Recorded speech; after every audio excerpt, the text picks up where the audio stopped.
Greetings, everyone. Hello and welcome. Thank you all very much for coming to join me today, and I apologize that I'm starting a few minutes later than I had originally announced. Every now and then, sometimes things come up, and you just have to drop everything to deal with them and make sure they don't become a bigger pain in the butt later on.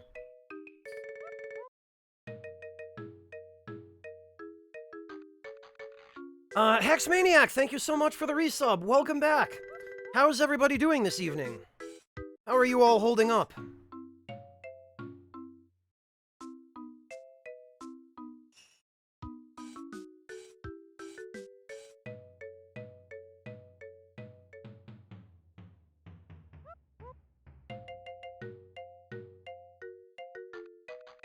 Hello, Clint. Hello, Shermo. Hello, Wingless Monkey.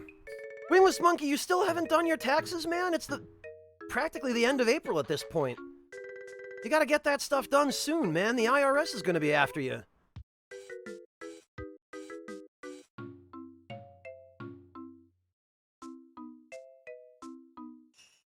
Well, Locke, there are worse states for you to be in, right? Oh no, Sugar Girl, what's wrong with your dishwasher? Didn't you just get that thing installed?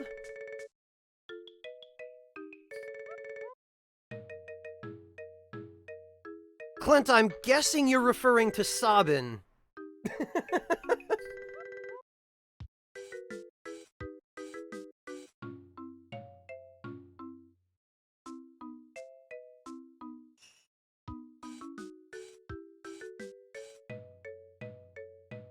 I figured as much, Clint. Oh, right, you're in Canada, Wingless. I keep forgetting. Hey, Vasser Malone, welcome. Yeah, I know, it's really weird, isn't it, Vasser? It's the sort of situation where... Oh, hey, I have to calculate my taxes, but what if I get it wrong? Oh, don't worry, we know how much you owe. Well, why don't you tell me? No, we're not gonna tell you. And if you get it wrong, you owe us money forever. It's like... just, why? Welcome to America.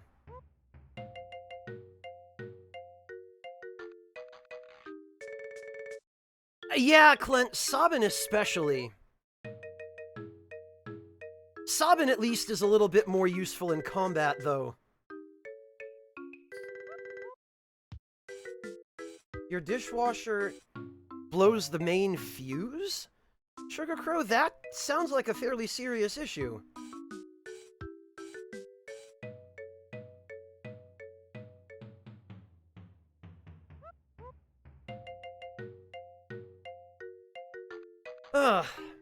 Well, Wingless, good luck with your taxes. I hope that all works out.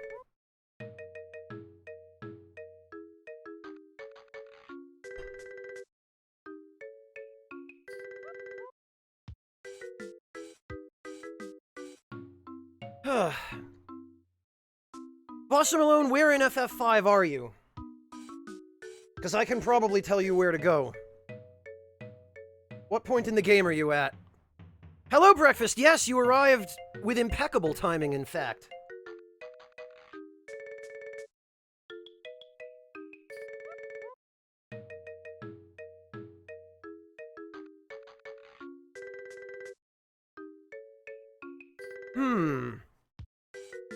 Sugar Crow, you might check your dishwasher's connection to the wall outlet, to the power source. You might also see if somebody in your building is running something that draws a lot of power at the same time as your dishwasher. Because if your dishwasher is on the same circuit as, like, 5 space heaters or 3 microwaves, then yeah, that would explain it. Hey, Toreador! Hey, Corey! Alright, well, we should get moving, too. We've picked up just about everything we needed from the merchant here. And I think at this point we need to work our way south?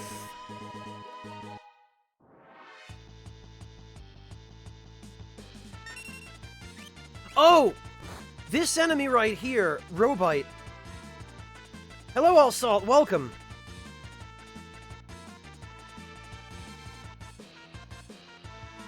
Oh, you met them on the fire ship, Vossar Malone, so you're fairly early in the game, then. If you met Mid and his dad for the first time just now, I'm pretty sure you need to go southwest to the Library of Ancients.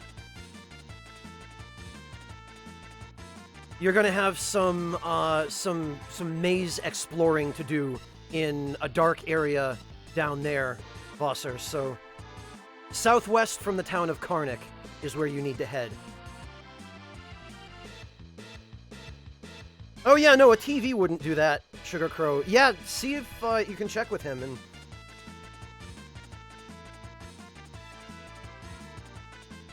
Yeah, All Salt, I saw the announcement today, and it's what it seems to be anyway, what I hoped it would be, which is an expanded version of Persona 5. It's coming out next year, so they appear to be taking their time with it, which is a good sign. But yeah, this enemy right here, Robite, this is actually an enemy from Legend of Mana, or an enemy that ended up appearing in Legend of Mana later. It ended up being called a Raybite in Legend of Mana, but it's the same enemy. This is actually where it originates.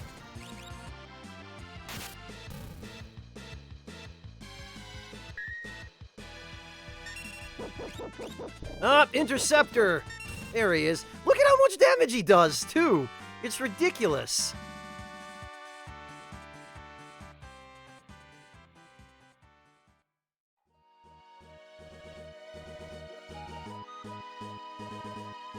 What I think of Hollow Knight. Yeah, Shermo, Hollow Knight is a fantastic game overall. I'm just not fond of most of the extra content.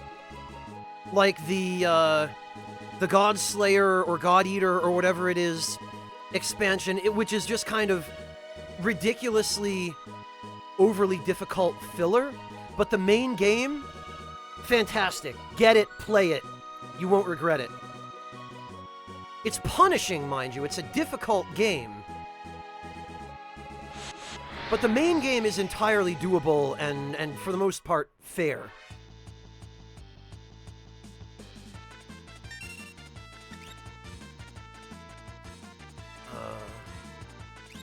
Yeah. There we go. God, I love doing that.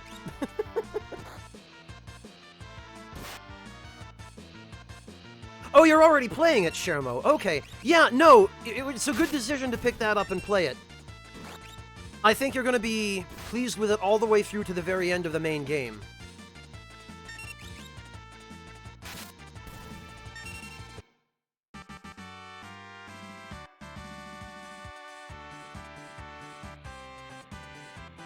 We don't know yet, Fangia.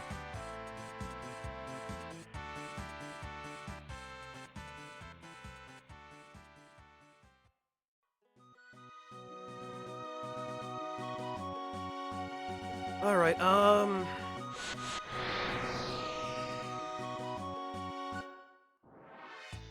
yeah, Shermo, that picture has been circulating all around the internet. Yeah! Splat! Freaking Interceptor. Shadow is one of the most interesting characters in this game due to his ability uniquely to parry attacks with a dog.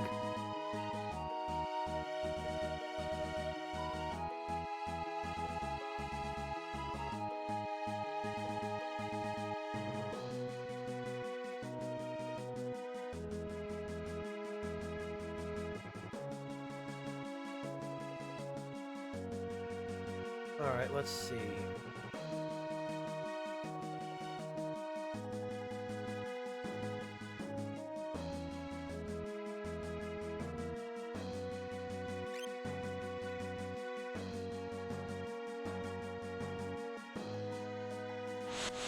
Well, Circular, the good thing about Human Morgana is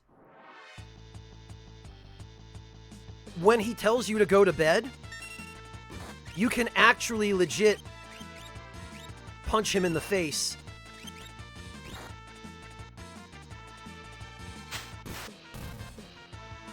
That's That's what I'm talking about right there. That's shuriken damage. I love also how Interceptor can, he can counterattack enemies in the air.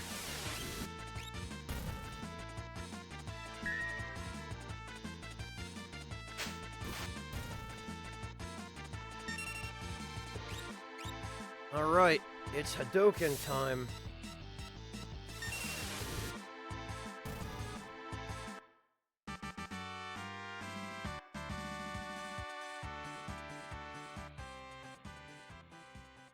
Yeah, circular, I'm pretty sure that's the first thing on a lot of people's minds.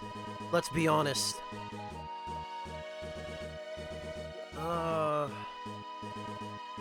Oh, lovely. Well, that's a freaking dead end, I guess.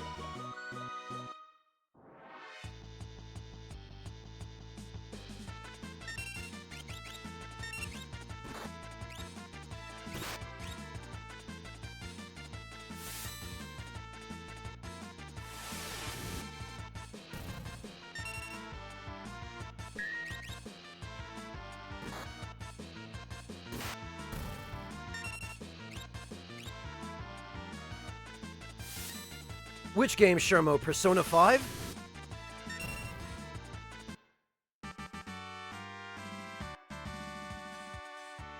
No, Hex Maniac, no. That's Anne.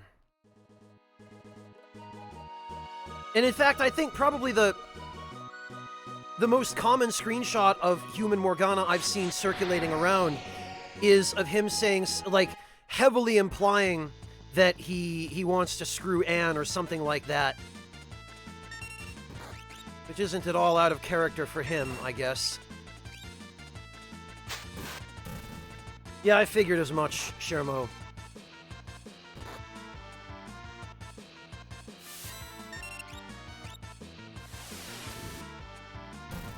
Alright, well, it seems like I've gone the wrong way here. I need to figure out...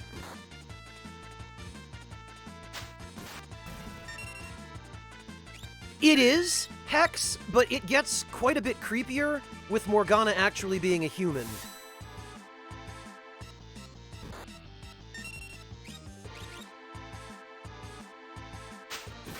Like, while he's a cat, maybe it's not so... you know, not so crazy. But with him being a human, it's a little bit like, okay, Morgana, dude, you really need to lay off here. Unless you want to end up in the same position as the main character on permanent probation for the rest of your life.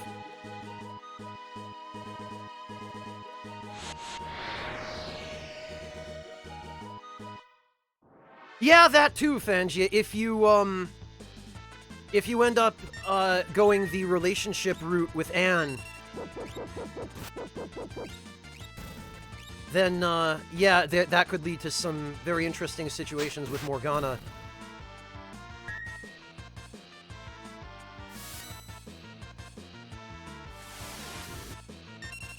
Well, Ak, that's what we're talking about, yeah, is with Morgana being a human, or becoming a human, because it's not entirely clear how exactly that's different story-wise in P5R.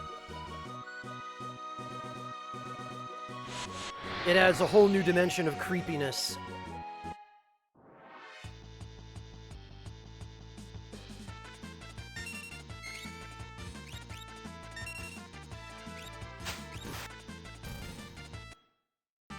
Alright, I don't know, Jin. I doubt they would have changed something like that.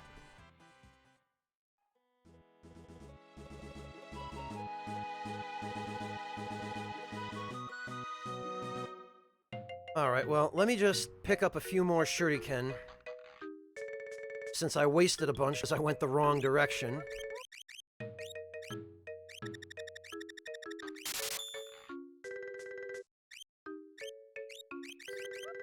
We'll buy a few more shadow edges.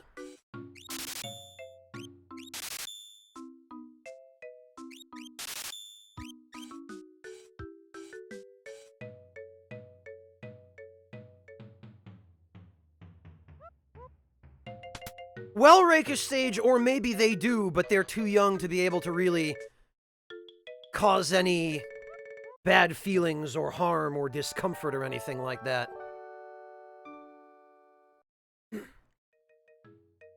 Nice breakfast.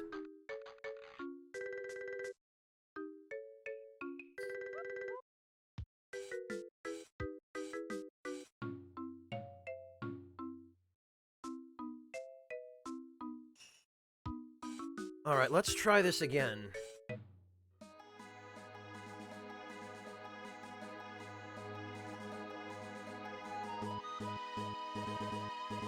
Yeah, Citizen Strife, there's very little that chocobos in this universe can't do. I mean, hell, you even use them as giant cabinets.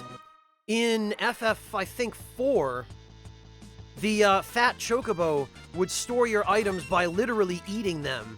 And then when you wanted the item back, he would just barf it up for you.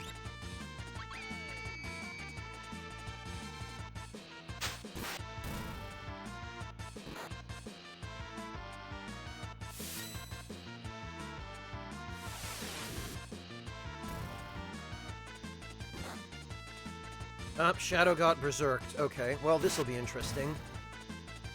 God, look at that damage. Oh, they brought them back for the same purpose in FF14, Corey? I guess I shouldn't be surprised.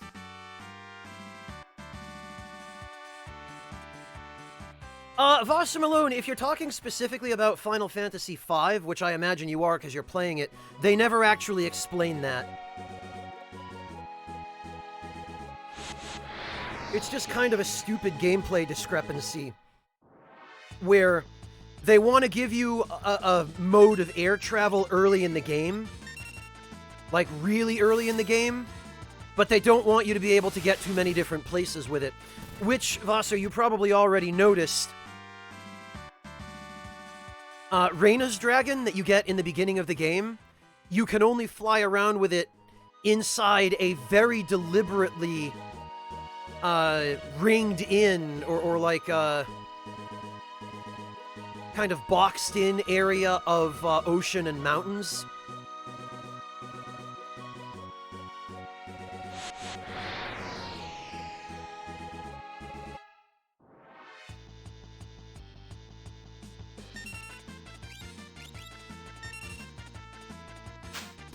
Alright, I think now... Well, Varsamalone, chocobos throughout the FF series have always been able to only... the ones that can fly have always been able to only land in forests. Which, I think the idea there is the forest is a chocobo's natural habitat. It's the biome where they normally live.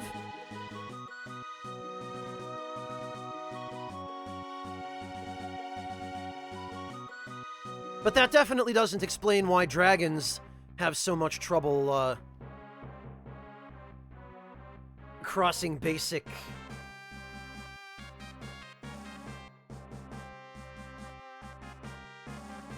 Okay, so we've got... This is an Imperial base, too many soldiers here. Hey, have you heard? Oh, you mean... Shush, quiet down, if Kefka catches us, we're toast. If he drives General Leo out of our battalion, he'll probably become the next general. Don't make me laugh. If someone like him becomes a general, I'll go home.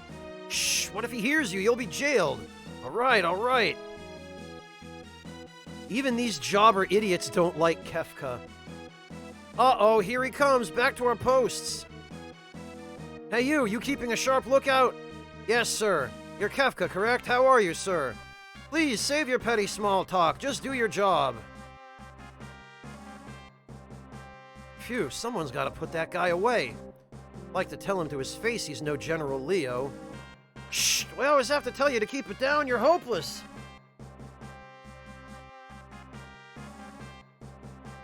I guess, Vossa Malone, there are few enough Final Fantasy games in which you actually use a dragon as transport in the first place.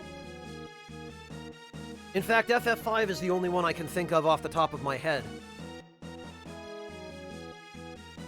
I hate that weirdo Kefka. I don't even think he's human. Not like General Leo. Agreed. Man, Leo is such a cool guy. Everybody respects him. Hello, Nox, welcome! You two are about to storm Doma Castle. You will join the assault team. I.e., you will get punked by the main characters in about 10 minutes.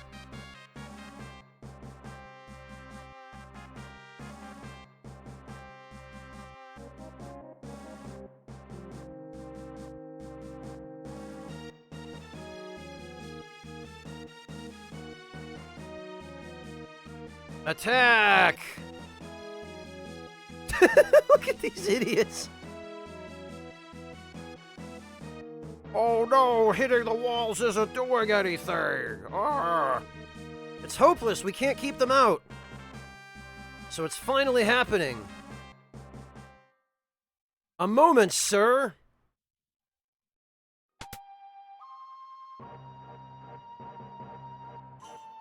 Allow me the honor. This guy right here. Faithful retainer to his family's liege with the courage and strength of 100 men. Courage, maybe. Strength...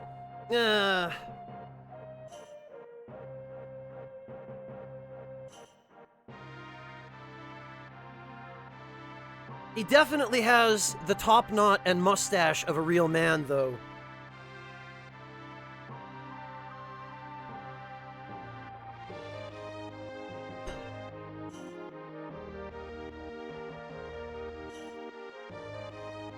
Alright, let me pull up his info here, because I promised everybody that I would.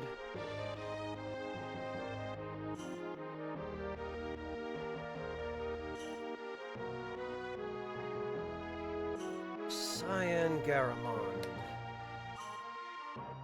Cyan is... 50 years old, oddly enough, which I think makes him one of the oldest, if not the oldest, playable main characters in a Final Fantasy game. His birthday is January 3rd. His hobby is collecting ancient weapons. He loves traditional things. And, as is made well clear later in the story, he hates machines. His treasured possession is a pocket watch containing a family portrait. His zodiac sign is Capricorn. He is 5 feet 10 inches tall, 171 pounds, and his blood type is A.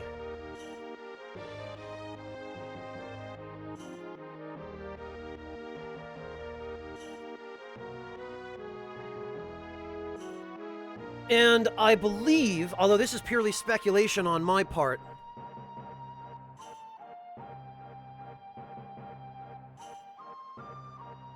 well, fair enough, Clint. Fair enough.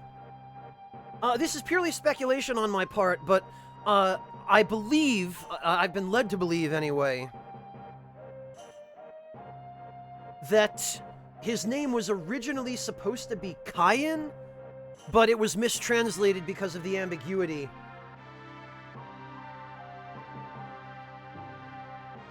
Of the katakana alphabet.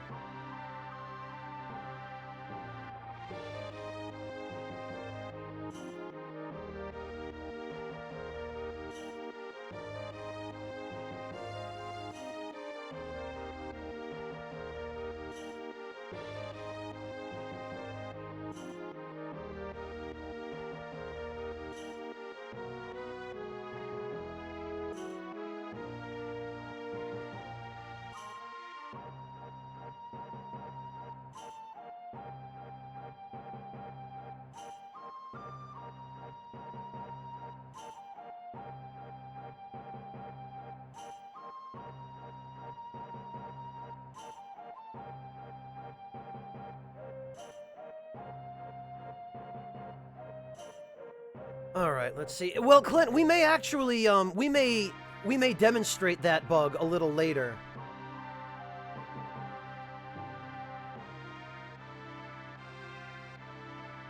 No, not Cayenne, Clint.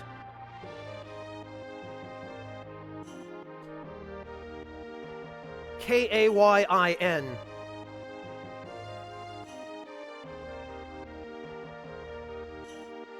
Which would have made a little bit more sense, considering he's supposed to be a samurai.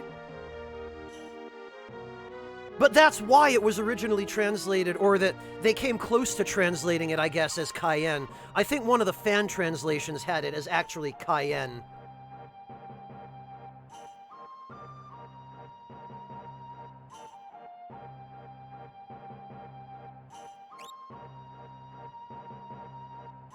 But yeah, we're just gonna go with default names. If we can fell their commander, they'll surely give up. Let us give it a try.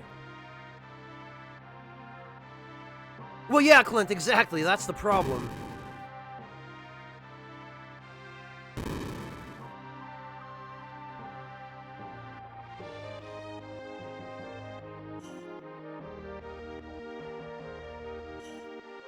Sir Cyan, let their commander have it. Well, where are you guys going? Idiots.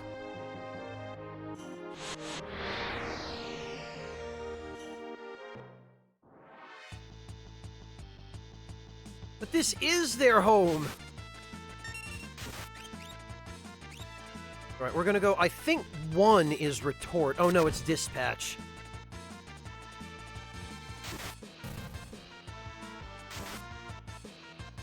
Maybe it's 2.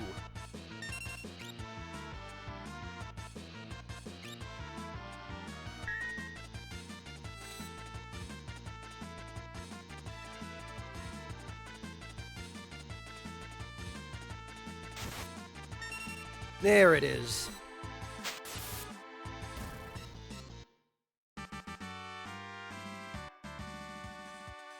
Yeah, Zebix, that sounds like it's a little bit closer to what it was supposed to be originally.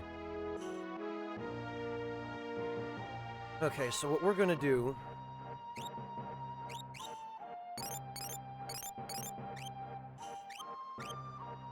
actually...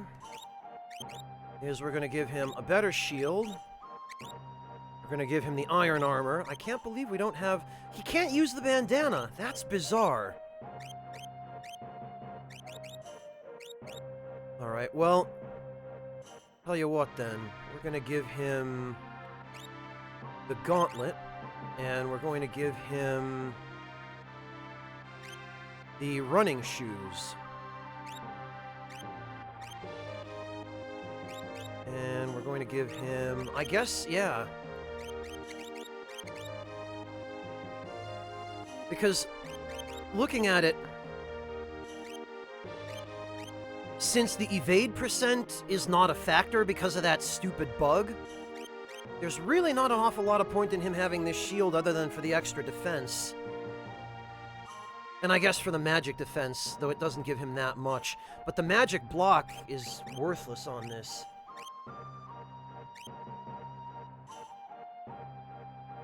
Alright, I believe we can just kill all the rest of these idiots, too. Which I think I might do, just because it's funny.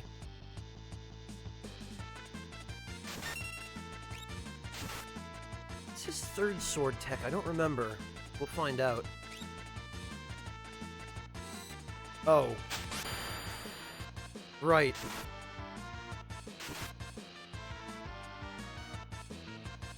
Why is it so bad?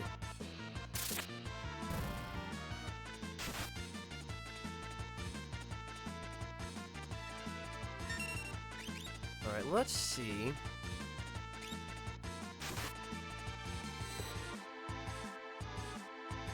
See how much damage retort does now.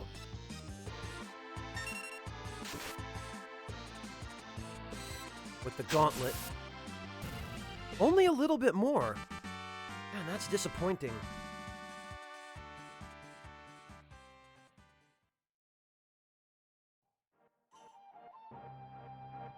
Well, Haretsu, all you actually have to do here is kill the commander.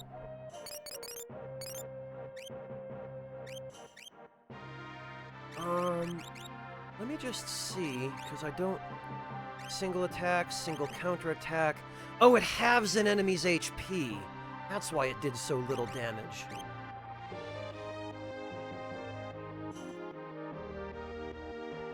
I just always found it funny to solo all these idiots with Cyan, because it means he single-handedly wipes out the invasion force by himself.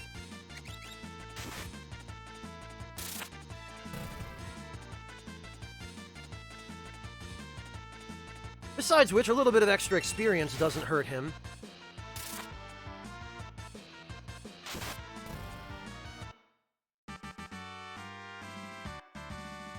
Oh, but we don't get any experience from these guys, we only get Gil. Oh well. It's kind of a shame, and also a bit of a missed opportunity, that they didn't give you a little bit of extra dialogue, or any other form of acknowledgement if you actually kill all of the soldiers yourself.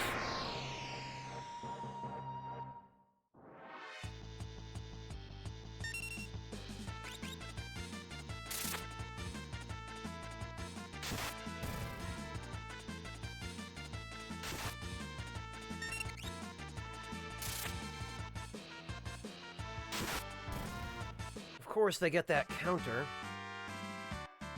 Should probably kill them with something other than physical attacks. Well, Haretsu, I had been wanting to touch on that, but I forgot. But yes, that's absolutely true.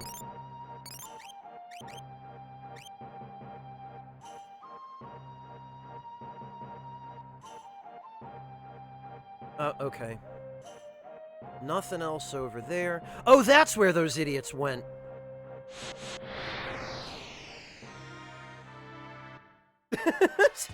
Yeah, Clint, one of those little footstool ladders, right?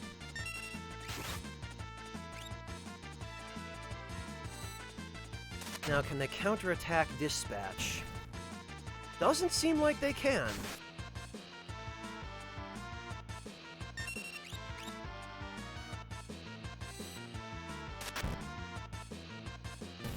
No, I don't think they can.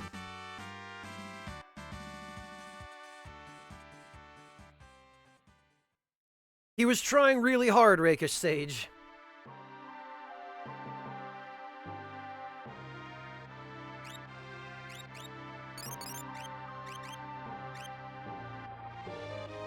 I kind of feel like maybe these soldiers aren't getting paid enough to die for the Empire.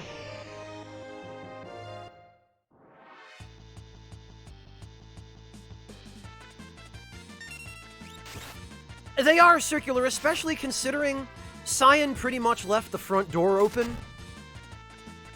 They could just walk in the front door while Cyan's fighting the commander, but they keep dutifully trying to punch holes in the wall or climb it with their bare hands.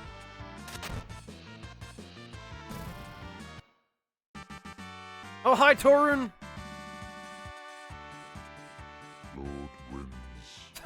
Breakfast, thank you very much for gifting a tier 2 sub to Torun. Jeez, man.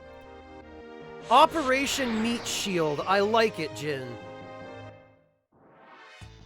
I'm fairly sure they don't, though.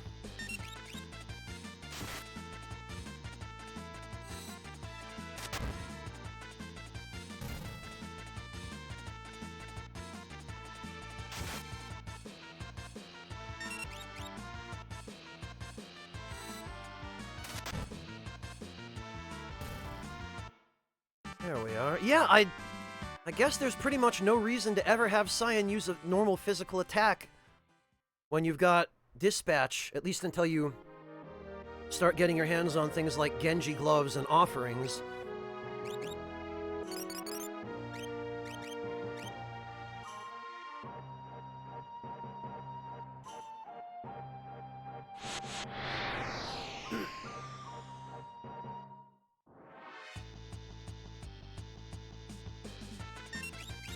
You know, Clint, that's true.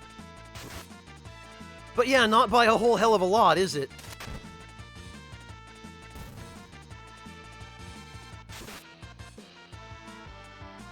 Yeah, right, Fangia, pretty much. Although, at this point, with the Gauntlet, almost everything Cyan does is an instant kill against these regular soldiers.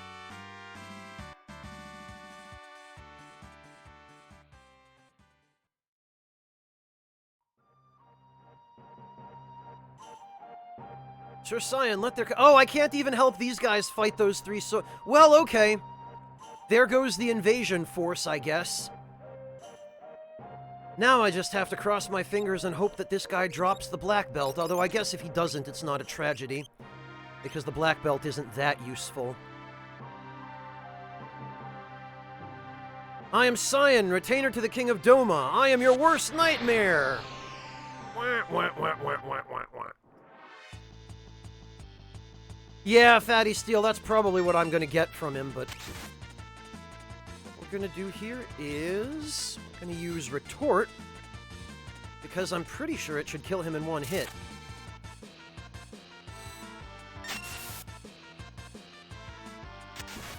Yep, there he goes. Later, idiot. Oh! Well, Fatty Steel, I guess you and I are both eating our feet. You know what, though? That's fine with me. I don't mind dislodging my foot from my mouth on that one, because we actually got the good accessory. The general's been defeated! Run! Look at those idiots with the... Ah! Walled up in there, we can wait out our enemy. True enough, Fangia, true enough, but that was the idea. Why do you reorganize my party? Oh.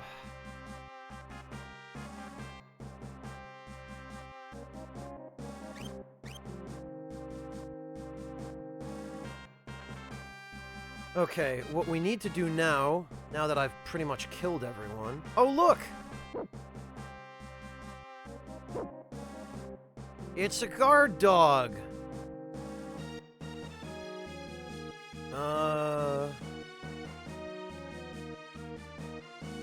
Okay, what we want to do here... the top won't open! So what we want to do is kick it. Because that dog... Youch! No, a sentry! I love how the dog didn't care about us until we tried to open the chest. We walked up, and he was just gonna let us pet him. But then we tried to break into the treasure chest, and he was like, "Oh no, you didn't!"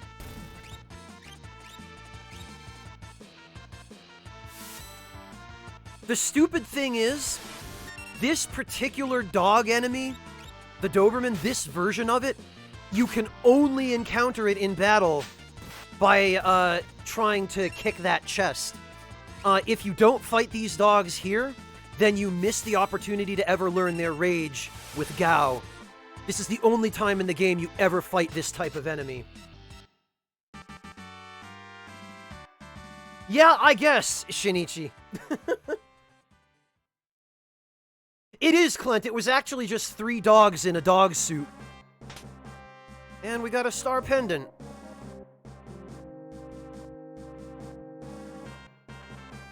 Yeah, there's a certain irony there, Torun, isn't there? Where Sabin is supposed to be your big physical attacker. Like, he's one of the tankier characters in the game. But for the first probably half of the game that you have him, you have him using nothing but Aura Bolt because it does more damage than any of his other techniques. It's like... Well, that piece of game design was really great.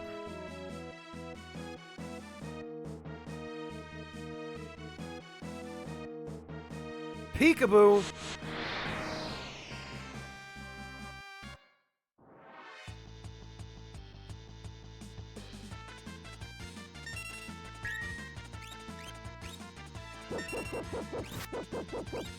God, Interceptor is the best.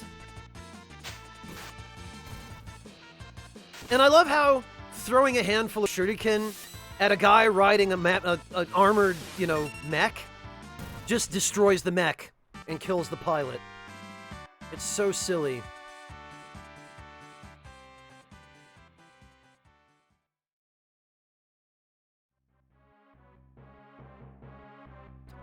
Okay, nothing in there, I guess.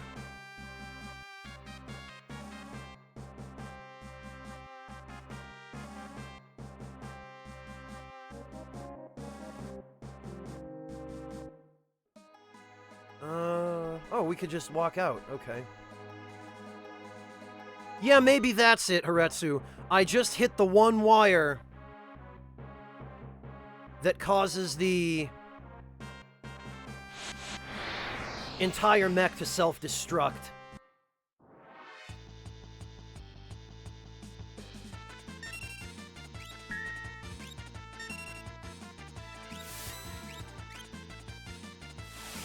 You know, Clint, I don't know what it's called in Japanese. I'm sure it's on the wiki. I'm sure it wouldn't be terribly difficult to find it, but...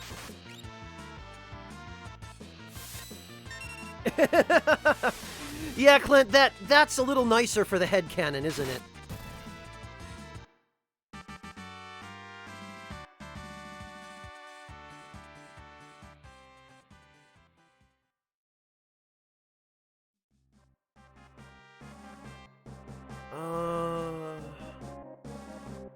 Alright, actually...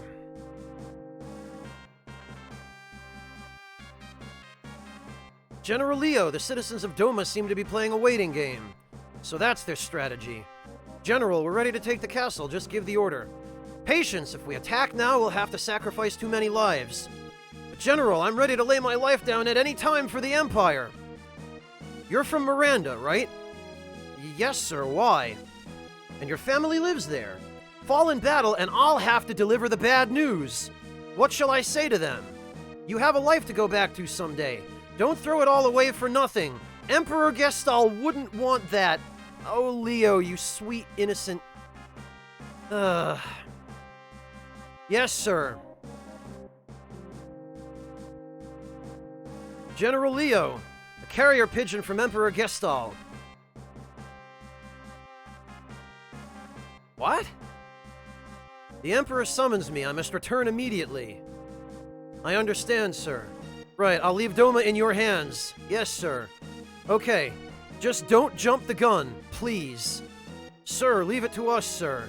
Right.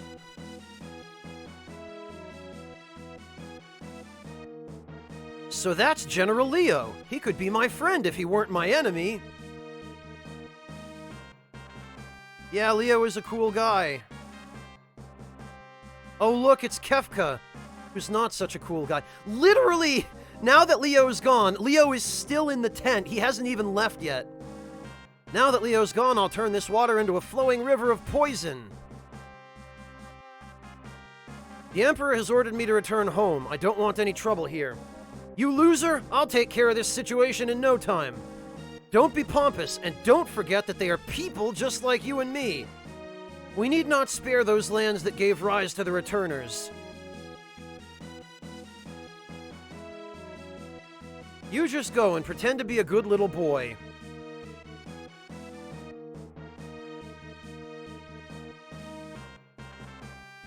Is the poison ready? But General Leo said, he's no longer here, I'm in charge now, pour it! Some of our people are prisoners inside the castle. If we poison the river, do it, take them all out! That's inhuman! Silence your history, bub!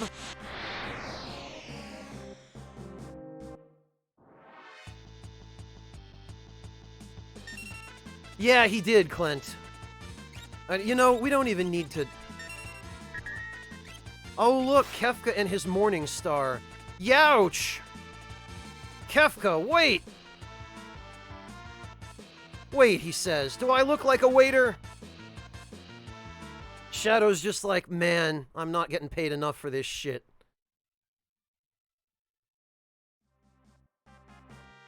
Wait! Good old JRPG dialogue. Wait! Well, while we're here...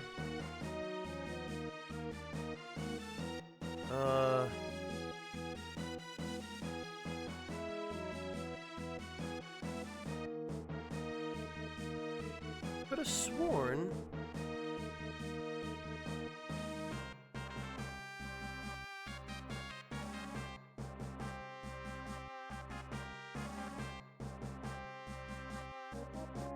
Oh, there we go.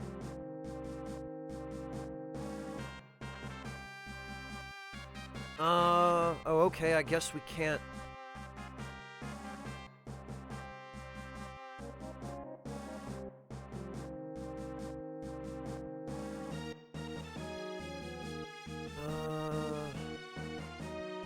There should be a tent around here somewhere that had, I love how Kefka just stands there and waits for us, too.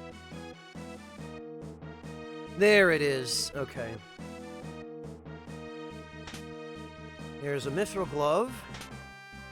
And, oh, a monster in a box! And if I recall correctly, this is... Yeah, like, why would they put one of these things inside a box? How would they even fit one inside a box? Oh yeah, we were just transporting it to the battlefield.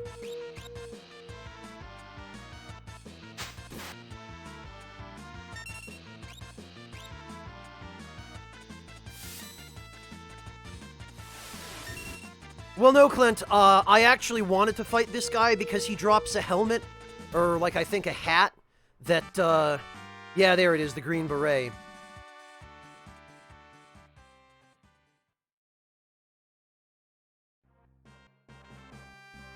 Which we can give, I think, to Shadow.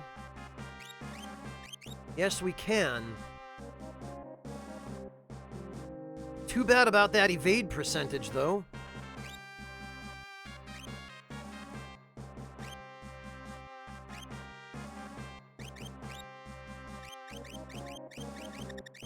Alright.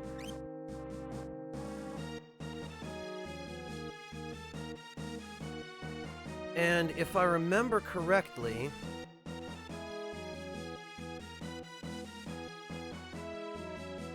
somewhere around here there should have been,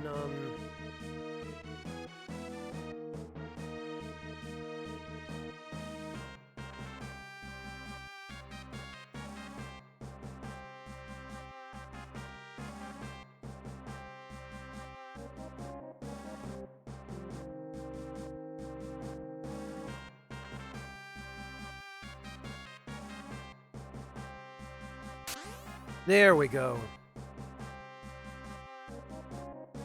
Aha. And that...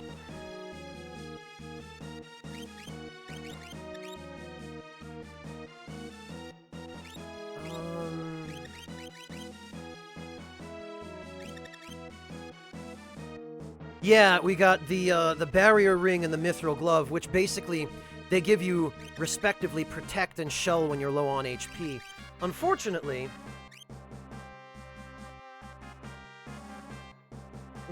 those aren't particularly useful under the present circumstances.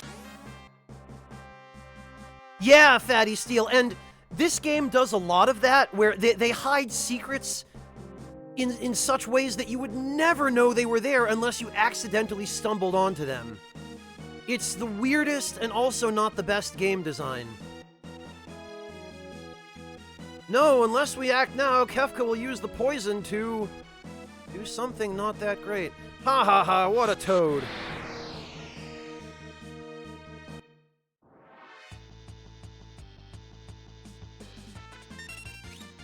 You know what, Kefka? Suck Aura Bolt.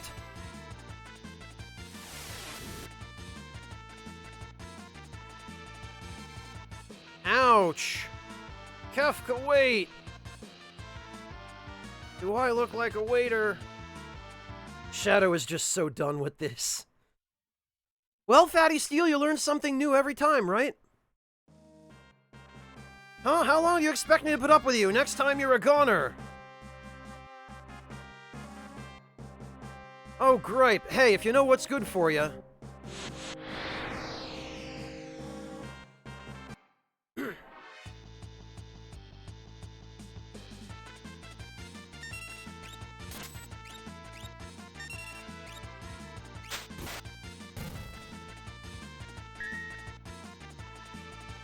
All right.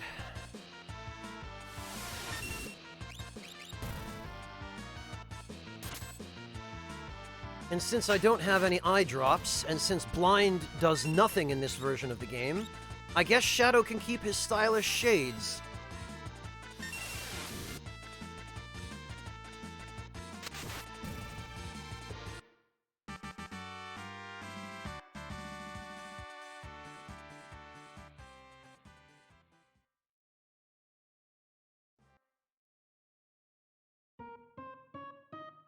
Hee hee, nothing can beat the music of hundreds of voices screaming in unison.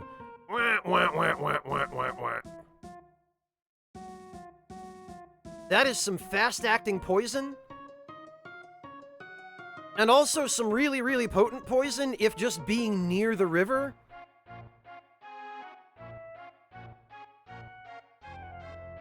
Can kill people. Sir Cyan! The Empire's base is bustling with activity. Something must be up. Yeah, it's almost like somebody attacked them. Huh? The water looks odd.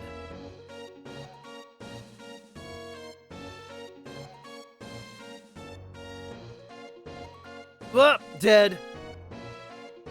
Dead. So dead, in fact, that he even fell off the wall. Oh no! Everyone's toast.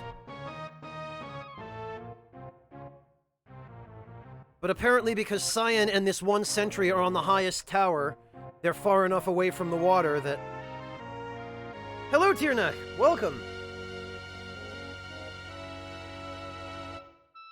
Yeah, Haretsu, I don't know what kind of magic poison this is, but... Sir Cyan! This is... poison! What low-down, contemptible...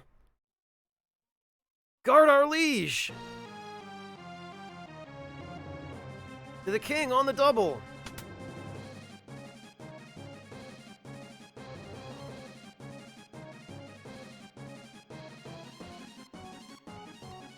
And the odd thing is, somehow the,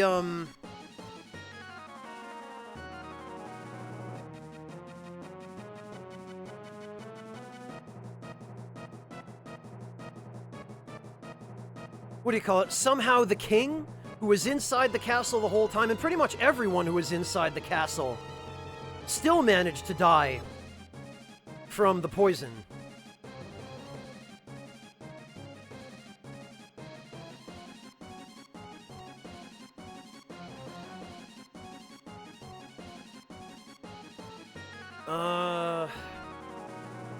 Let me just... Okay, yeah, he still has the same stuff.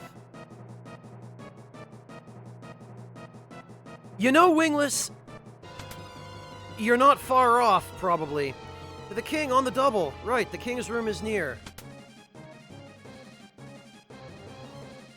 And clearly the poison doesn't stay alive. It doesn't persist for very long. Like, it rolled through and wiped everybody out, and then it evaporated, I guess, because Cyan and that one remaining sentry can clearly hang out here where the king died with no ill effects. Fear not, who's there? Cyan, Excellency. Indeed, my sight is going fast, can't see a thing. Excellency, hang on. Cyan, you have defended the realm since my father's days. Thank you. It's over, our kingdom is through. Not yet, Highness. I fear for your family. Chest is on fire. Save your strength, don't talk. Go, run to your family. Highness! Dead.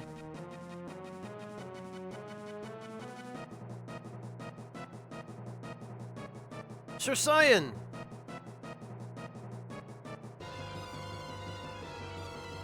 There have to be some survivors in the castle. Let's split up. Highness! Yeah, Lothario, the mechanics of this poison are absolutely absurd.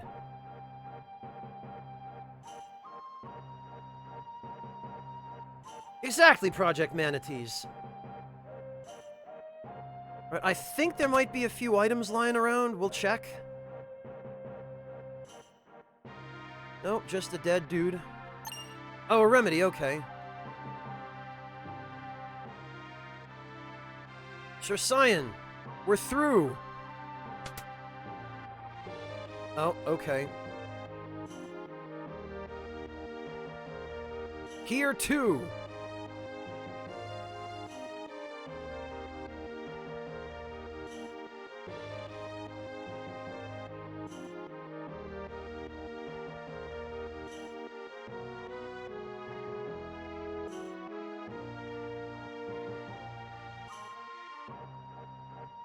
Well, Tyrannic, that's what I'm trying to do, but I don't think you can, actually. I don't think any of the bodies here have anything to loot. Oh, and look, I can't step over these two corpses to leave the castle. How inconvenient for me. Because what they really want us to do is to go check on Cyan's family.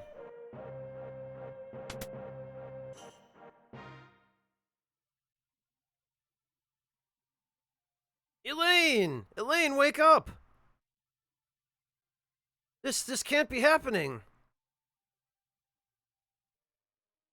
Owain! Not you too! Son, you can't both leave me! Dear me, said no one ever when their family died. Impossible! Idiotic! We can't forgive this. The Empire must pay.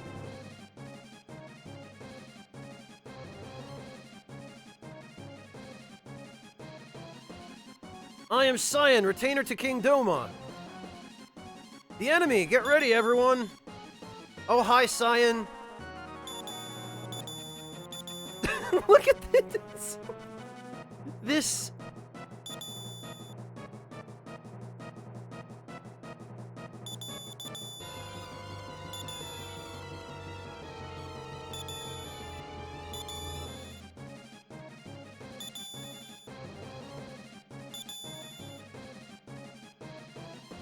Hey, buddy, it, looks like you could use a little help. May I give you a hand? Thank you, whoever you are.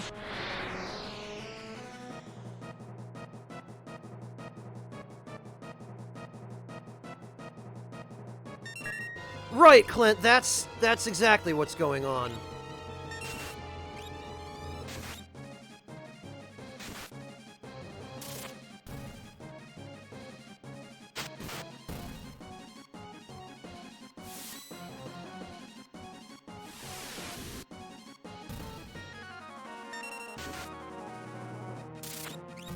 Oh, alright, fine.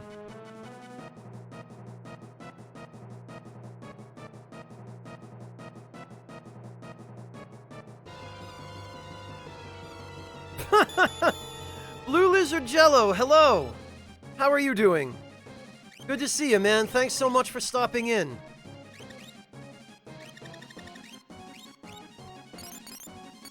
I prefer not to be just known as that Souls guy from YouTube, but...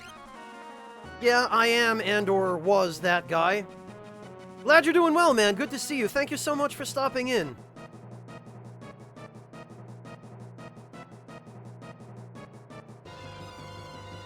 Blue Lizard, before we do anything else, let me take care of something.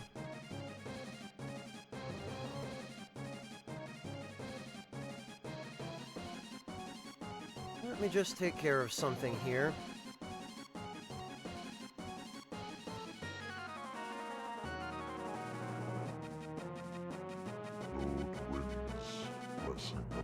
There we go.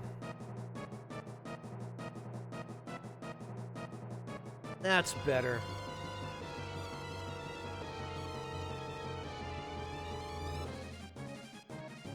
Alright. Oh, Cyan still hasn't joined us yet. Welcome to the Ragtime Lounge, Blue Lizard. Better late than never, right? Let me have at it! What a mess! Be careful, sir.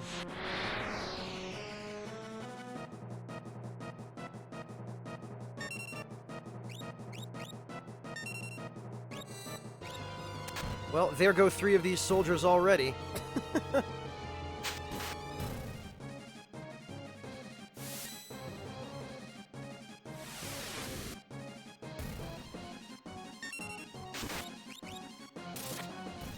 Yeesh, nice crit.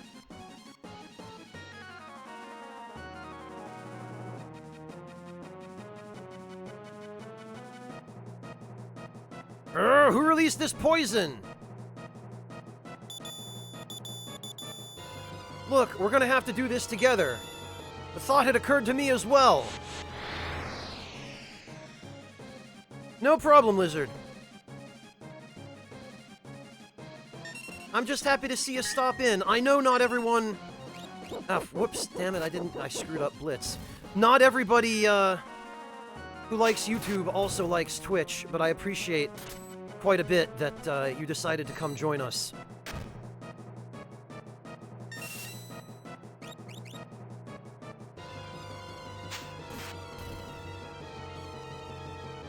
Yeah, Lothario, Interceptor is great. Especially in the early game where he pretty much kills everything in one hit. Thank you, kind sir. Allow me to thank you. I am Sabin from Figaro. Now let's scram. What of my home, my family, my friends? Cyan, they're all dead, dude. Let it go. Look, if we stick around here any longer, we'll have a regiment of troops down our throats. Not that we couldn't, you know, kill them all pretty easily, but... Got him! Over here! Oh boy. I have a great idea. Come over here.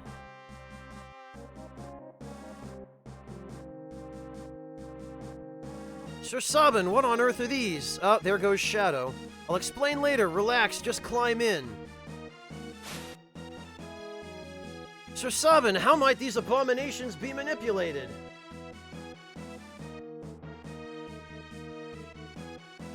Yeah, Lothario, I guess.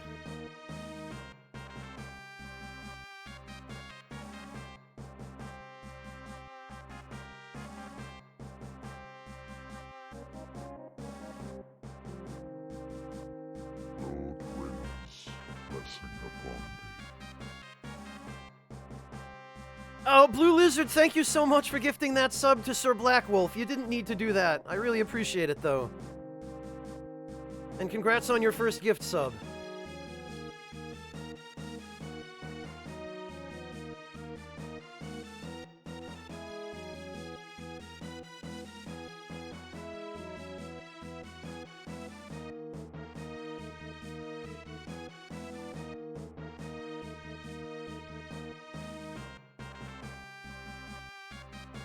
You don't need to apologize, Blue Lizard. Circular, you took the words right out of my mouth. I'm getting sick of this. Thou art such a pain in the... Confound it all, I'm starting to talk like you. Now listen, just use those levers located by your head. So, this is another thing that's always bothered me. The Empire clearly doesn't let just anybody ride in Magitech armor. How does Sabin, of all people, know how to operate it? Sir Sabin, it is I who am in your debt! Forget it, now come on. Dr. Deathbed, thank you so much for the resub, and congrats on a year! You did accomplish something. Hey, what are you doing? Ah, we can't stop now! Squish. There's Shadow. Then let's just bust through.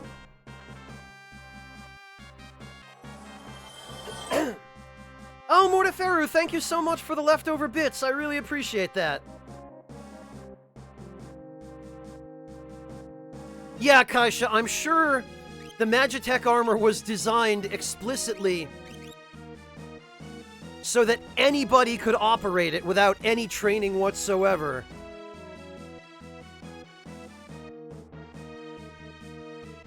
Because clearly they'd want their least competent soldiers to pilot it.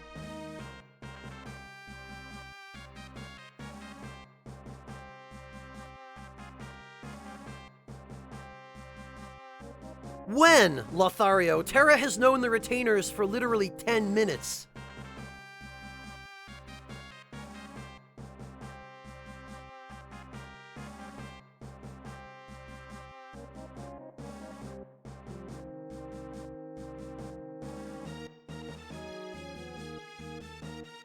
Stop apologizing, Blue Lizard. There's no need to apologize. That's what chat is for, you know, chatting.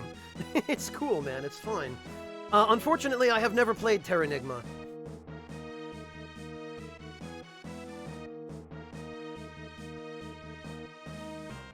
Well, then they did a very poor job of making it clear if that's what happened, Lothario.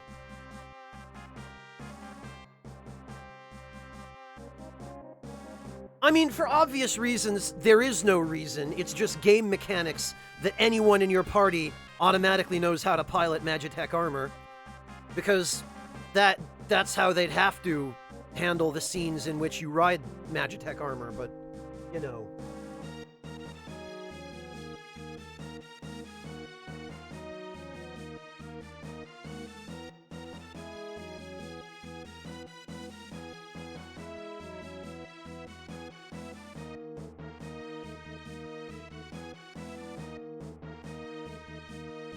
You know, Clint, to a large extent that's true. Maybe this is just my memory of this era, but I feel like it wasn't always this bad, you know, this egregious in the SNES and PS1 days.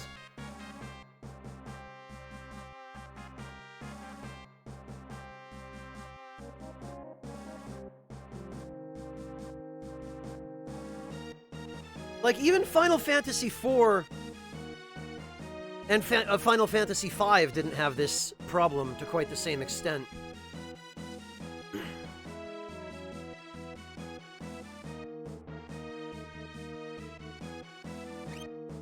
Anyway, I believe we've got some more Imperial soldiers to toast here.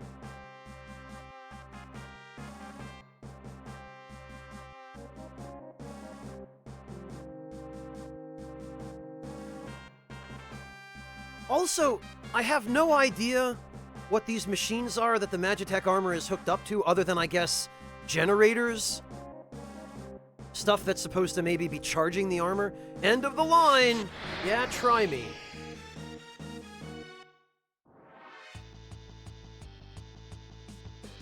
Oh god, Shadow Gab! Good luck, man. Hang in there. Evacuated? Well, Shadow Gab, please check back in with us and let us know once everything is all done with, and let us know you're okay, alright?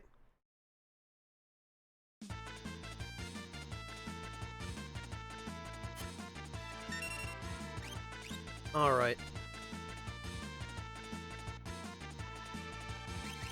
I think these things are weak against electricity?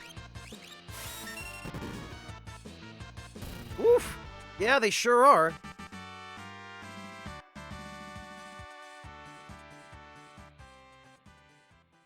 Well, Clint, if by elves you mean espers, then I guess yeah.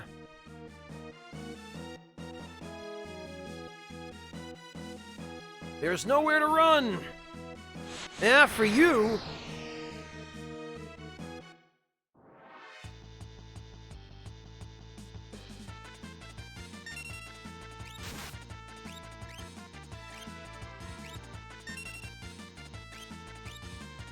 Alright, let's see.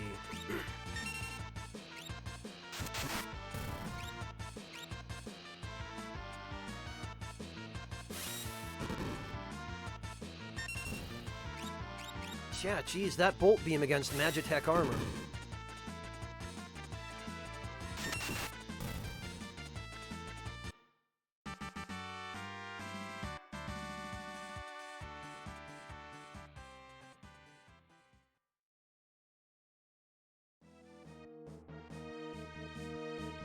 And I love how killing him leaves his armor behind. For some reason, I don't know why.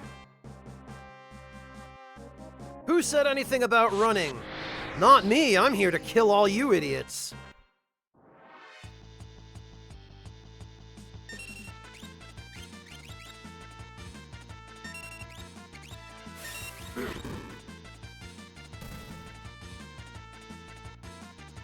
You know,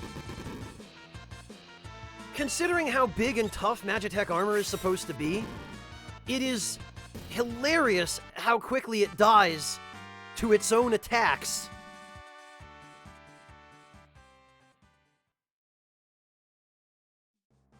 Well, Clint, all you'd really have to do is Photoshop Pat into a suit of Magitech armor. Can't believe we've made it this far. Say, how do we get to Narsh from here? Narsh, eh? Only one route, through the forest to the south. Alright, it's decided. Let's get going.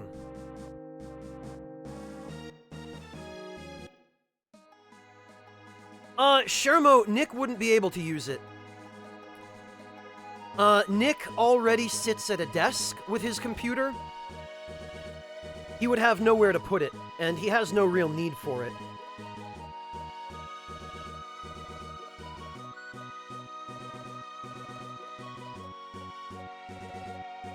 Yeah, Lothario, you'd think they'd keep the armor for a while.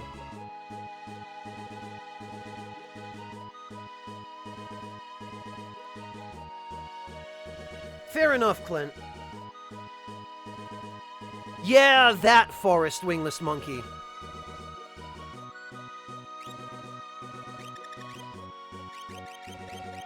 Alright, now, unfortunately...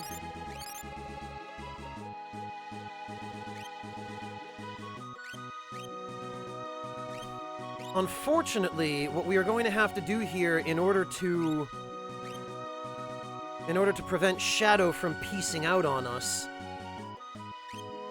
which he is now going to try to do. I believe he has something like a 1 in 20 chance of just leaving on us now. Oh, I've played FF10, Blizzard, and 10 was alright. I didn't mind it. There were some things in 10, a couple of individual things that pissed me off, like getting Tidus's ultimate weapon, and I think also Riku's, or whichever one it was that you had to dodge lightning for on the Thunder Plains.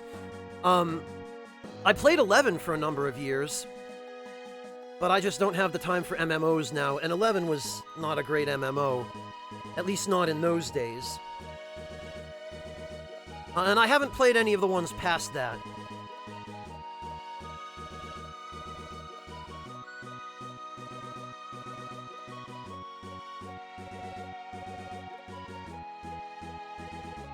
Well, wingless, they were always visible. Yeah, no, those are eyes.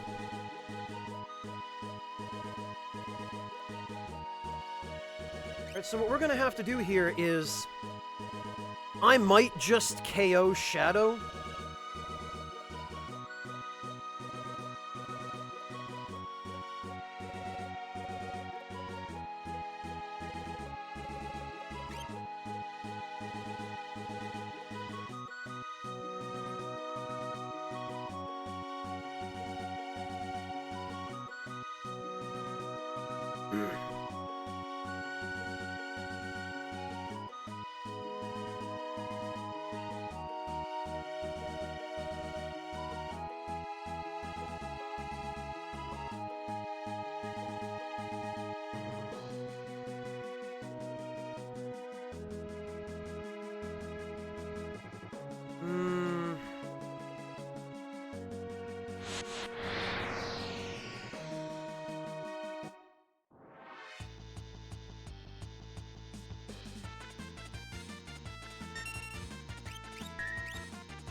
Yeah, I think what we're gonna do is we're gonna KO Shadow, because I do not want him piecing out on me right now.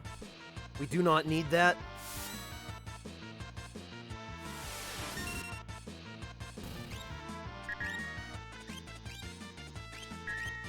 Indie games. Shermo,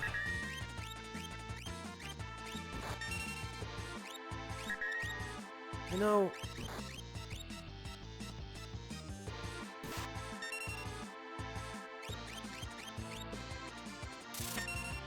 There. Now Shadow can't leave. Yeah, Decoy, so have I. And I would like to keep him around for the next section, so...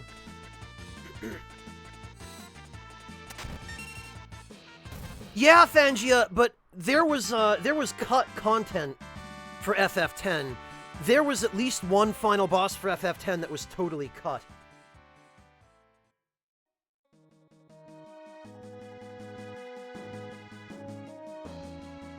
Indie games, the Shovel Knight stuff that's coming out, Shermo, that I covered on YouTube.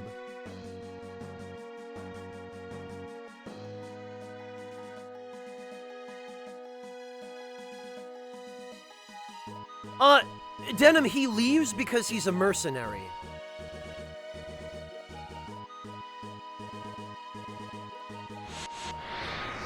And because he joined up with us without us actually paying him.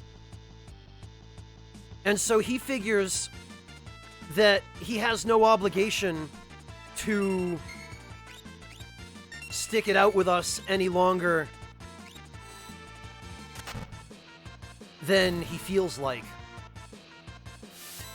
And so, after you finish the Imperial encampment,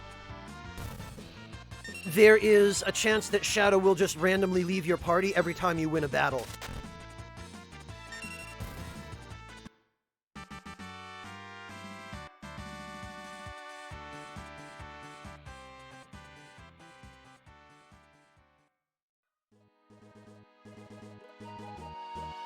Yeah, Denim, I haven't had any time. And that's going to be a montage of like 15 minutes of 4K footage. So it's going to have to be on a day when I'm not planning on streaming, because my computer is going to be very, very tied up for probably that 48 hours or so.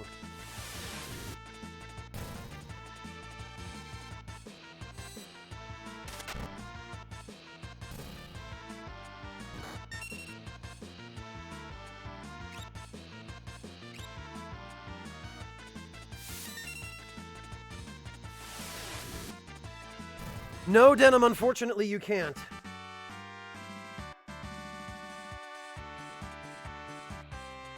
Well, Lugal, the idea is, I think once we get to the Phantom Train, Shadow will no longer try to leave. I think.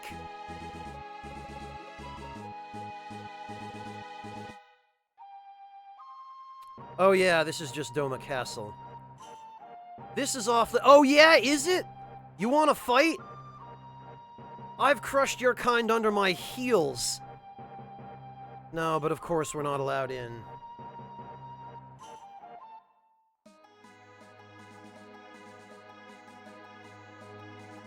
Oh, is it after the train decoy? I thought it was once you got to the train. At this point, I don't even trust my own memory anymore.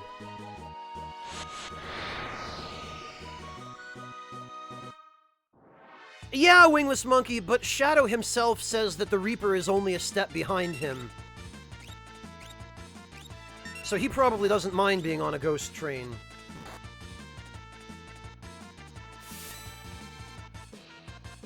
No, Clint, it wasn't.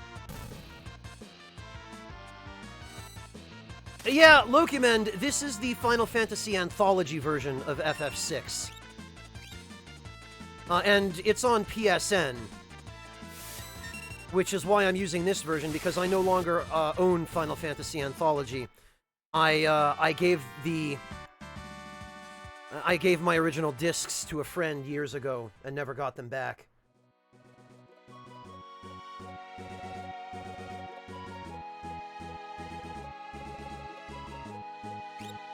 Yeah, that I know, Decoy.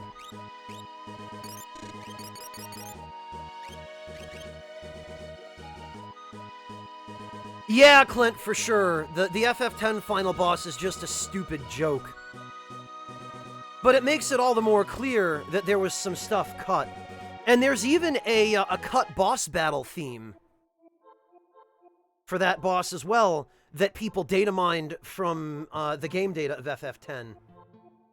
Yeah, Ranarith, it is. And yeah, Clint, it definitely is disappointing, isn't it? But that's Squaresoft for you. Hey, what corners can we cut? How can we rush this?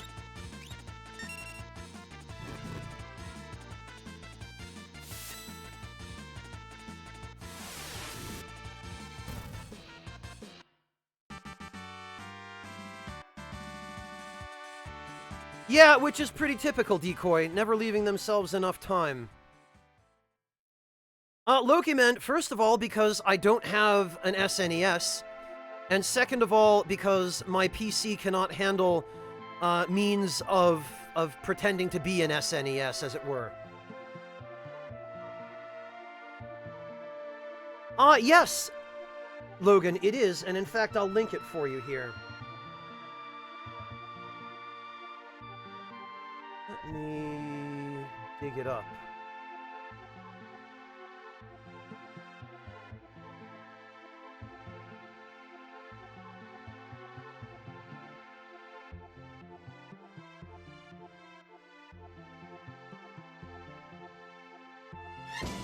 There it is.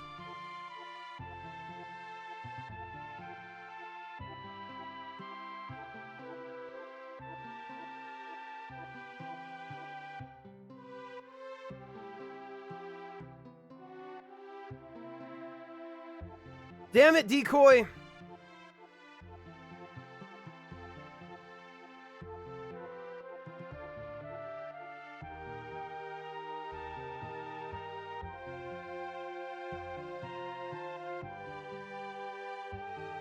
Yeah, I guess so, decoy. I guess so. Yeah, Denim, but not while simultaneously streaming. Not mine, anyway. Oh, the recovery spring. That probably just revived Shadow. Yes, it did.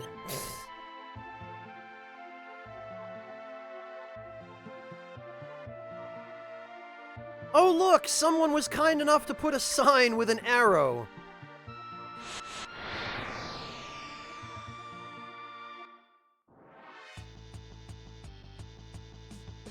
Yeah, no. Shadow can still definitely leave while you're in the forest. Getting to the forest does not prevent him from leaving.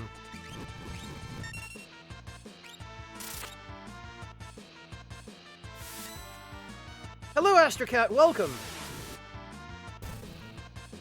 Yeah, no problem, Logan. It's just a shame they never actually ended up implementing that boss.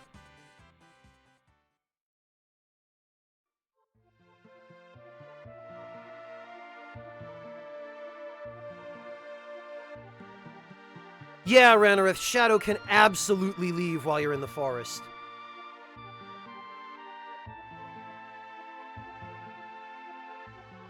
No, there was supposed to be a totally different boss, Logan. Okay, Clint, have a good nap.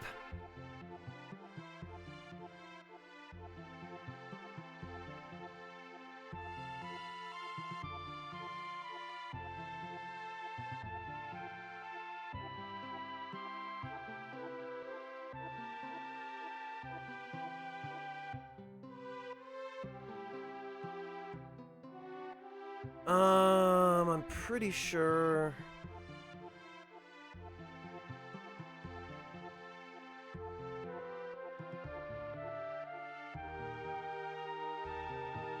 Oh, okay, there we go. Yeah, there it is.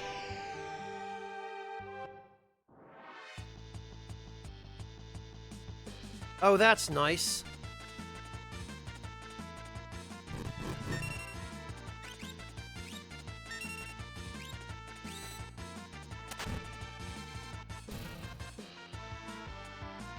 Yeah, Decoy, we did. There's not really much to talk about yet. And there isn't going to be until 2020. Unless they decide to release more information about it before then. Okay, Lugal, have a good one!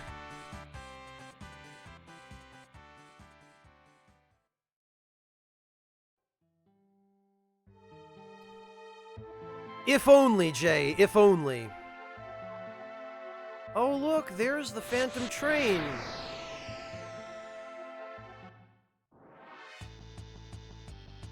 There we go, there's the enemy I needed.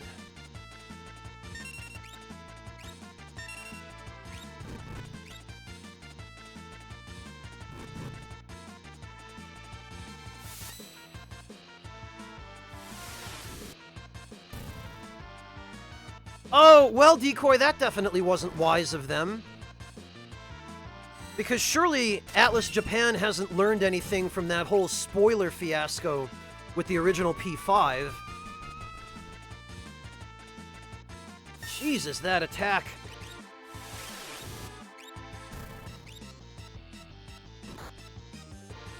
Ha! 1 HP. By the skin of my teeth.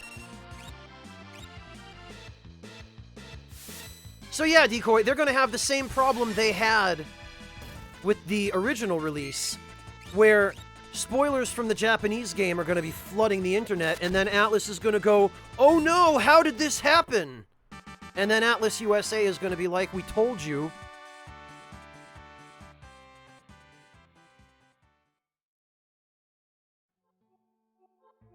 I have not, Astracat. Yeah, Fangi, exactly. P4 did it much better.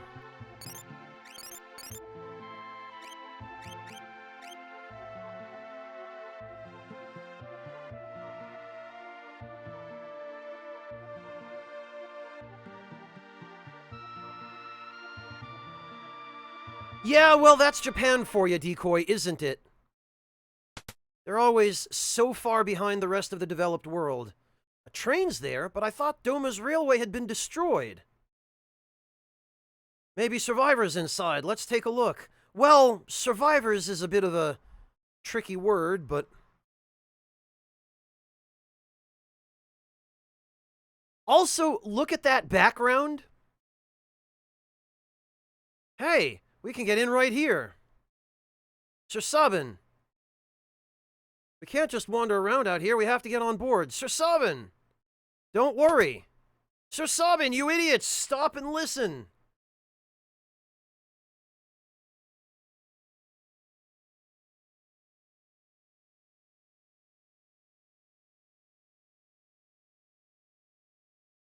What on earth?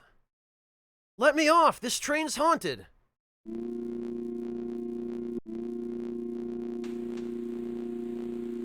It's moving! If we don't get off now... Won't open. We're too late. What's with this train? This is the Phantom train. It carries the departed to the other side. Wait a sec, I don't want to go there. We all have to go sometime. I have things to do here. We have to stop this thing. Let's make for the engine. Yeah, Sabin. Great. Nice, headstrong piece of work there.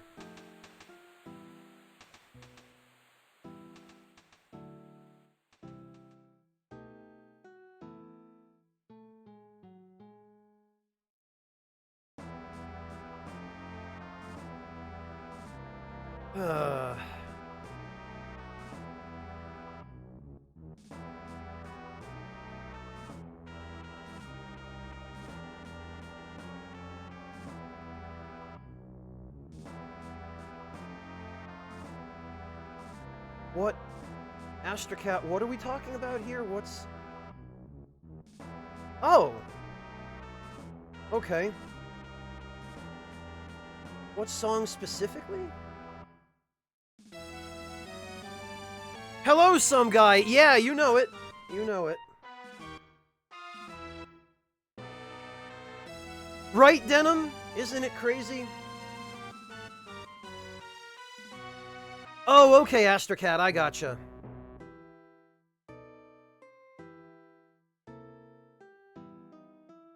Well, Fangi, it gets even sillier in a moment. We actually, though, we've got another character to recruit here, believe it or not.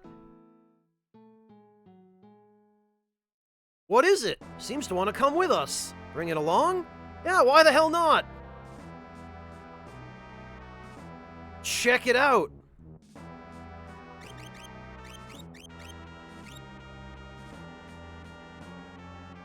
Look at him! This cool guy right here.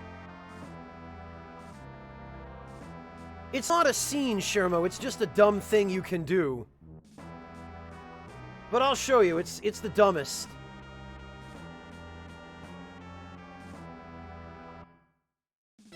Yeah, no, this ghost is pretty cool. Right, Decoy, or something.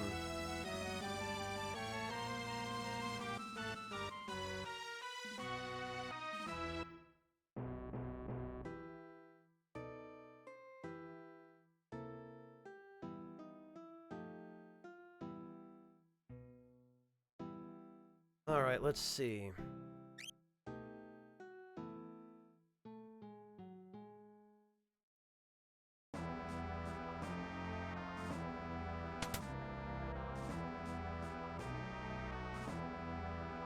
I manage this train. What business have you here? Tell us about the train. This train ferries the dear departed to the other side. There they can take their eternal rest. How do we stop it? Want to stop the train? Just use the controls in the engineer's compartment. He's awfully chill about us, stopping his train and throwing him off the schedule. Be these time schedules? They're all blank. The Phantom Train guides the departed ones to the spirit world. They have no need of schedules. They've got all the time in the world. Leave us in peace. Please don't fight us. What's this? Just let me give it a... Sir Sabin, maybe we shouldn't fumble with that.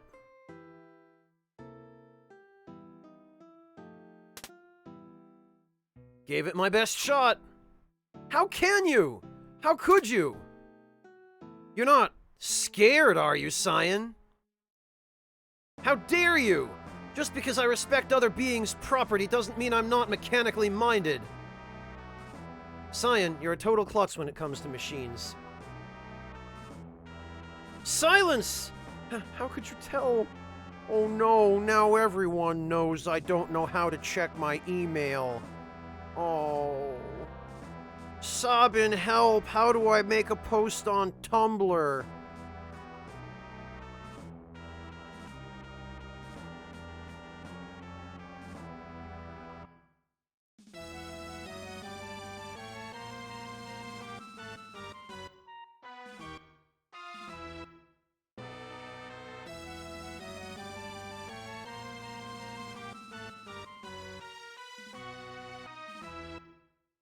Oh, and we can't pull it. Okay, well...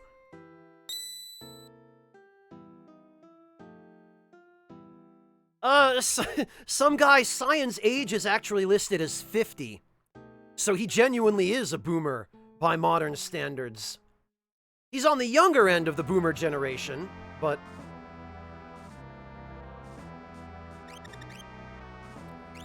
Alright, we're gonna save...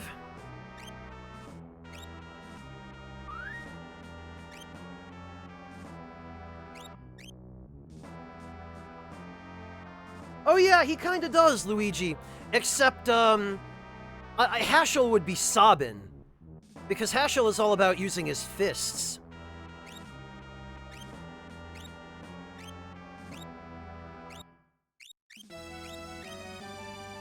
And actually, Sabin looks quite a bit like Haschel as well.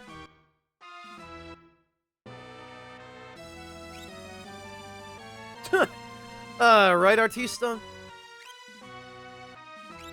Okay, so what we're gonna do here... I think... Keyword think... We should be safe reviving Shadow once we're on the train. I don't think he will leave now that we're on the train.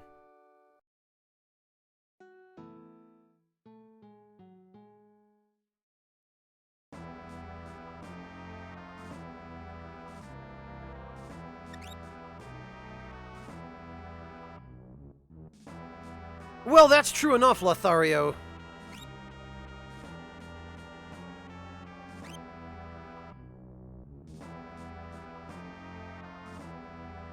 Okay, off we go.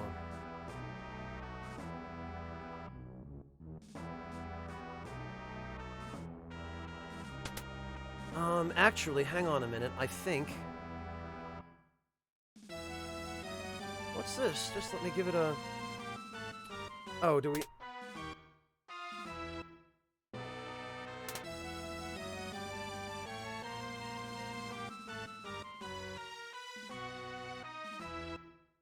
If I remember correctly, which I forgot to do before we left...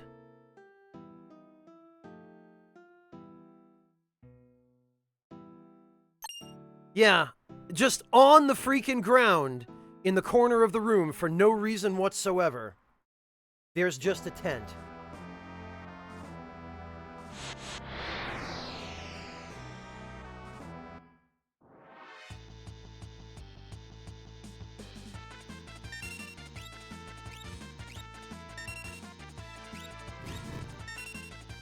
God, that fire.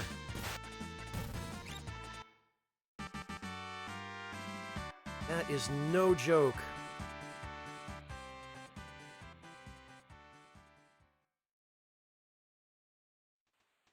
No, they're not particularly artista.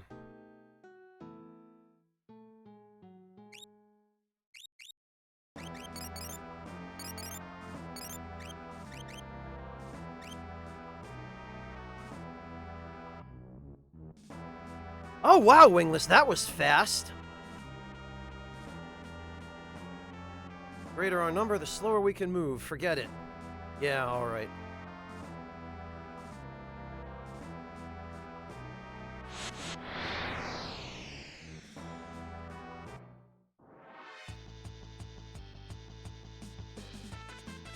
Okay, so...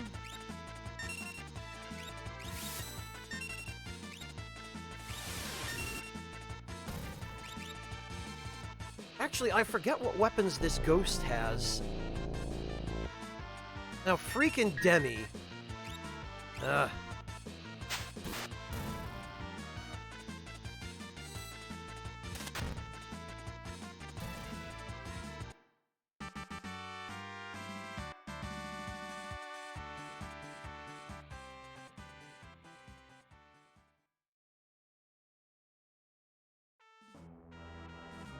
All right.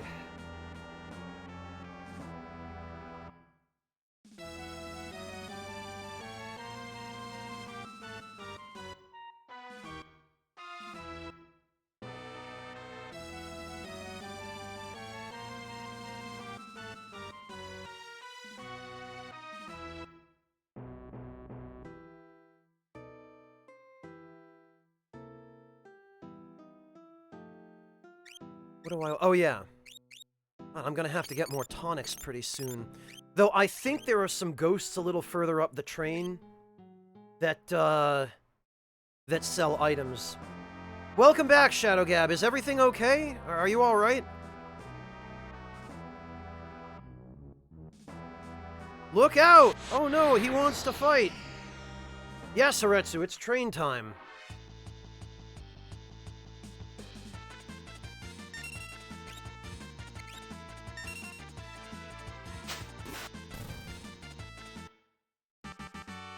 Captain Garrison, this is the anthology version of 6.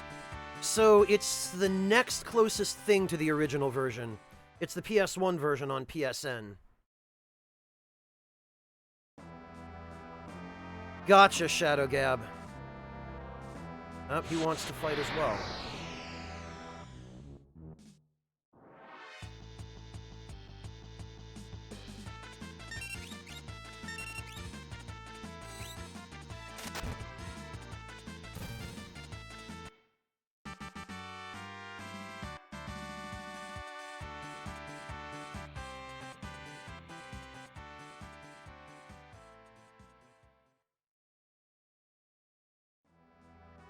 Oh, it was Captain Garrison, okay. Howdy, folks, I have some great value-priced items! Well, excellent, Mr. Ghost, because that's exactly what I need right about now. I can't believe I've only used 19 shuriken this whole time.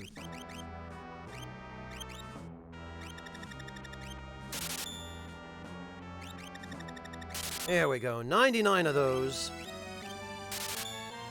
Couple of those. One more green cherry.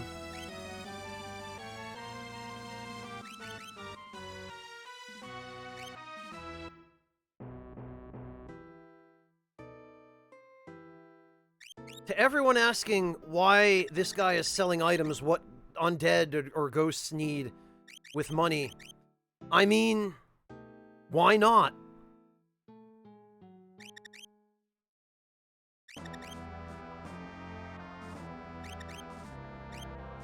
They're entitled to make a little bit of money in the hereafter, aren't they? Right, the plumed hat we can ditch. Buckler. And the leather armor we can ditch.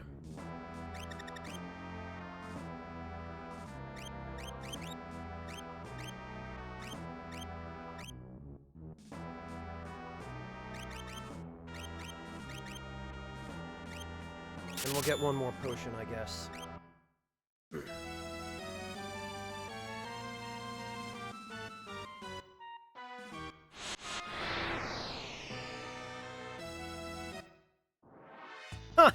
Hello, Angelina. Welcome.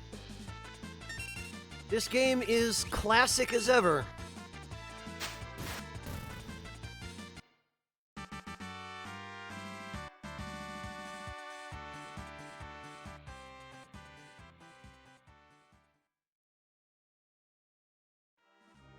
Yeah, there's that too, Decoy. Seems to want to come with us. Bring it along? Yeah, okay. There are several different ghosts that you can recruit throughout the train. I believe that they all come to you at a different level, and I think they have different equipment as well.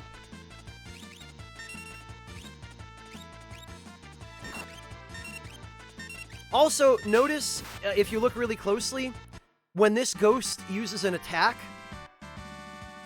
it actually has human arms that it punches with. Honestly, Angelina, I don't recommend the one on Steam. I don't like the sprites or the translation in the one on Steam. Not that the translation in this one is necessarily the greatest, but... Oh, look! This guy is still going! I always found that incredibly goofy.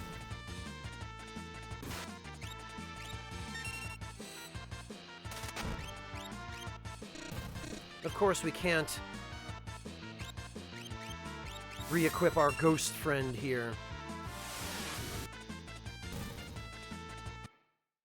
Oh, is this your first time playing 9, Captain Garrison?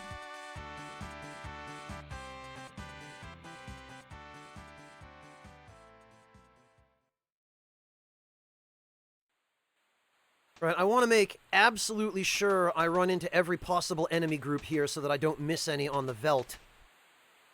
Because once we're done with the Phantom Train, that is exactly where we're going to end up.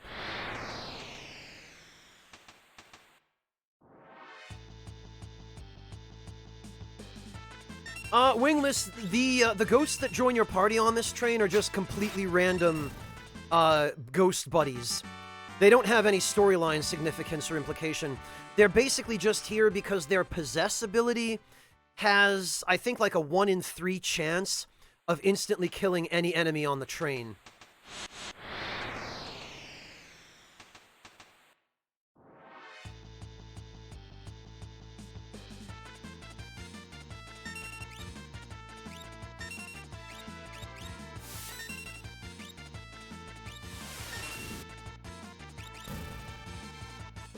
And basically the only reason they're here is to fill out that last slot in your party, or that last 2 slots if you were unfortunate enough to have Shadow leave you before now.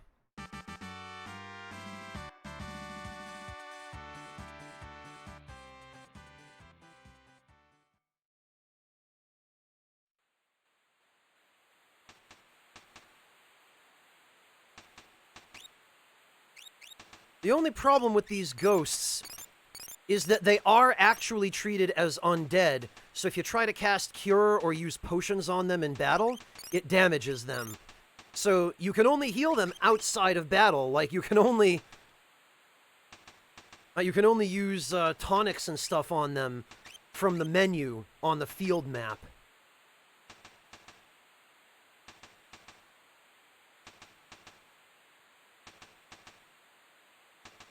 Right, it looks like it's just bombs in the last car there.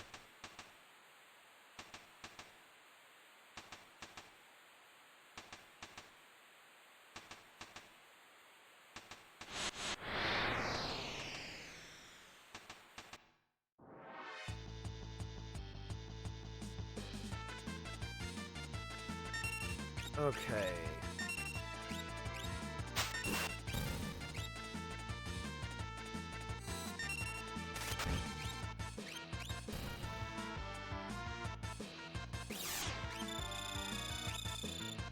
Welcome back, Clockwork. Things are going okay, considering we're right now stuck on the train to the afterlife. But other than that...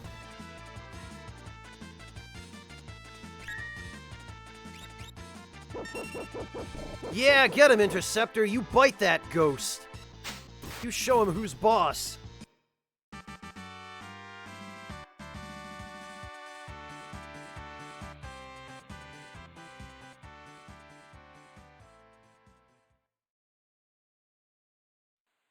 Oh, you're just getting to Bermesia, Captain Garrison. Okay, so you've still got quite a ways to go yet, then. You've got the whole adventure ahead of you.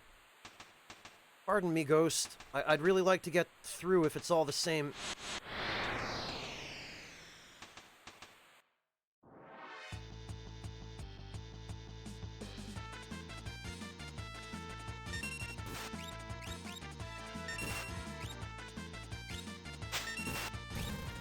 There we go. This ought to finish them.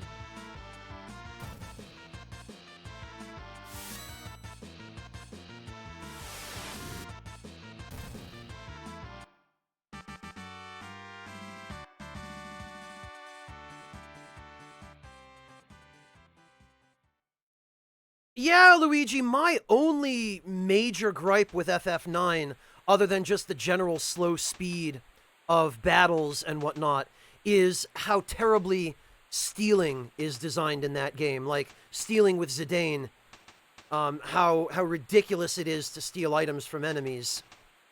Other than that, I enjoyed 9. I think 9 has an interesting cast. I think it was nice that they went back to some of the more classic game systems in FF9. Oh, this one wants to come with us.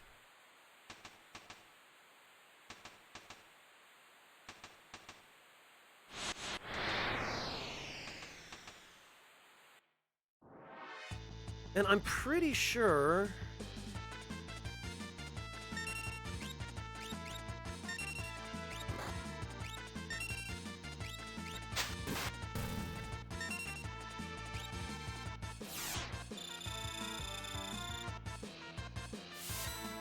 Yeah, Arkenrai. And even once you got the Thief Glove, it only got marginally better.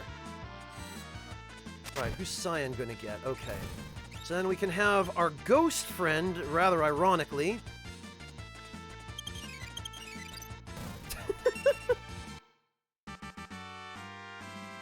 And that's how you turn these ghost characters into MVP combatants, is you just have them spam potions.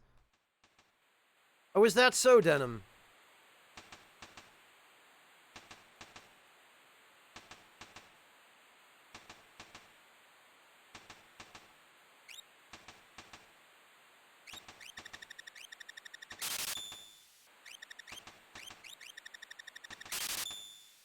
Okay.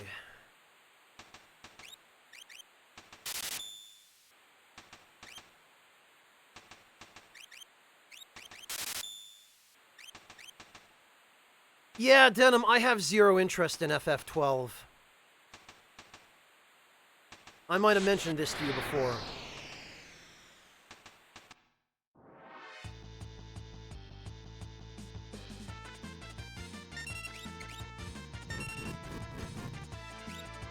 God, that fire spell.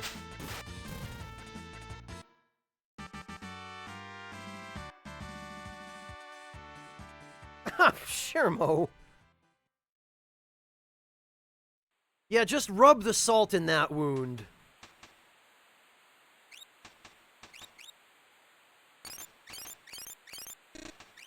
Actually, hang on a minute, is... Oh, he was in the back row the whole time.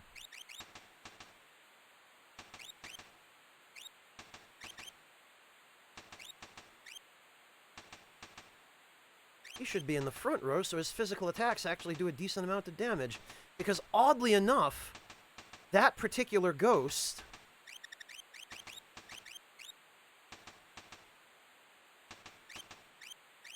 He does a decent amount of damage with his fists.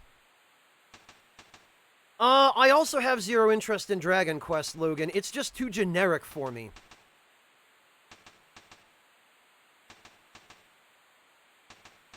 Yeah, Clockwork, the gameplay. The combat mechanics, the gambit system especially.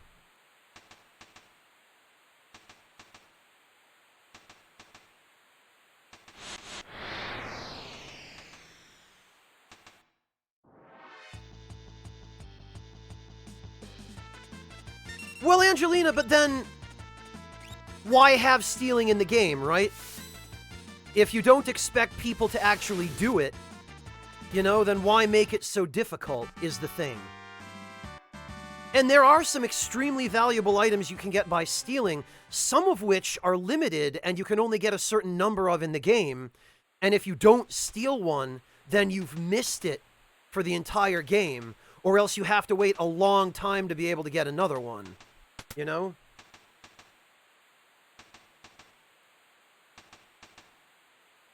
Oh. No escape!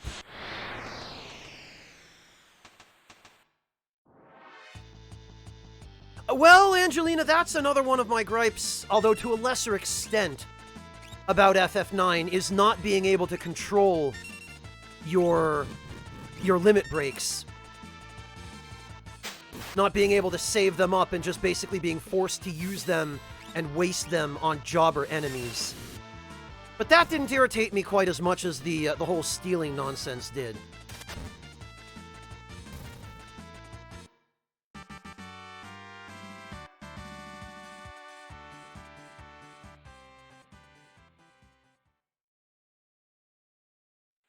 It did, Wingless, but all that lets you do is drop into the car. Ha ha ha, whatever did you think you were doing?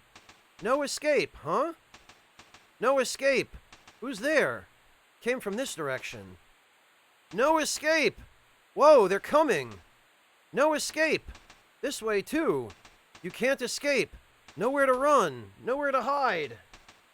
Oh no, guys, we have nowhere to run and nowhere to hide.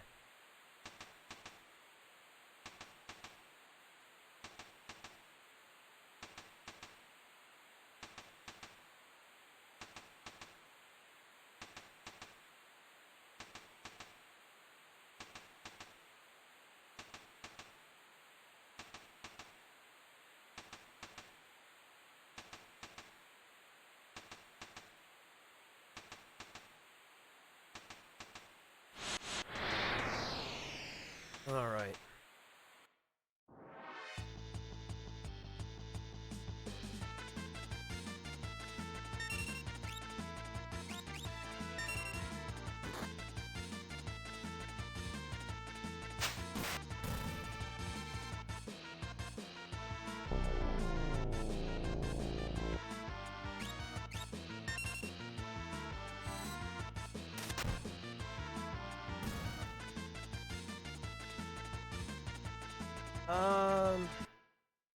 Hang on, Decoy, what?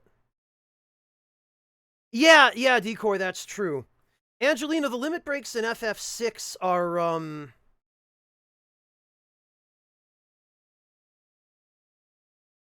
yeah, the Divine Confetti, Luigi, right. The limit breaks in FF6 only have a random chance of activating, and in order for them to activate, you have to select the attack command when your character is at critical HP, and then you have something like a 1 in 16 or 1 in 32 chance of actually getting their limit break. And then all the limit breaks are in this game are glorified, powerful physical attacks.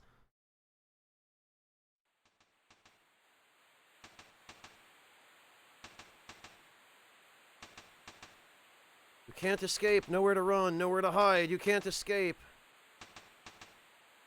Bloody persistent. Can't believe we're stuck.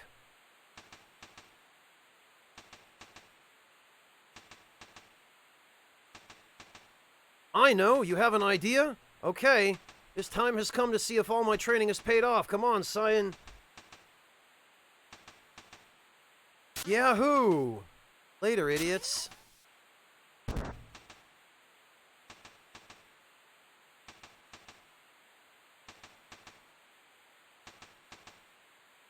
Oh, we can't get through here, I guess.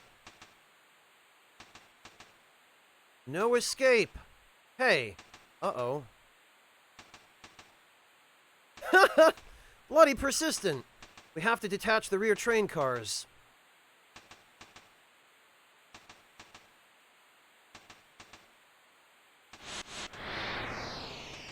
Hello, Jimmy 2 Feet, welcome!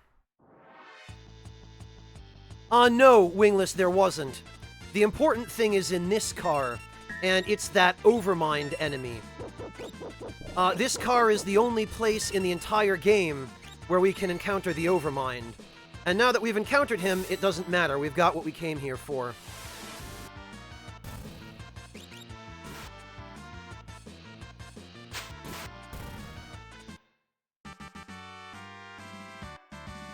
Yeah, Haretsu, even our ghost dude is scared of other ghosts.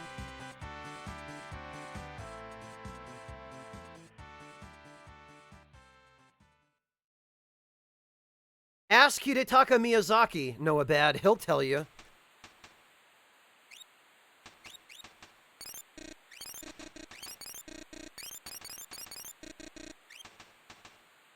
Alright, so I think all we have to do here is...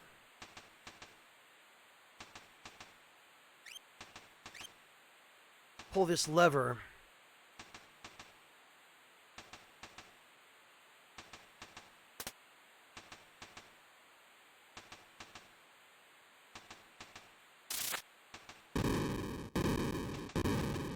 Later, losers! Can't follow us now. Also, we just screwed all those ghosts out of getting to the afterlife by detaching that car. So now they're just going to have to wander the Phantom Forest forever.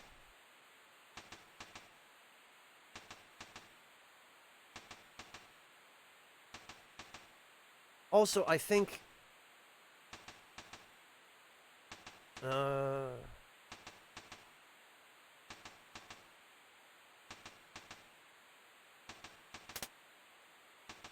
There. Okay. Why it works like that, I have no idea.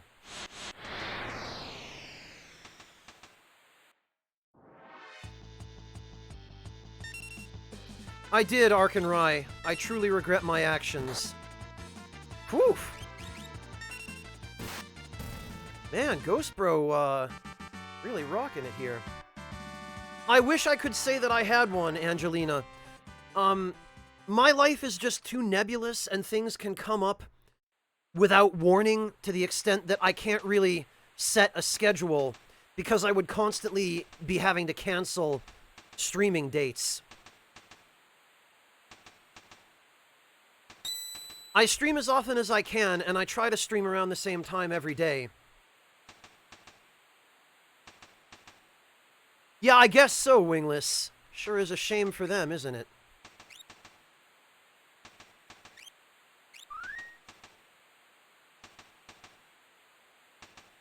Alright.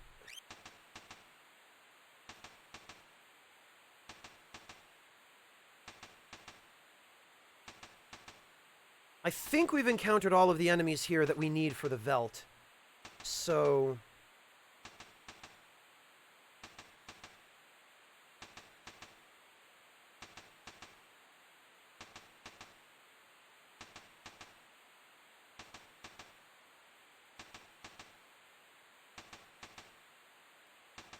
yes, Angelina, there is the Discord, and there's also a...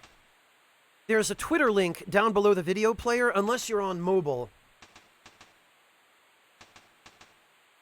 Let me just give you the link in chat in case you are on mobile.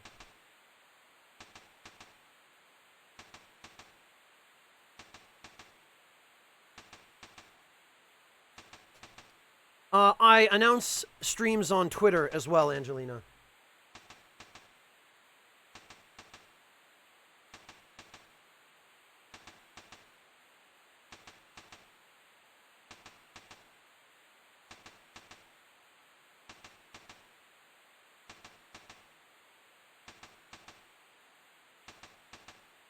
So, that hopefully will help. And again, you're always welcome to follow on Twitter or join the Discord.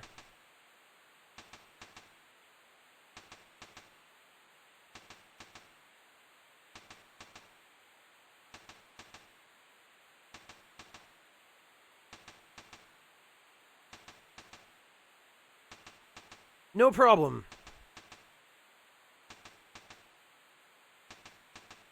Juju, that doesn't... That's not how that works.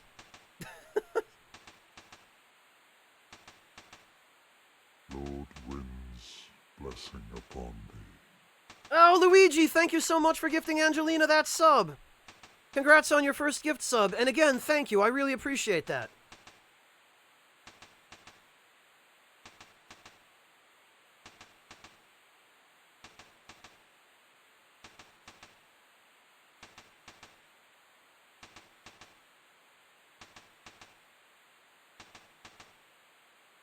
Denim!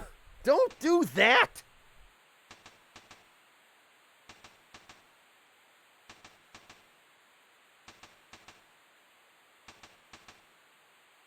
Oh, thank you, Luigi. I really appreciate it.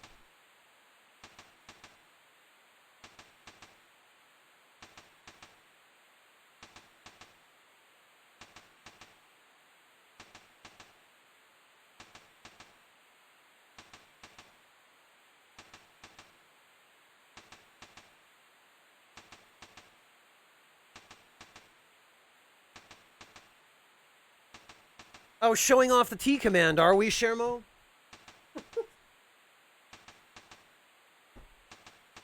I'm glad you guys like that so much.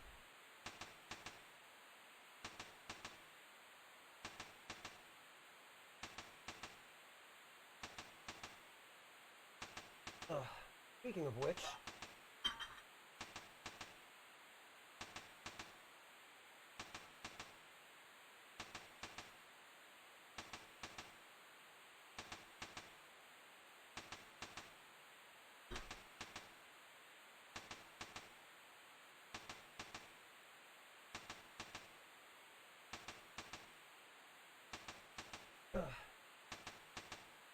Forgive me.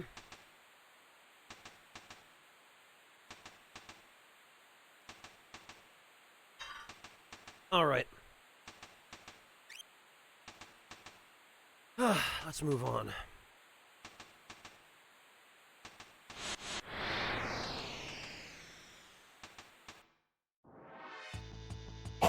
Yeah, Circular, I guess it is. We can get rid of probably the Overmind first, because he's the most dangerous.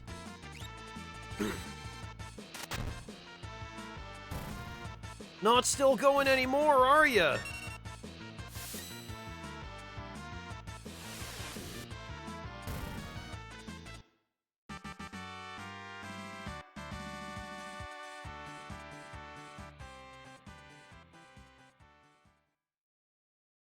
Jesus, Shadowgab, if you don't mind my asking, where exactly are you that's being flooded so badly?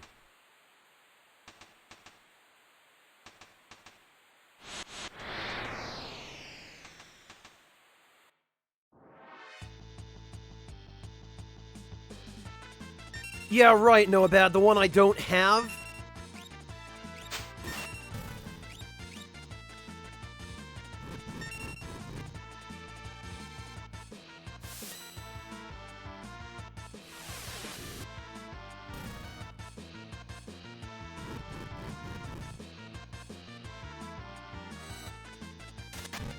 Really? Southern Quebec? I didn't realize the flooding was that bad up there.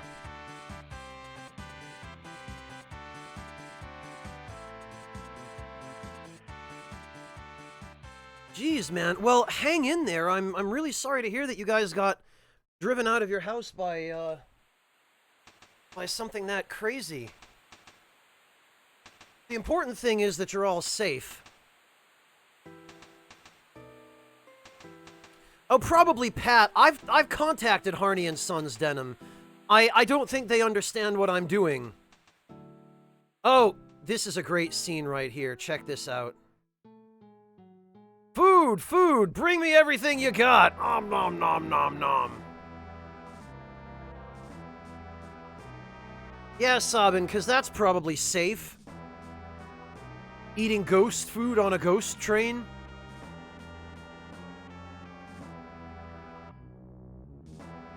Are you going to be okay if you eat this? Worried? Can't wage war on an empty stomach. Sir, I won't hear any more of this kind of talk. Gobble, snarf, snap. HP and MP recovered, and status ailments like poison cured. See, Cyan, it's fine.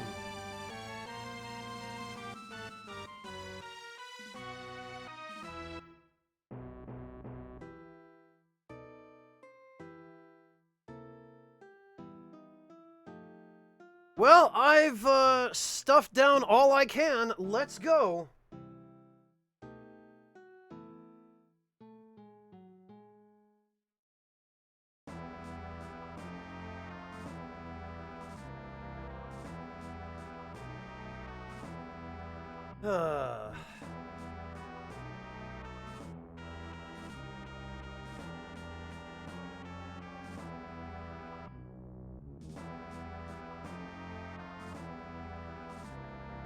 And actually, if I remember correctly, we can...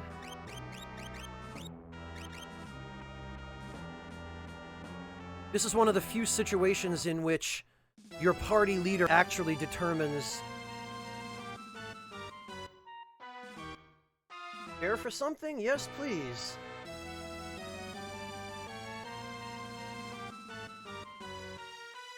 One moment, please.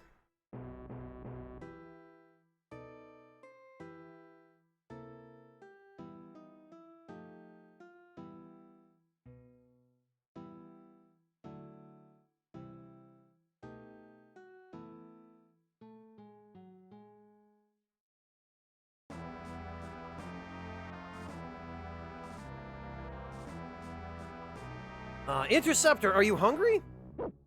Ruff, ruff.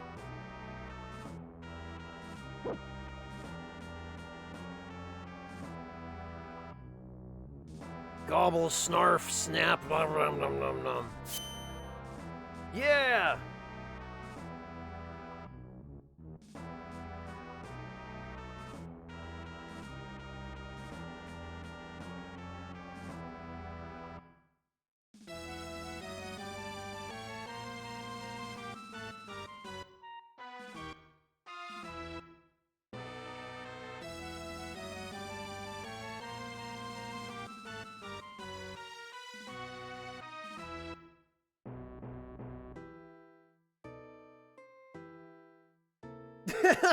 Yeah, I guess, Arkanrai. Alright, let's go through the others, because it's pretty funny. Cyan... The Ghost has one, too, actually.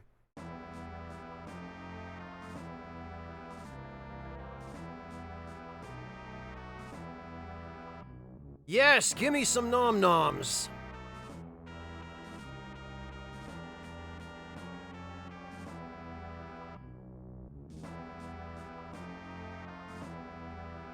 Are you going to be okay if you eat this?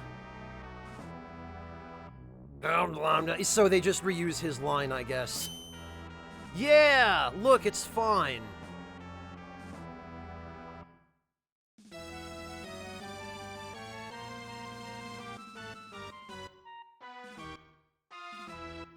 And now... for our mysterious friend!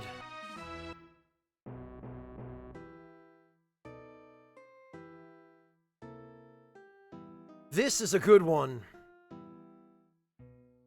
Yes, please, gimme.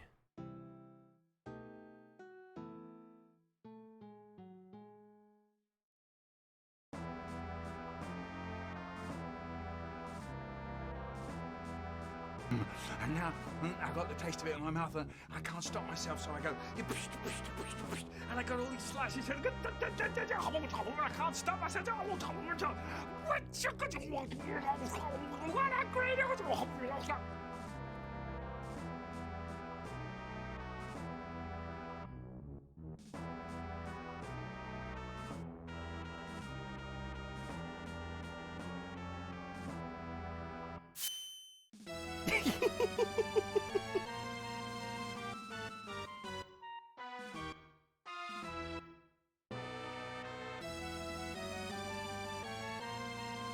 Somebody needs to just clip that and then show it out of context to random people around the internet.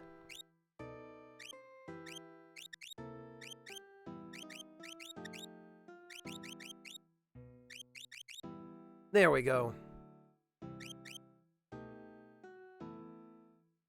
No, some guy. That I added those. That was Michael Rosen. Please order at the table. Oh no, I can't get through.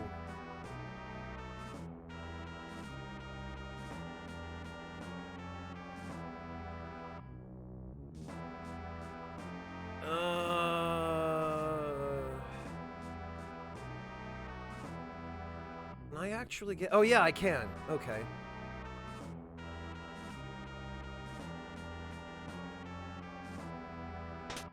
Yay! Another set of earrings! Now we can give them to Celis. And super beef up her magic power.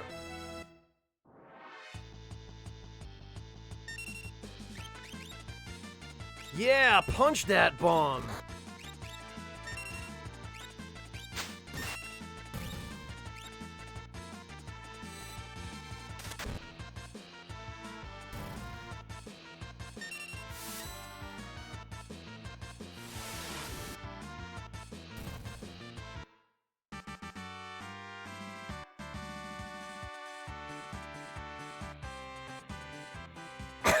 Thanks, Shermo. Appreciate that. Yeah, Luigi, bombs are definitely not a very nice enemy to fight. They can really mess up your day.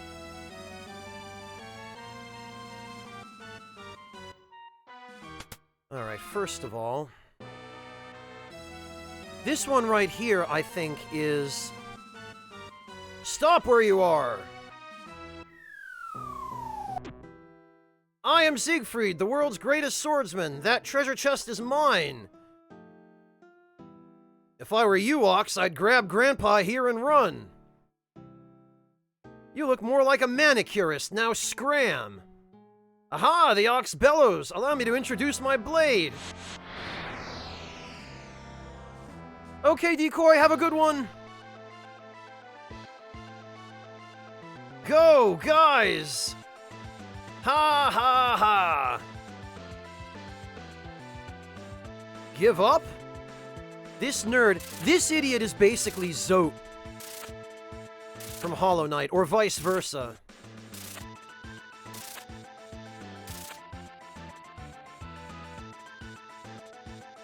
Because Siegfried existed first. Tell you what.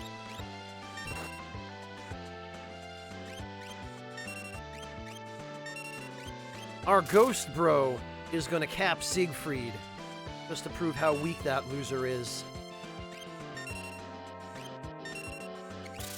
Get him, ghost bro! Punch him! Yeah, there he goes. Coward.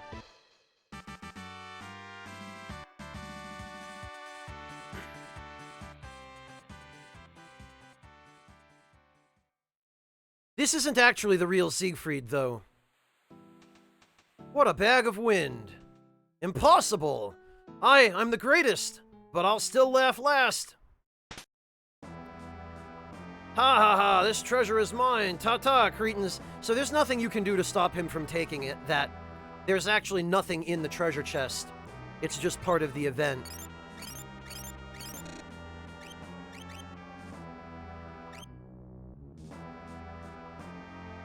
No, not really, Citizen Strife.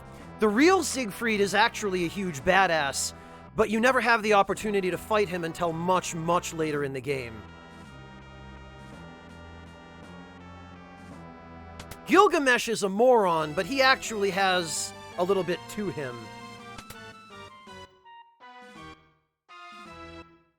Actually, I believe they pull another... Yeah, they pull more stupid crap here of... Hey, look, examine a floor tile with nothing on it and get an item.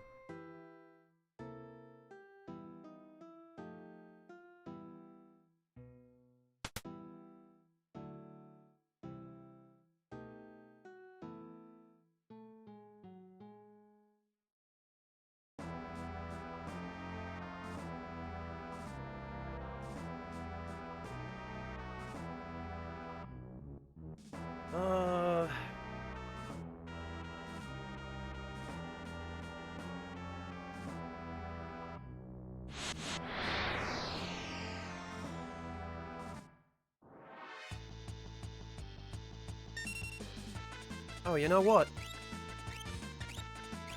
Potion? Yeah!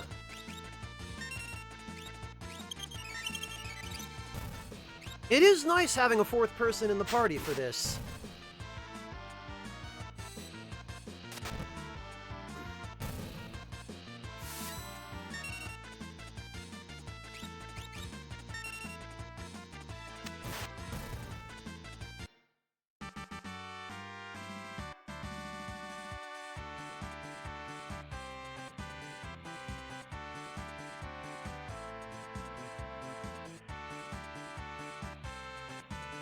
Alright.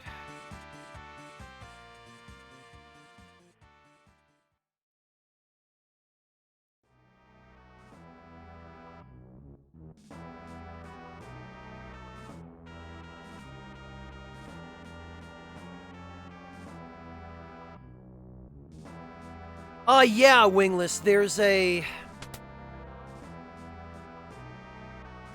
The tile I'm standing on right now also has a, this tile right here has a treasure on it, but because of the arrangement of the furniture in this room, you can never actually face the tile to take the treasure on it, which is incredibly stupid and a really bad oversight on the developer's part.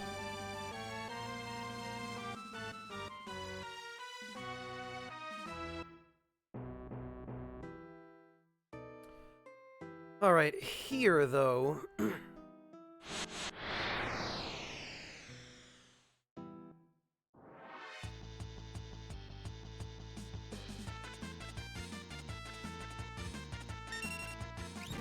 damn it, not Blaze. Ah, that hurts.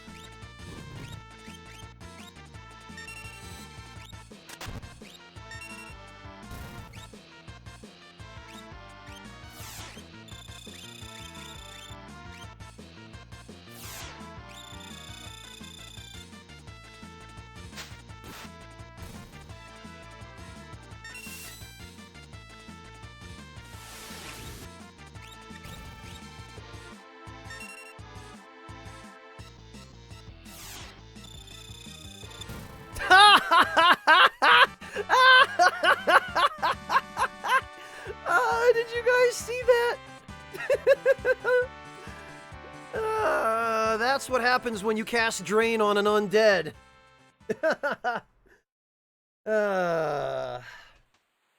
Man, I love these old games because of dumb stuff like that.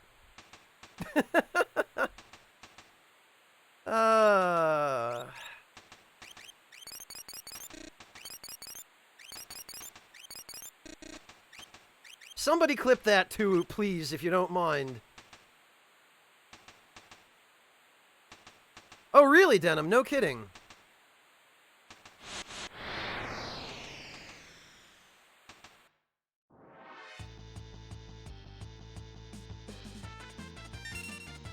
Yeah, Noabad, that's totally a thing.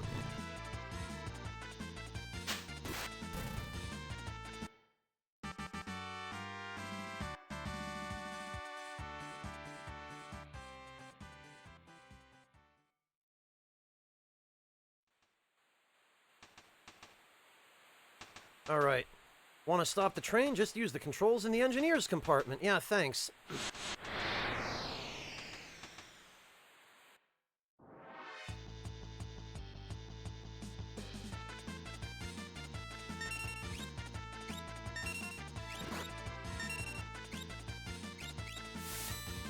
And we're gonna have to...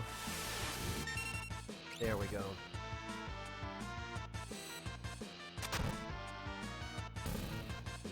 Kind of funny that the most potent weapon this ghost guy has in his arsenal is potions. Oh, that guy's not undead. That explains why.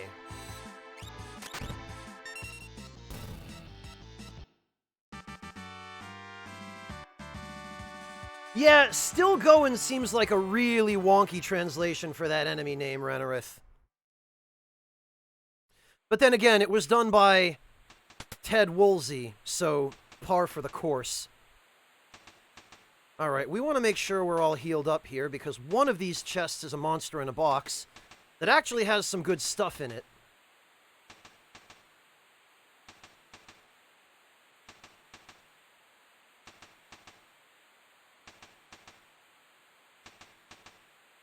Yeah, Lothario, exactly. He kind of did a rush job because that's what Squaresoft has always loved.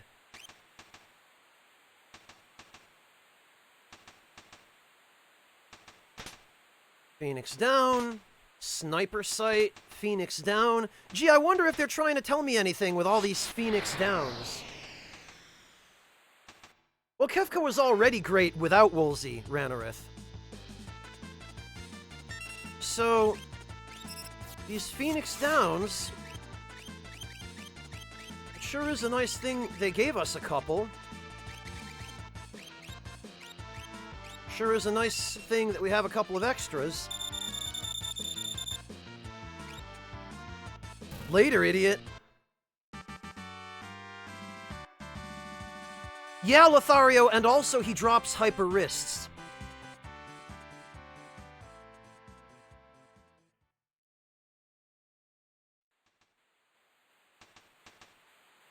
And hyper wrists are quite handy.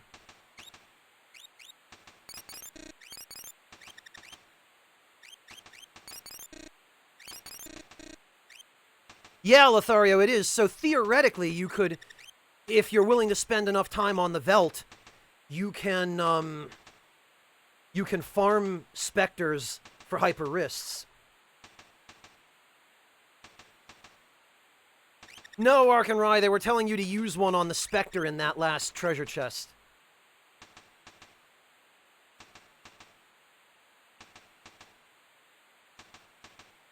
Alright, so...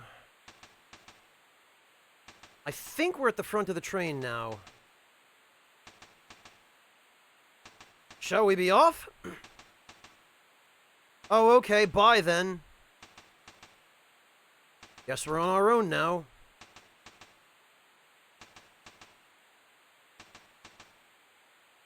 And unfortunately, even if you try to... Oh, right.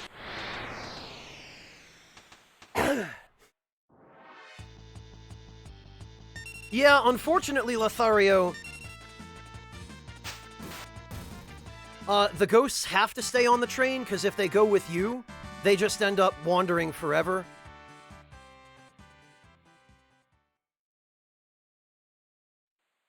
Arkanrai, you could just as easily do that by finding a chicken with red feathers and just giving it steroids. Or covering a peacock in red paint. Kids, please don't cover birds in red paint.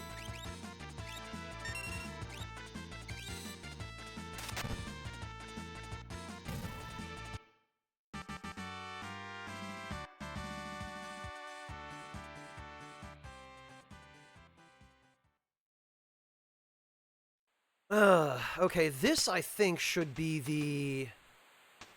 Oh no, it's just a save point. Okay, well...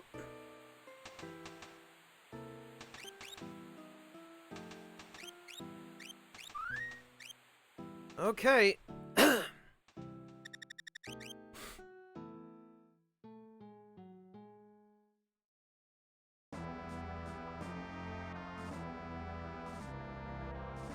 And here we are.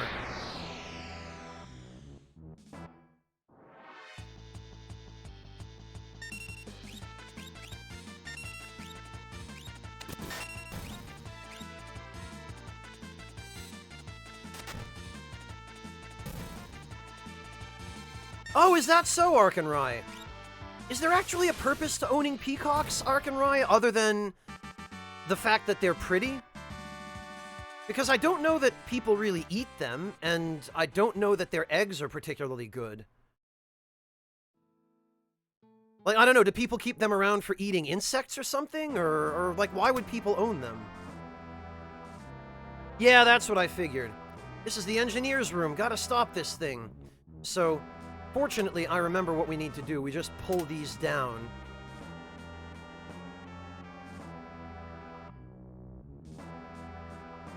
And then... Press this switch and the train will stop. It's suplexing time. Phantom Train says, "So, you've been slowing my progress."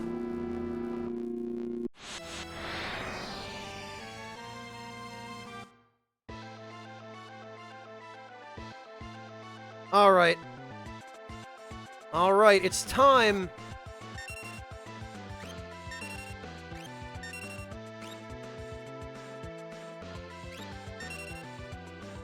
Here it comes!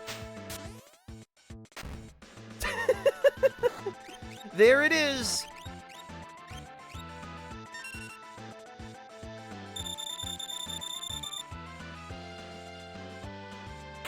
And there it goes.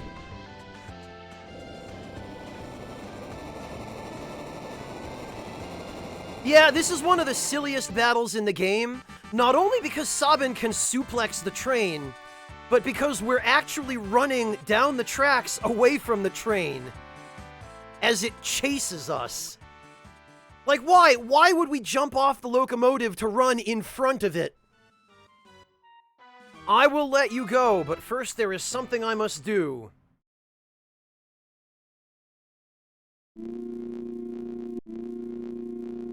Yeah, Wingless, they've got to walk now.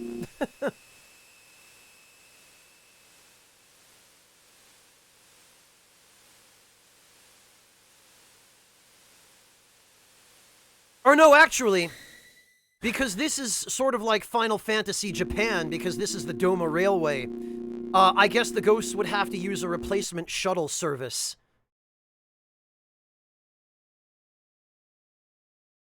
Duh, where are we?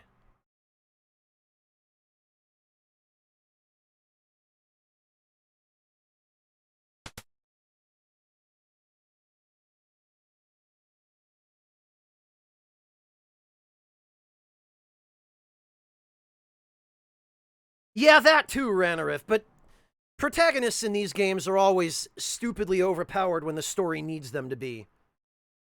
And yeah, Wingless, of course the train survived the suplex. They build them tough in the afterlife. Whew, boy, finally got off.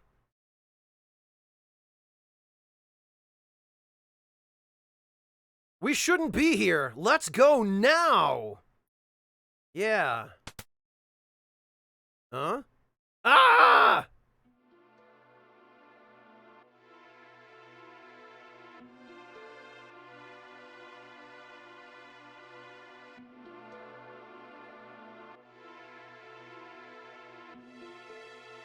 No! Elaine! Owen! Cyan, is that your wife and child? Departing? Well, more like already departed. Also, rip Sabin. Please wait! Elaine! Owen! No! My love, you made me so happy. Don't forget me. Dad, I'll make sure Mom's all right.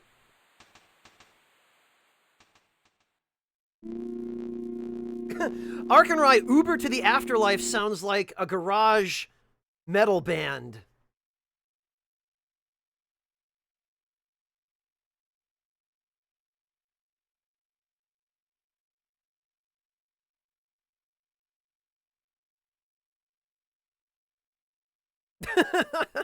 Right, Luigi? Leave him alone.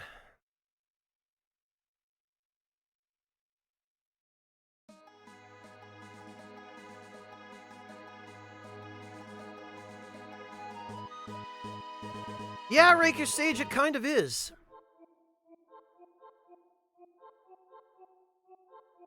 So what we're gonna do... Whee! Is use the recovery spring.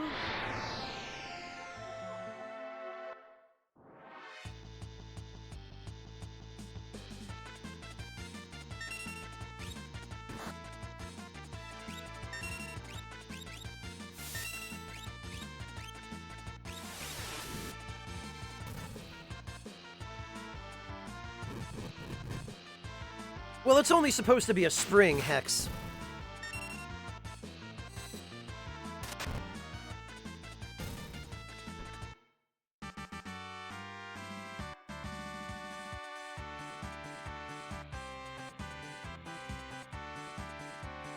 Okay.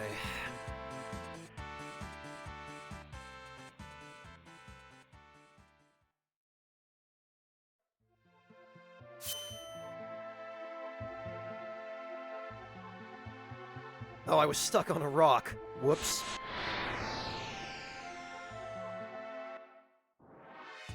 Oh, yeah, Hex, I guess I could see that.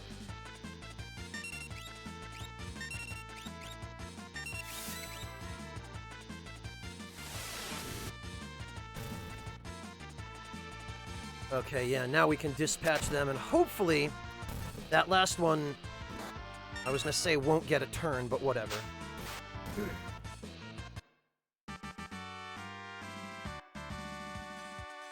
And now we can finally move on to the Veld. At last!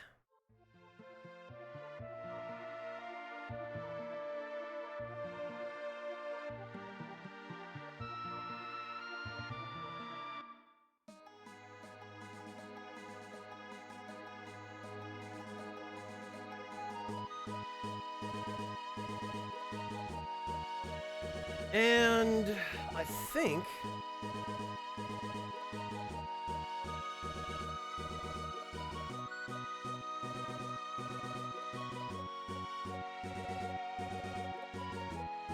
yeah, I think there's nothing else for us to do here but proceed.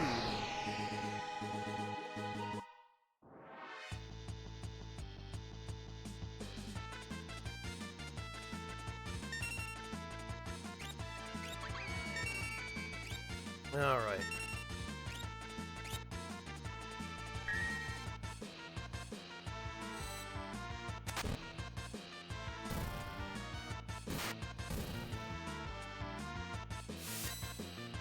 Fortunately, these are just jobber enemies for the time being.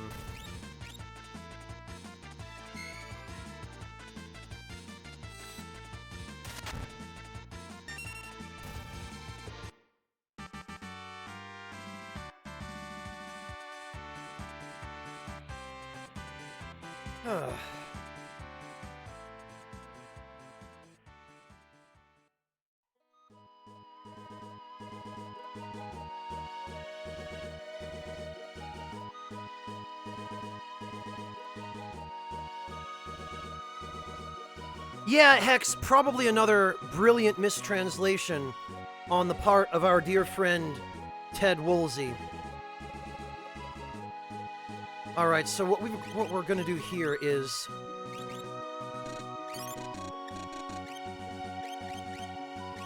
we need to remove everything from our friend Shadow. Because at this point, no matter what we do, he's gonna peace out on us.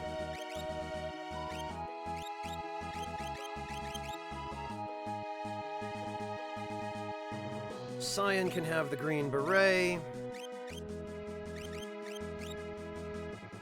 Sabin can have Shadow's ninja gear.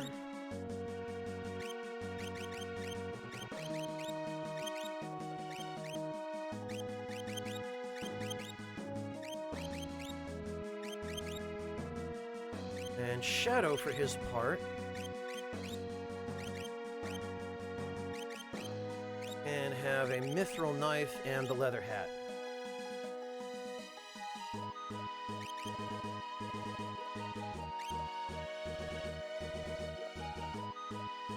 Oh, and you know what?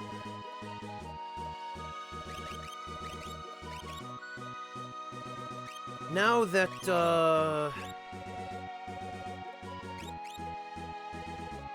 we can go Hyper Wrist and Atlas Armlet, because that's all physical stuff. And give him that, a heavy shield, the green beret, the iron armor. Sabin.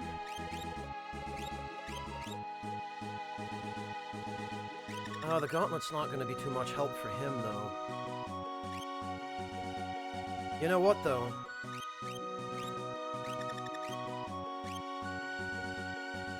The Hyper Wrist...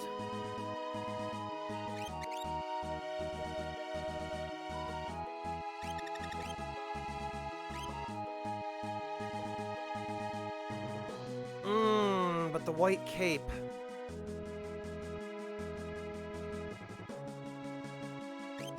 Yeah, I don't think anything is going to be using status ailments for the time being. We'll give Sabin the hyper wrist for now.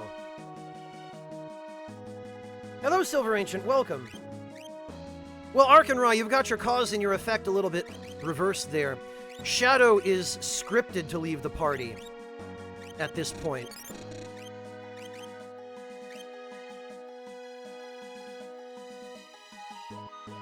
So we're gonna...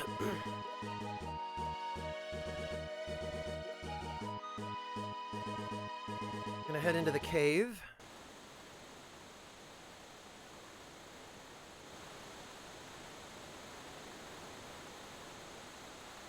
Gonna jump into Barren Falls. This must be Barren Falls. To the south is the Veldt. There are dangerous creatures there. And the Empire's right on our tails. We can slip through the Veldt. We can reach the town of Mobliz to the east. I have served my purpose. Shadow. Thanks for your help. Let's join ranks again sometime.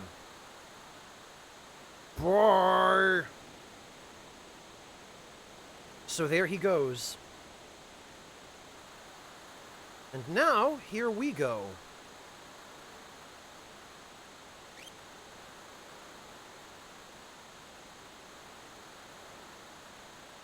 Jump! Why not? Yeah, Shadow is going to be replaced by an equally good, maybe even better party member in just a few minutes, Arkanrai.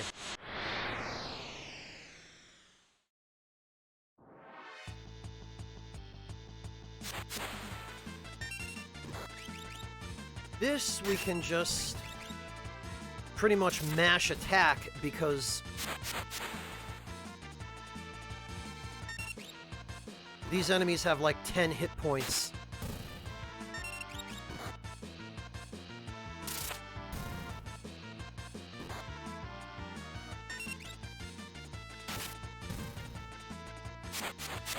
And we essentially just keep doing this till the boss shows up.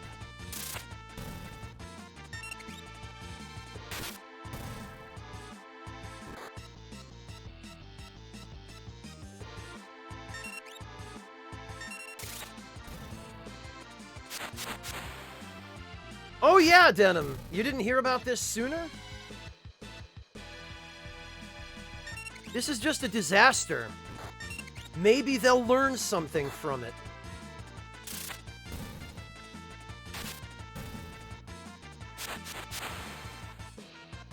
Yeah, Luigi, so was everybody.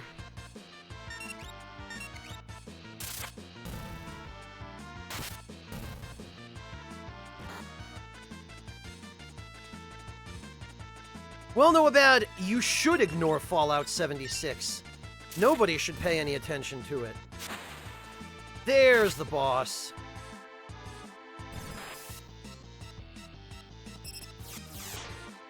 Alright, so...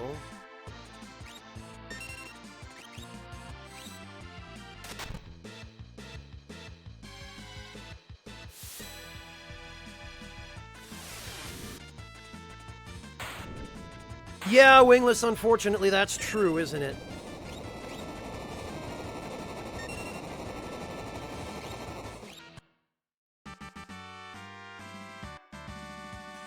Well, Denim, EA is going to do that soon enough.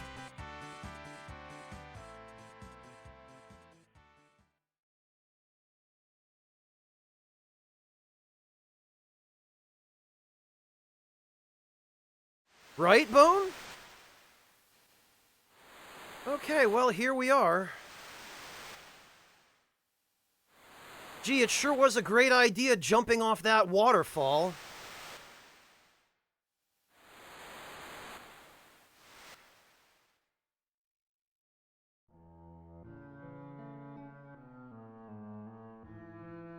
There he is.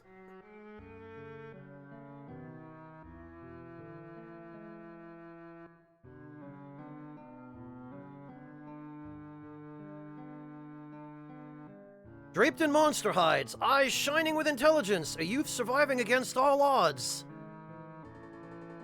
Because his dad was a bastard. and abandoned him.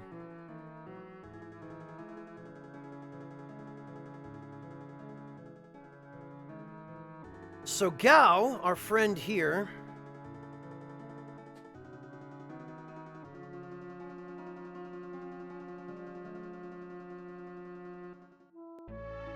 Gao is listed via Ultimania.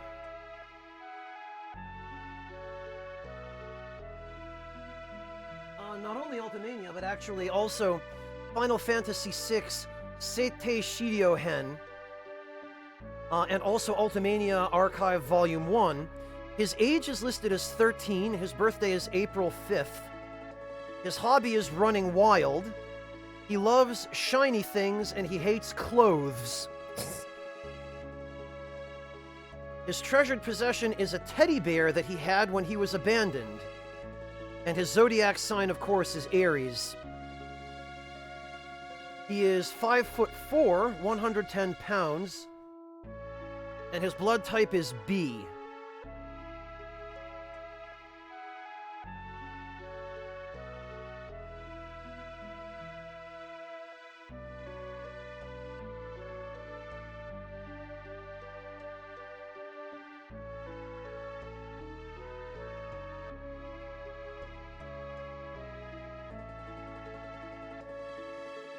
All right.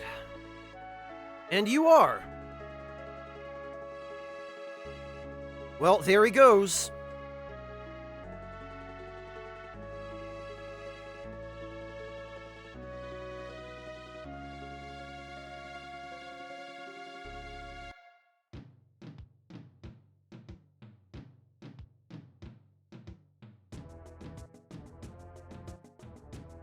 And so this is the Velt. You can tell that the Velt has a different world map theme. The idea here is, well, we'll find that out as soon as we probably win a battle or two.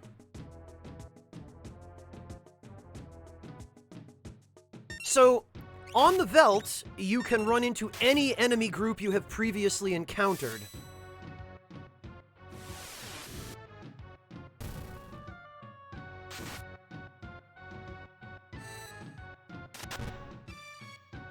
I don't believe you get any experience on the Velt, but I think you still get money. We'll find that out in a moment, too. I don't quite remember. Yeah, there he is. Wow! Ooh, I'm hungry. So what we need to do is give him some dried meat, although... Try a green cherry, but I don't think he wants that. No. So, unfortunately, we just have to hit him. Wow, wow, you strangers, go away, you scare animals! Then he just... Mario jumps off the screen. Yeah, you just don't gain experience, Lothario, I don't think. So we need to get to the town of Mobliz and get some dried meat for Gao.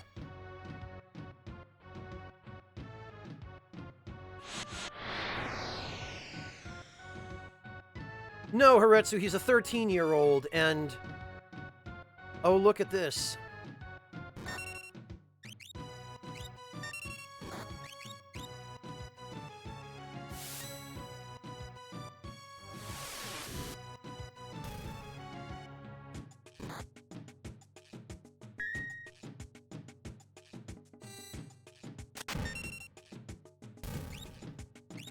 Okay, there we go.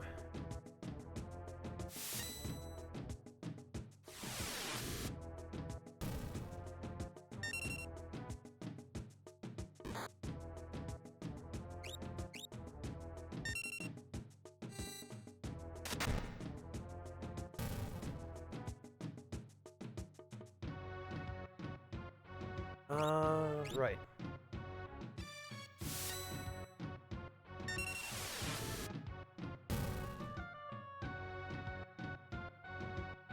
And there's Gao again, which unfortunately we can't do anything with him. We have to just hit him to make him go away.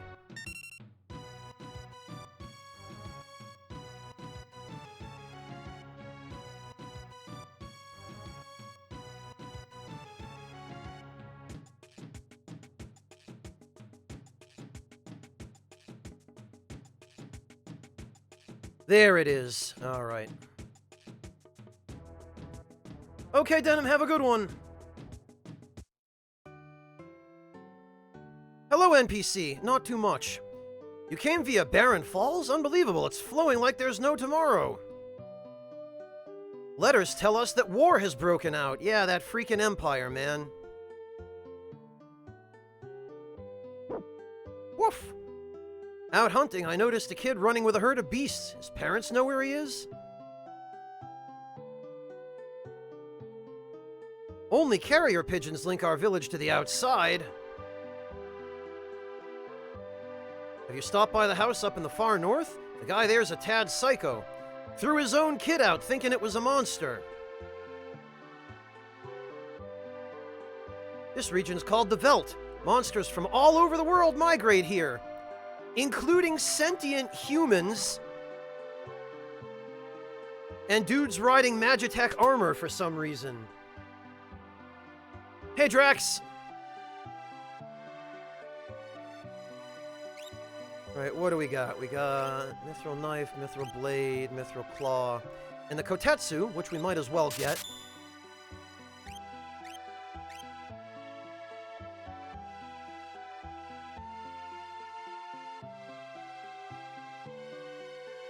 And anything interesting from the armor shop, I wonder? Oh, a Magus hat, huh? And actually now we can buy the bandana.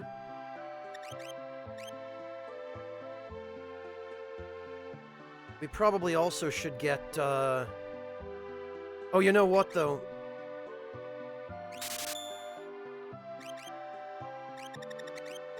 We will stock up here, but not, Hello, Basil! Oh no, this is not deep into FF6 at all. We're maybe 4 hours into the game in terms of actual progression. Okay, Cyan can have the iron helmet. Sabin can have the green beret.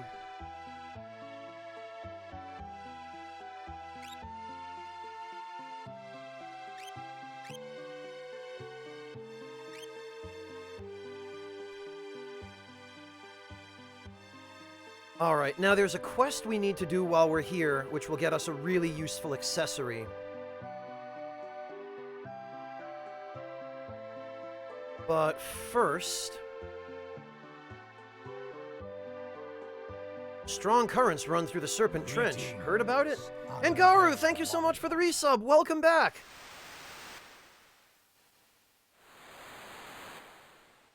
Yeah, so there's this cave that leads to the Serpent Trench.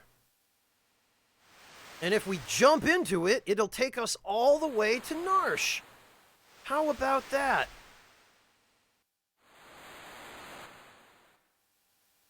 Well, part of the way to Narsh. It'll drop us in South Figaro, I guess.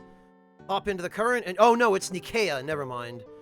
Too bad our underwater breathing device was stolen. Yeah, gee, I wonder what mischievous little 13-year-old brat might have taken that. Keep your voices down. Soldier in here is hurt pretty bad. Some soldier wandered here. Busted up pretty bad, too. It doesn't look good. Only the letters coming from the town of Miranda are keeping him going. It's almost like this might be our friend whom General Leo was talking to earlier. I'm from Miranda. The Empire invaded and made me join their army. I fled when I heard we were making for Doma. They caught me and did this. Now I can't even move. I'll never see Lola again. On the desk is a letter. Would you please read it? I can't get used to Imperial troopers walking around the streets of Miranda, but otherwise things are okay. Flowers are blooming in the garden, telling me spring is here. How are you doing? I'm so worried I wish I could fly to your side. Rest and know that I think about you constantly. Come back to me, Lola. I'd like to write her back, but I can't even pick up a pen.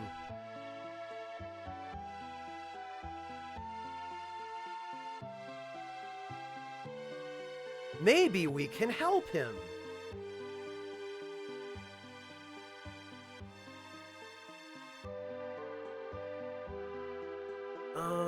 I think...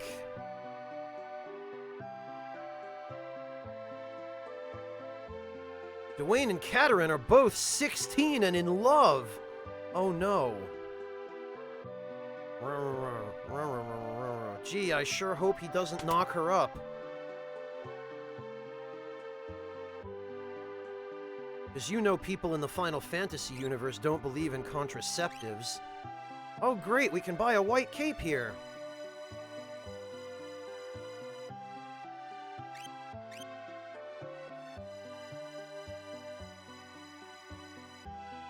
And actually, I think if we go back here, we can rest for free.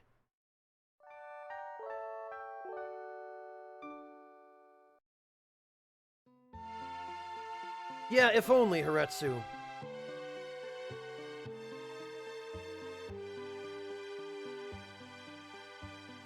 Alright, so what we need to do here is... we need to go... yeah, because this is the house with all the carrier pigeons. We have to... yoink! Take the elixir from the clock. I don't know why all the clocks in this game have elixirs. Postage to Miranda is 500 GP. Gonna send a letter for that soldier, right? Yes! Let's send it.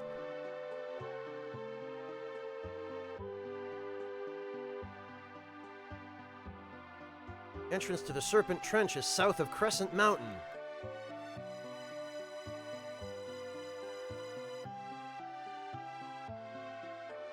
So what we have to do now is actually advance the quest.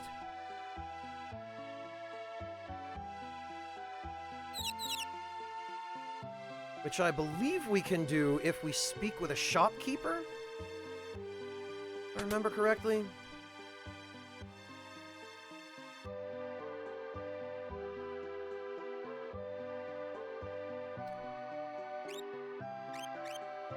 I think all we have to do is talk to him.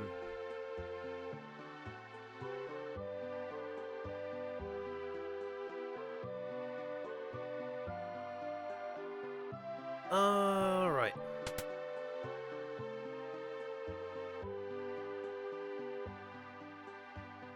And there's another letter.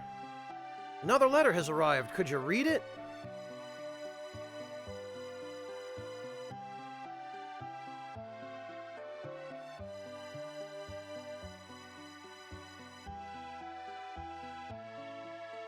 I can't find your favorite record. I thought I'd play it and you'd be with me, but... I'd give Lola everything if only I could move.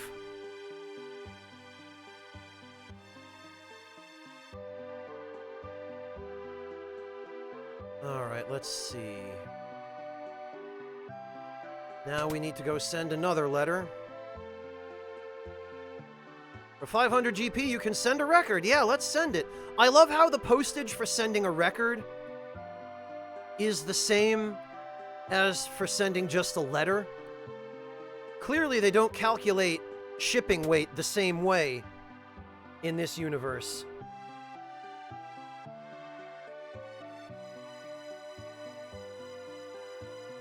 Oh, right, I have to go talk to a shopkeeper. Yeah, Haretsu, I guess it's one of those kinds of deals. Hey, can you stuff it into this flat-rate box? Yeah, we'll send it to Figaro, Narsh, Vector, wherever you want.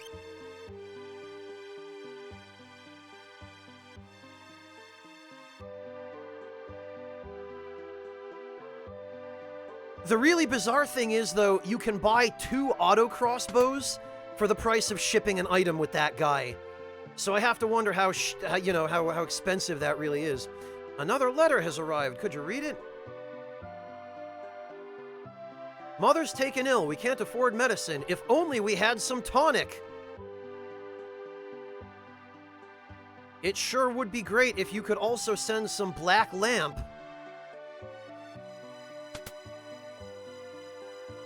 Alright. For 500 GP, you can send tonic. Alright, we'll send a tonic. Damn it, kid!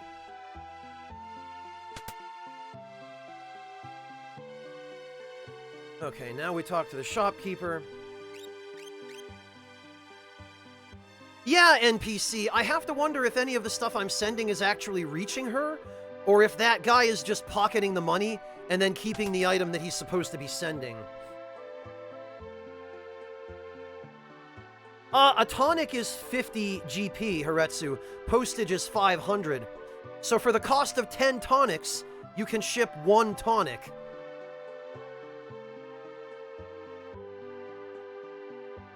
I haven't heard from you. I'm so worried.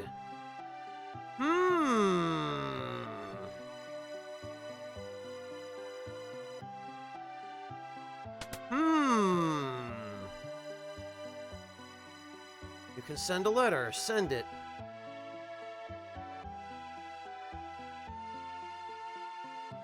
Scam detected indeed, Matro.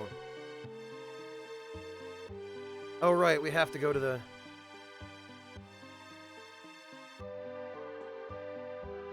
shop again.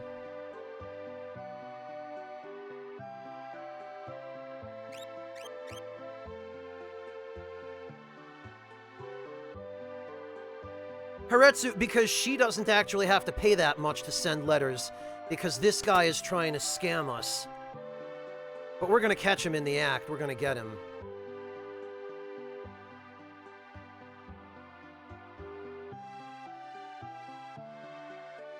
You said you were reading a book. If only I could read it too.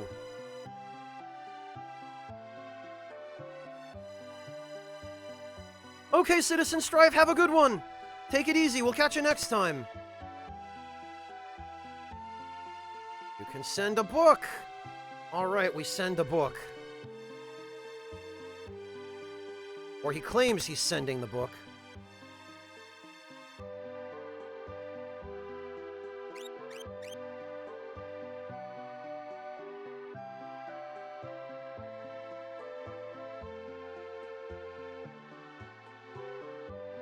Alright, and now we can finally wrap up this quest. I heard. In my name you sent Lola many things. I wish to thank you. Please accept this as a token of my appreciation. Received Tintinabar. I don't know why it's called that in this version of the game, but I think its name was changed.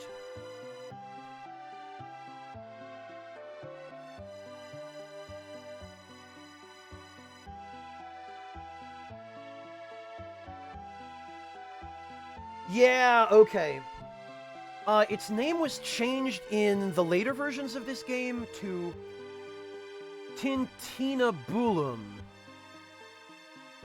which is Latin for something. It's a,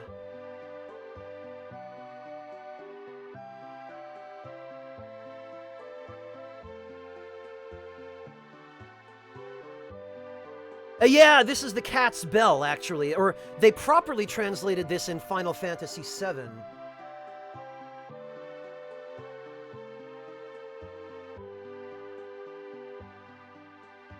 Let me see.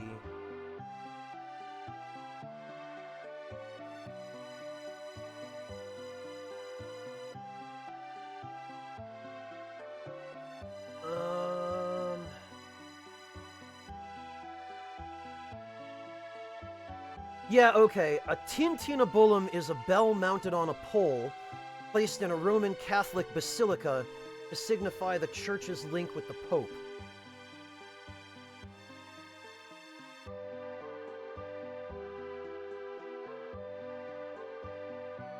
So that's where that word comes from. I believe in Latin it means, little bell. Or something like that. Tiny bell or small bell.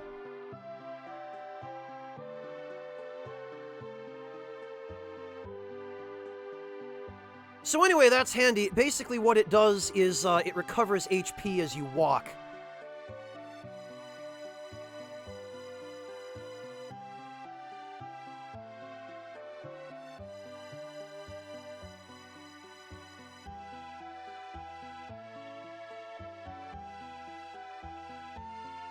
Yeah, indeed, Haretsu. Free healing.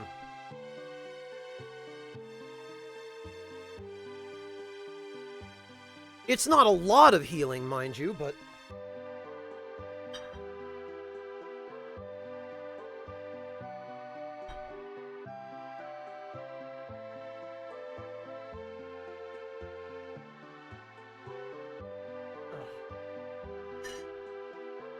But the real use for this item is that when we get to the Colosseum much later in the game, we can bet the cat's bell, and we'll get a growth egg, which is much better.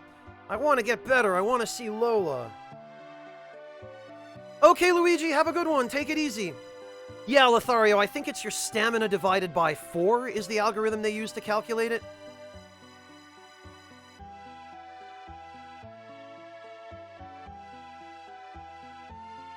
I threw some dried meat into a herd of hungry animals and some kid emerged and grabbed it. Yeah, so that's our hint as to what we're supposed to do here. We go to the item shop, and I believe this is where we can buy some dried meat.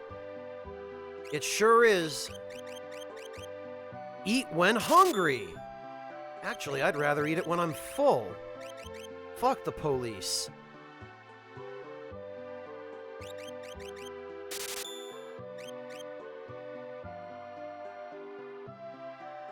Yeah, Fatty Steel, it doesn't do a hell of a lot in this game, unfortunately. Alright, let's...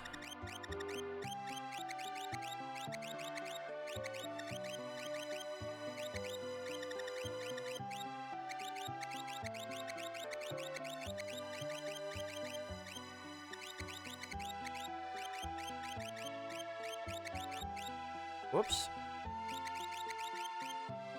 Forgive my OCD here, but I absolutely cannot stand cluttered inventory. There.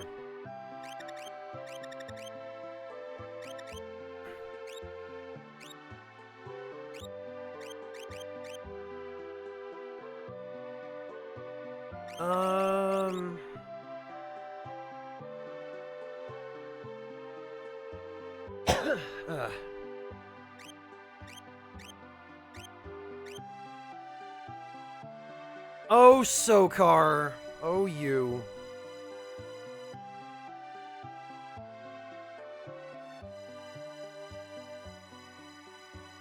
Alright, now...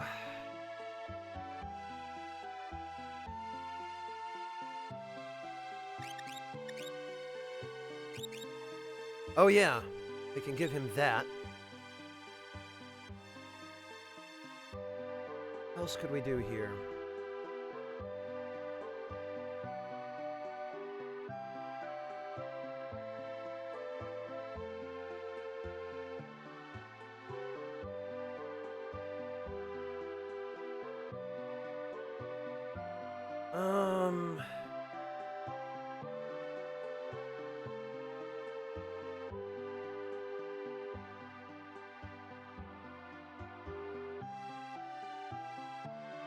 Alright, I think we're ready to just go get Gao.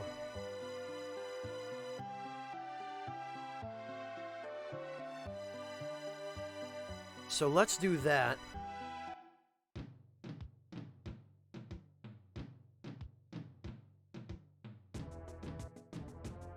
And we're going to stay fairly close to Mobliz here because we are going to have Gao learn some of his rages. And we don't want to stray too far from town to that end.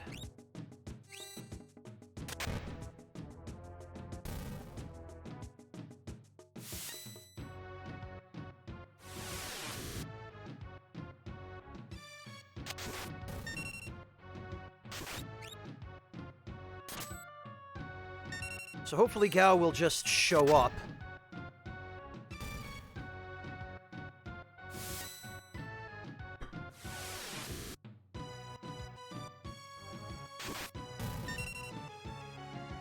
And there he is. All right, hungry boy. Let's stuff some dried meat in your face and see what you think about that.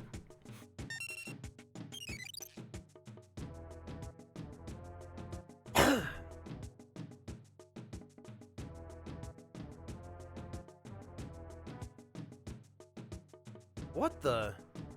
Thou art so odd. I'm Cyan and he's Sabin. You Sabin, you Cyan. Me want more food. No more for you. You go, get more for me. You're a regular munchkin. And you afraid of me. You wanna fight? Me not wanna hurt you. Stop looking at me like that. These idiots. You're pretty tough. Waha, that fun, you strong. Me like dancing, you good leader. Shut up! Simmer down, sirs, and thou, a wild one, who might thou be? Thou? Thou! Thou! Thou! Thou! Brrr. You angry? Cyan, you angry? Me? Cyan, you angry? Me? Cyan! Listen, his family was just... Me understand, me sorry, me not mean person. Look, we can't have you two prancing around all day. Gao, I think we're going to get on well together. Why don't you join us? Ah, I give you present. Gao, give nice gift and thanks for food. What manner of rubbish do you suppose he's gonna... Gao's treasure. Shiny, shiny. Shiny, shiny, shiny. Can anything be that shiny? Seath the Scaleless would like a word with you. Does Mr. Thou like shiny thing? Mr. Thou's that one over there. Shiny thing, eh? Think how jealous Locke's gonna be when he hears about this. Who be Locke? He bad man? Maybe he try steal my treasure. Locke, well, he's... Listen when someone's talking to you. I think he's trying to tell us something. Alright, carry on. Here, shiny thing here. Sabin, place where you buy food, it called Moblas. Cyan, place where you stand. River brought you there. Now, we go Crescent Mountain. Shiny thing there. Look, let's just go with him to this Crescent Mountain.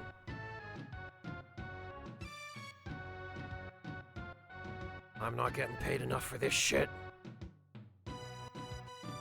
Why'd we invite him along anyway? I hate kids. Look at him, he's moonwalking. Mr. Thou, hurry up. We're leaving.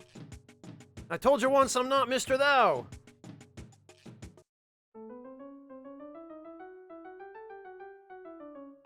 And now, bizarrely, they are decent enough to give us a proper tutorial about how to use Gao, when they gave us no such assistance with Sabin, who's arguably more difficult to figure out.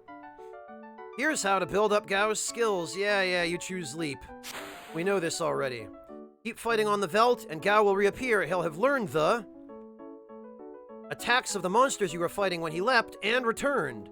Wow. Choose the command Rage, and you can use any of the attacks he's learned. And now, please continue your quest. Oh no, I'm dead. Psych.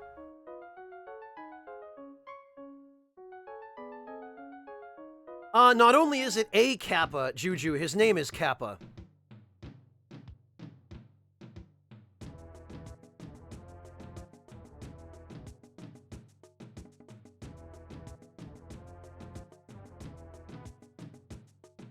Well, they call it an imp in the English localization, because that's probably the best they can do in terms of the translate. Like, the Japanese Kappa yokai has no equivalent in Western culture or language.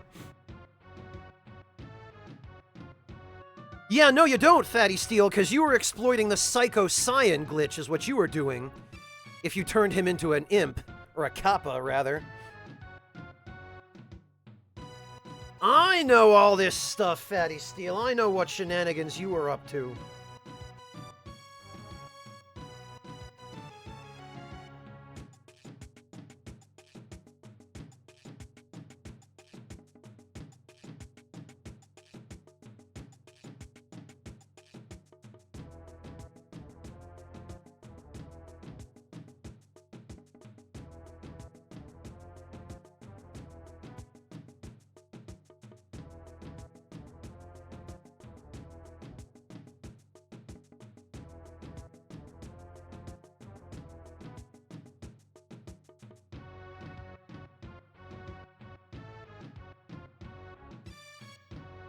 As you would, I suppose, Lothario. Alright, let's give Gao some equipment, because he has none. Oh, and he can't use weapons, I forgot. We'll give him the bandana. And the Kung Fu suit. And we will give him...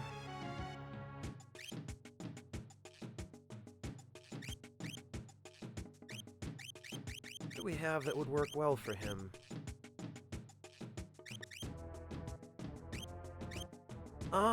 We'll give him...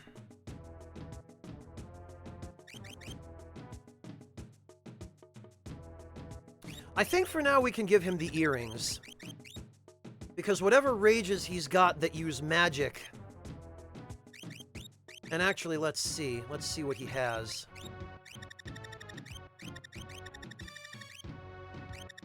Oh, he does have the stuff that,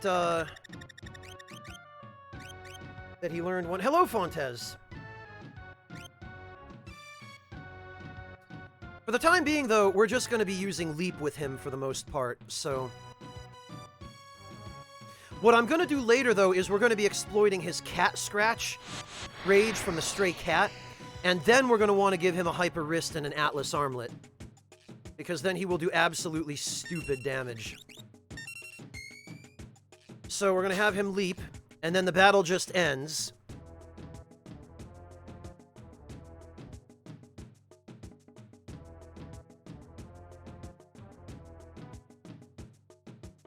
And then we just have to fight a few battles until he comes back.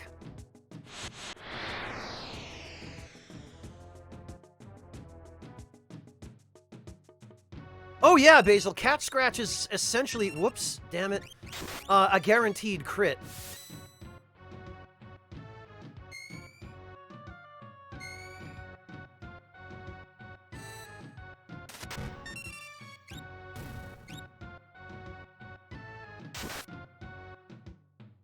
And it also has extremely high base damage.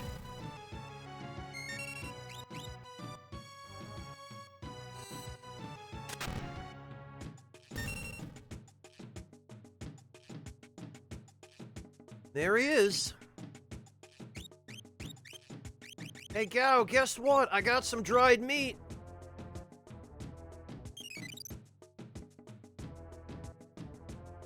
I'm Gao. I'm your friend. Let's travel together.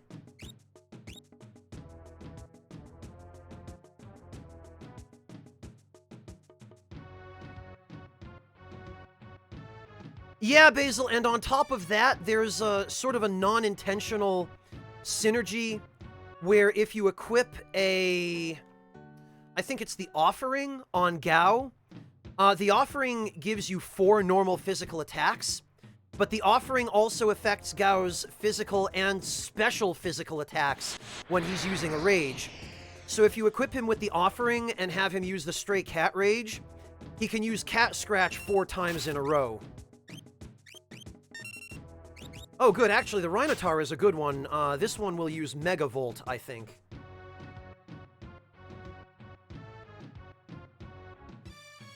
No, you don't, Kaisha. I just gave it to him for the hell of it. But you don't have to.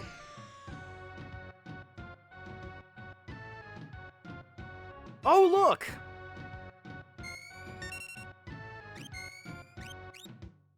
A group of enemies that should have a pretty good rage or two in it.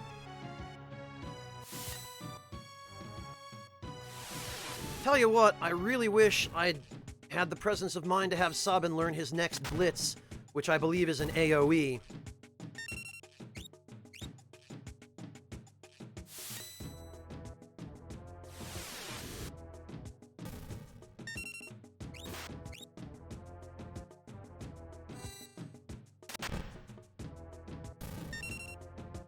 There he is! Yeah, Fatty Steel, and I think the Mastodon in that group was Blizzard, if I remember correctly. But priority 1 is I absolutely want to make sure that we run into a stray cat and leap that, because... Yeah, Lothario, and especially with both earrings on Gao, his Trillium Rage will do stupid amounts of damage with Bio. Well, we've already got this one. So what we're going to do here is... let's test out the Trillium Rage. See how much damage it does to these idiots.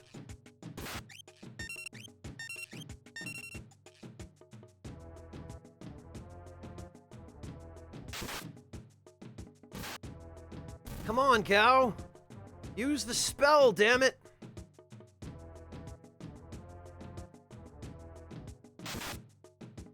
There it is. Let's see what we got. Yeah, 676 damage. Not bad. 2 earrings, by the way, give you 50% more spell damage. Yeah, Silver Ancient, the writing and also the composition for the music.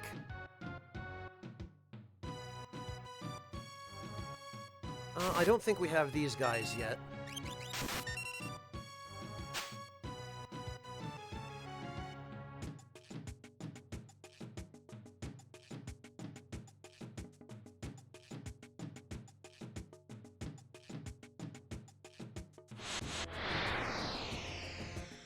That isn't actually Latin, Silver Ancient.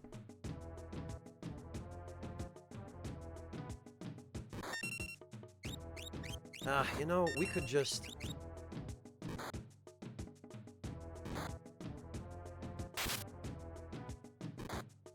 Oh, really? These things are a little tougher than I remembered.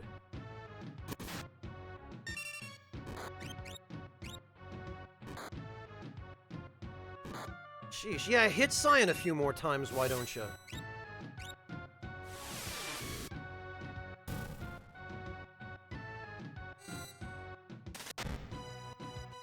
Actually, you know what? Let's see if we can get Cyan to use his limit break.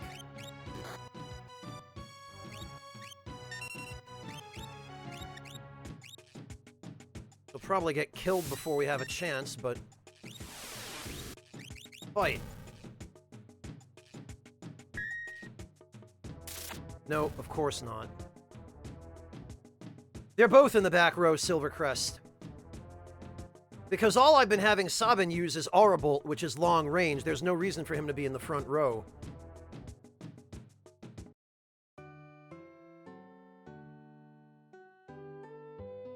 Alright,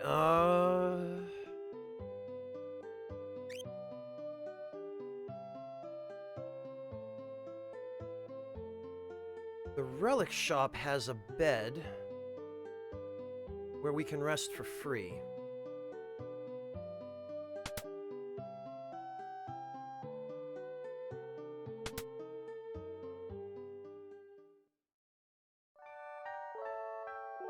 Oh, and actually, I'd probably better save because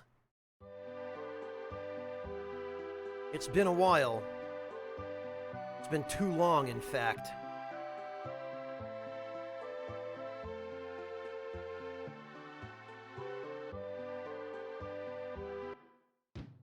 Tell you what, I can't wait till we get to Triangle Island and we can start fighting Intingers.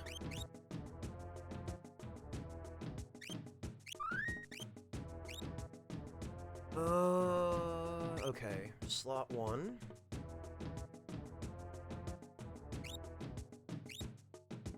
And we'll put this here.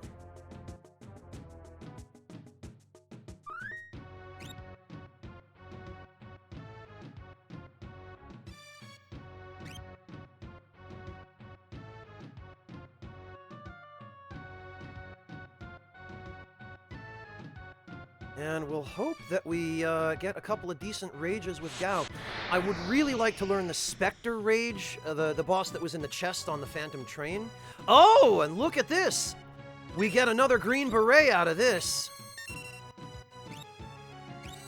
This is an advantage to actually fighting the Telestar, because that time in the Imperial camp is the only time you actually get to fight him. But he still drops a green beret every time.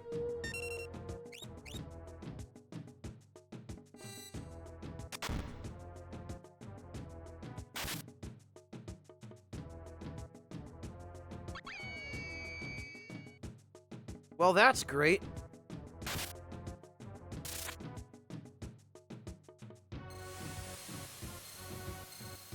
Oh no, not the alarm.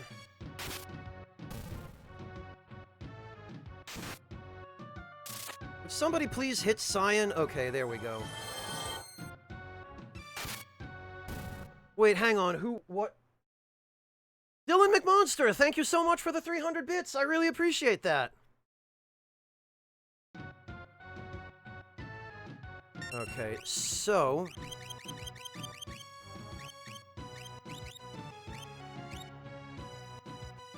it might be time to give Sabin a ribbon.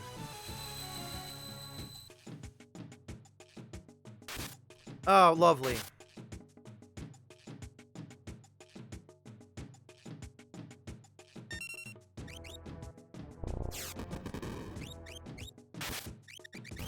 Oh, okay, well, it's fine. It worked out. Another green beret for me! Hooray! But freaking Gao didn't come back, of course. Although I think the Telestar's rage is useless.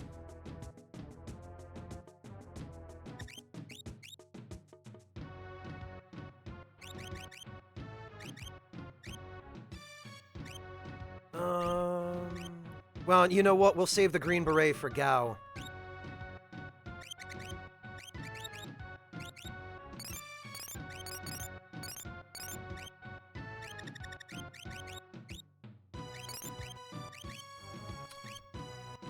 Tell you what, though, that was a good find.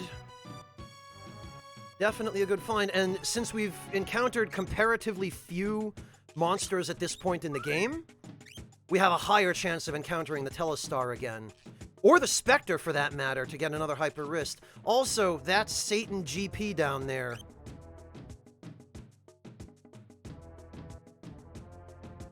Furthermore, why am I wasting tonics when I could just go into town and rest?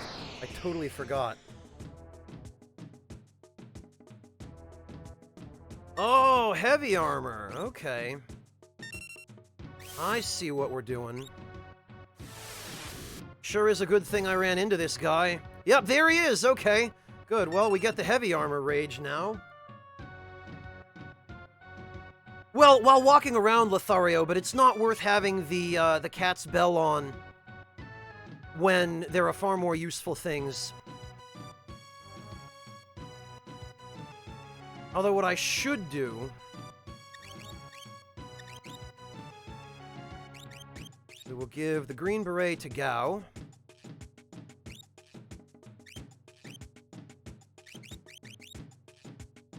Oh, how did Cyan end up in the front row?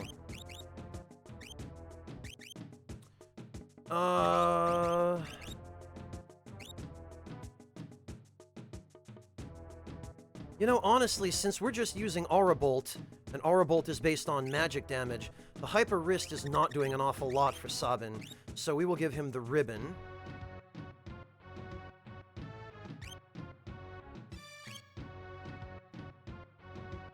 And Gao is fine as he is, I guess.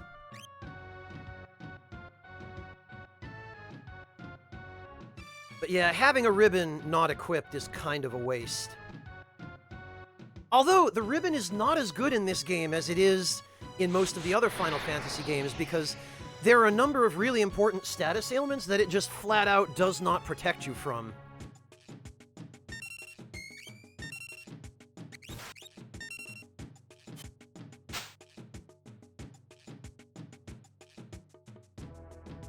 Oh yeah, Hexmaniac, similar. Although, I won't be doing the exact same thing that you're doing until we recruit Strago.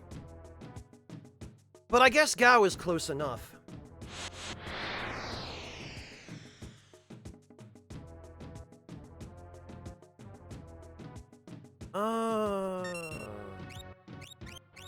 These guys we should just be able to troll a lol with regular attacks. Later on it is, Lothario, yeah. Especially once you uncurse the cursed shield.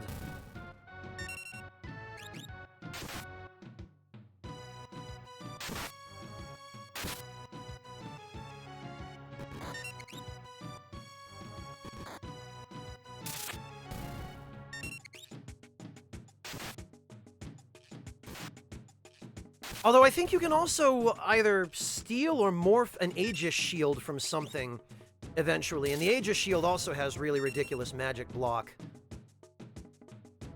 Welcome back, Clockwork.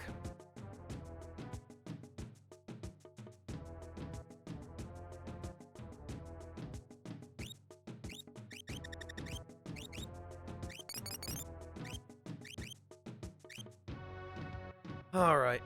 Well, let's see if we can at least find that stray cat.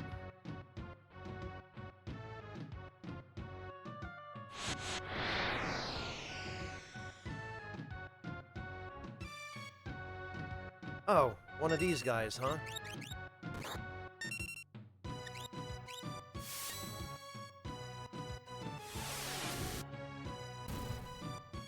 There he is!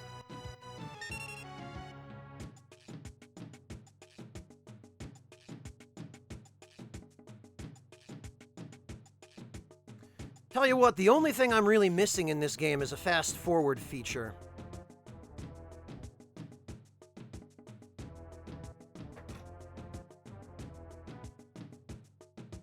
Oh, we got Gao back.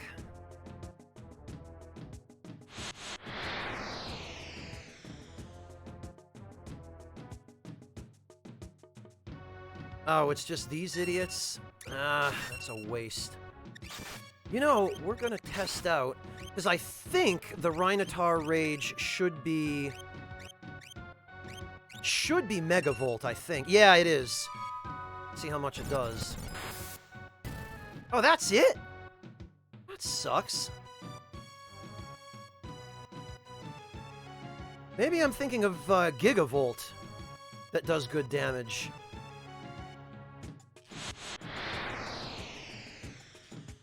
Yeah, Lothario, I'm probably thinking of Gigavolt. Oh, and we've fought these guys already, so... Alright, let's see what else we've got.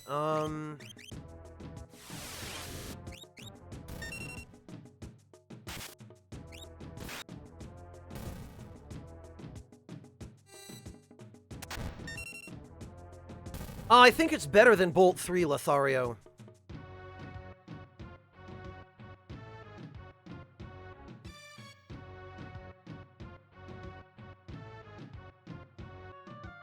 So it's a useful rage if you're fighting something that's weak against lightning.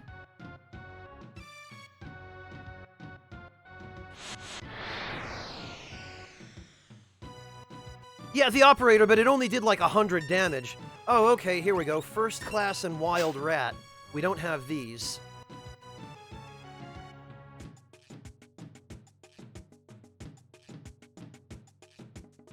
Well, if you're talking specifically Twitch, Angelina, I've been broadcasting on Twitch for a little over 3 years now. I think it's been 3 years and like 3 months or so.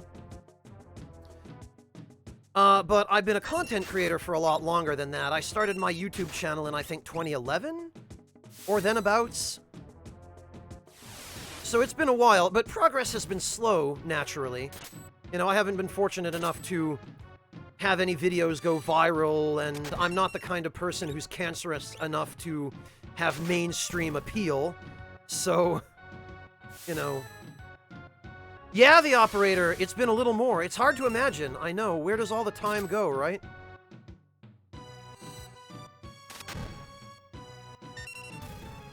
I almost can't believe it myself whenever somebody resubs. And they're resubbing on like a 38-month sub streak. And I look at that and just... Oh, you shush, Moogle boy. Pat's a good guy. He's not cancerous.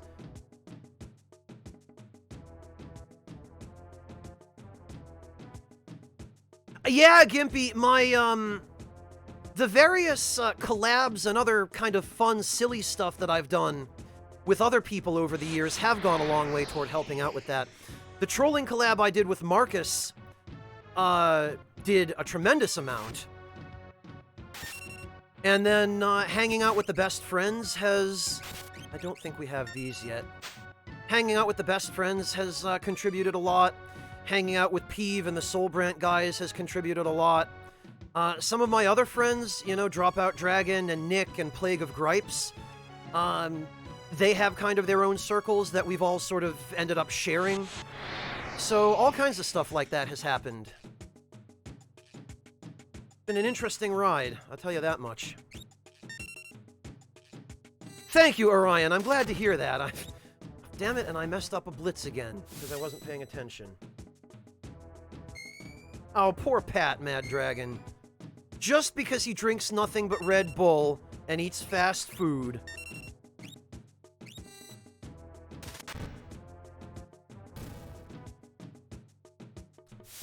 Oh, okay, Lothario. Yeah, that sounds about right. Oh, there's Gao again. I have not, Moogle Boy. I've never actually interacted with either of them. I know Eyepatchwolf is a good guy, and I know Clemps is pretty well regarded. I'm just not personally acquainted with them.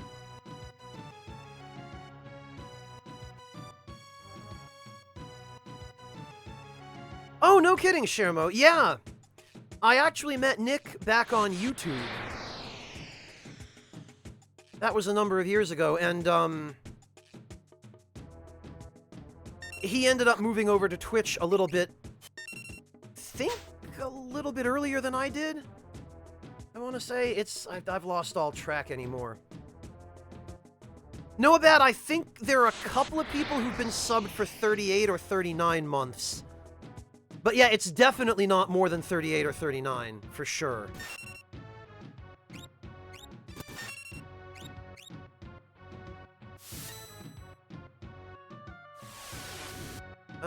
Cyan got poisoned. Great.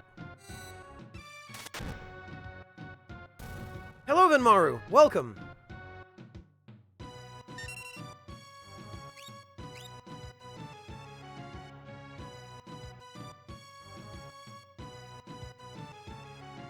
I guess I'll just go back to Mobliz and rest at the inn.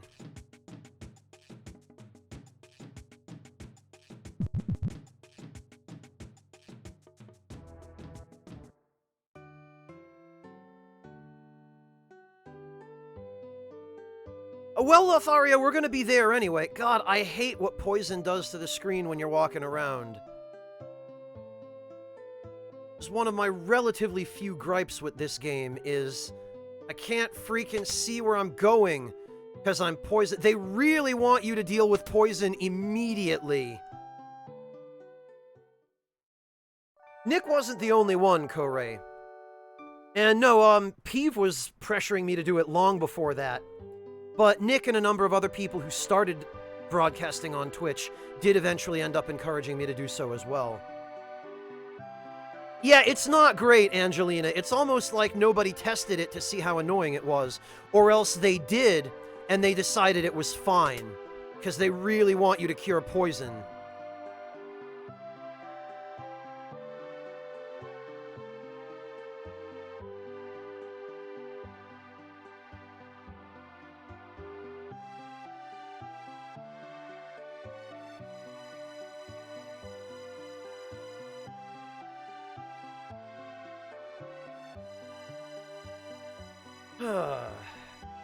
Hello, Kane. Welcome.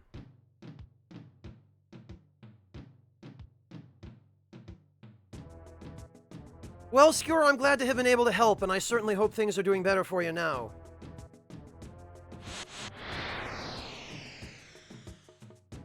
That's correct, Angelina. Demon's Souls is my favorite of the Souls games. Oh, good. Pterodon. This is actually a fairly useful rage. I think this one uses Fireball.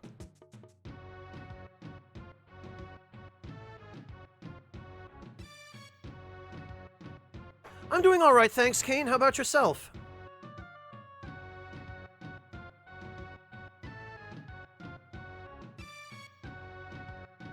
Angelina, what makes it my favorite is that its story is entirely self-contained.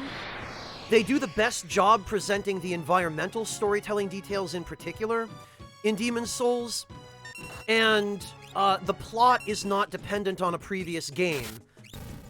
It's all its own, and it doesn't force in a ton of shoehorned fan service elements from a pre-existing title.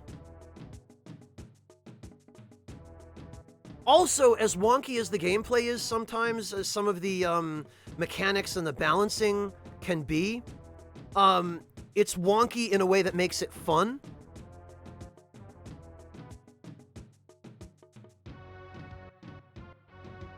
And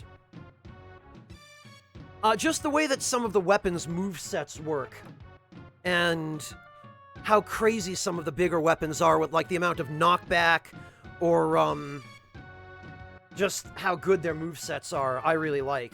And yeah, the fat ministers are also a draw, Moogle Boy. And Bjor of the Twin Fangs, let's not forget him, cool guy that he is.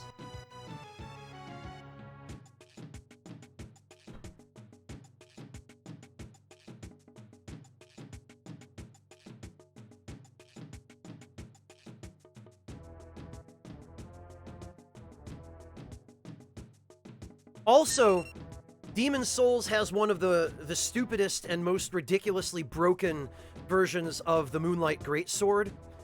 Because in Demon's Souls, the Moonlight Greatsword weighs almost nothing. It's extremely light. If you block magic attacks with it, it has, I think, a 90% magic damage reduction. So it actually blocks more magic damage than most shields. And if you... yes, there's our stray cat. Perfect. Excellent. We do it. The Moonlight Greatsword in Demon's Souls also completely ignores shields.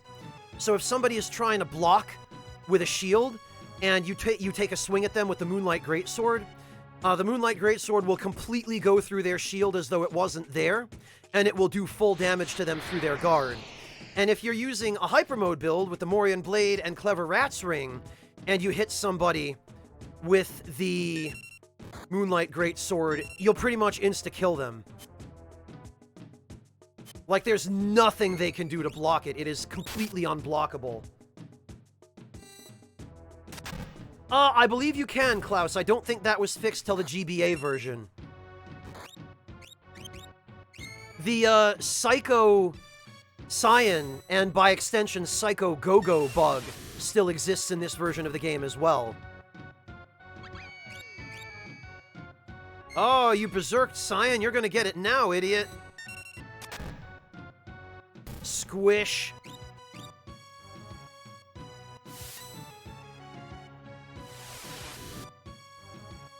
Moogle Boy, world tendency is more of an annoyance and an inconvenience than it is a genuinely huge problem. And actually, now that the servers are offline, world tendency can be much easier to manipulate.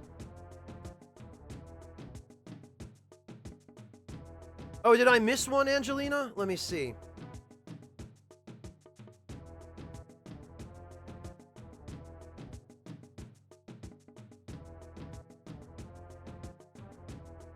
No, fortunately for you, Angelina, Dark Souls 2's story is utter nonsense. It's meaningless and irrelevant, and it might as well not exist, as far as the Dark Souls canon is concerned. You can skip Dark Souls 2, and you'll actually be better off, Angelina.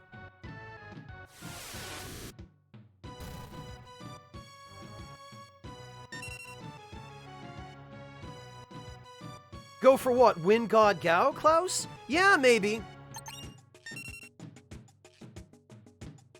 Rakish Sage, I am speaking nothing but the truth.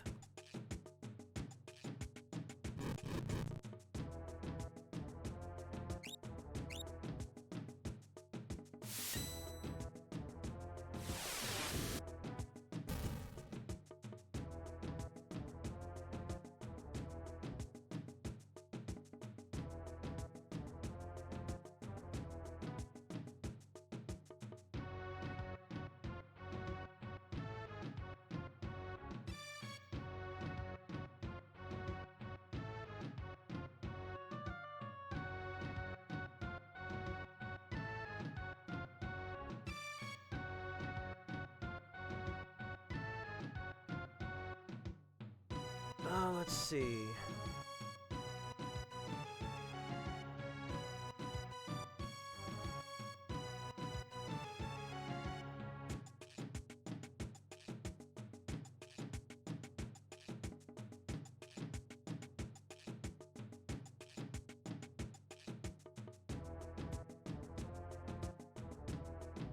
Yeah, Juju is right.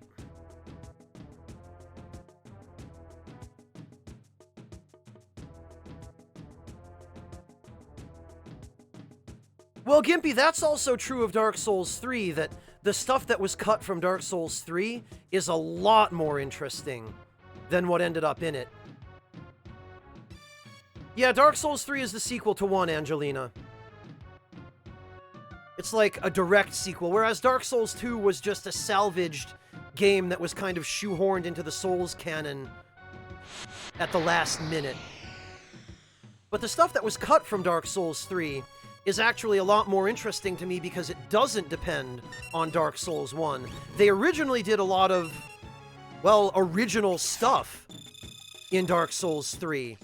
But probably because of interference by Bandai Namco, I would suspect forcing FromSoft to just shoehorn in a bunch of Dark Souls 1 fan service to probably make the game sell better. Almost all of the original stuff was cut from Dark Souls 3, and it was just replaced with a bunch of frivolous Dark Souls 1 references for absolutely no reason.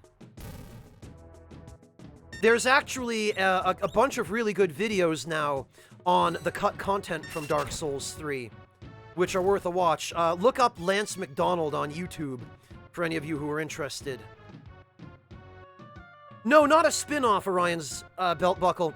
Dark Souls 2 was originally under the directorship of someone who was not doing a good job with it, and he was replaced. And then the guy who took it over ended up just having to kind of try to fit it into the Souls universe. And he didn't really do a very good job of it, but he was also handed a half-finished game that was kind of a disaster. So he did the best he could with what he was offered, but, you know.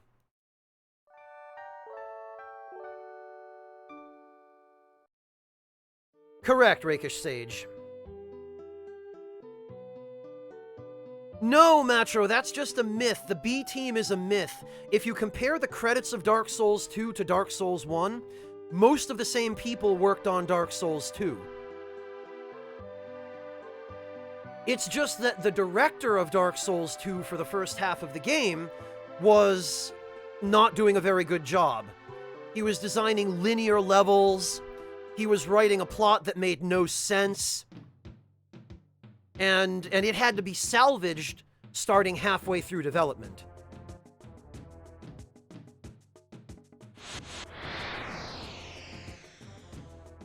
Yeah, Matro, somewhere there is actually a credits comparison of Dark Souls 1 and Dark Souls 2, like side by side, and it points out all of the key people who worked on both games. I think it's on Reddit somewhere, Matro.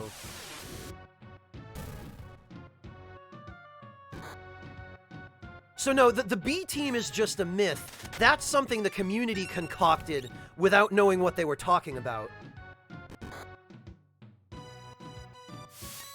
And it's I think kind of a way that that apologists for Dark Souls 2 try to justify praising it, because, oh no, it was made by the B team. It wasn't made by the people who knew what they were doing. Yeah, no, it totally was, but they were following the orders of a director who was basically giving them bad instructions and telling them not to make a good game.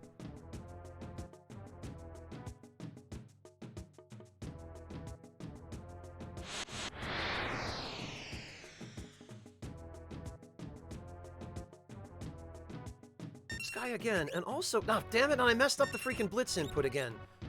Gao, where are you, man? I need you.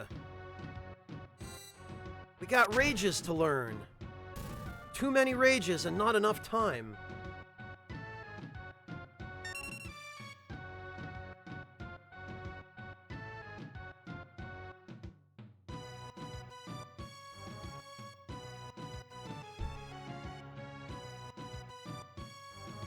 Yeah, Gimpy, that's pretty much what it boils down to, is they basically had to start the development of Dark Souls 2 all over again, halfway through their allocated development schedule. So they had to use the assets that had already been made, and they essentially had to repurpose them into something halfway playable. So a lot of stuff ended up unfinished or cut, and a lot of the stuff that did make it in ended up being really disjointed because it was not being used for its original purpose.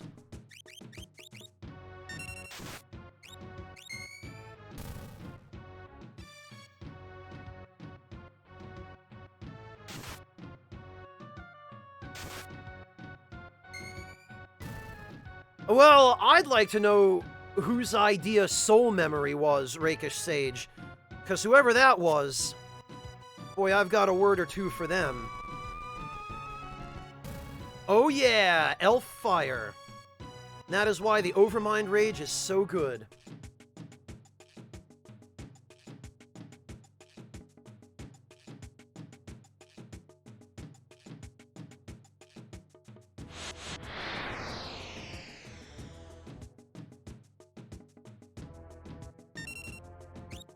This freaking... Alright, so let me show the Stray Cat Rage, because this is a fun one. We'll just let Gao handle this. Come on, Gao, let's have a cat scratch, please.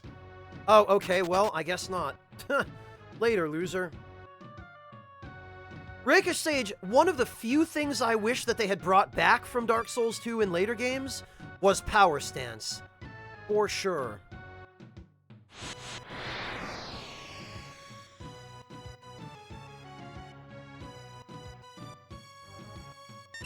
Do we already have the Primord Rage? Let me check. I don't...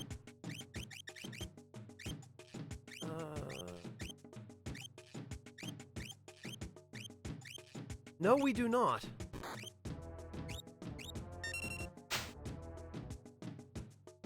I don't think it's any good, but we definitely don't have it.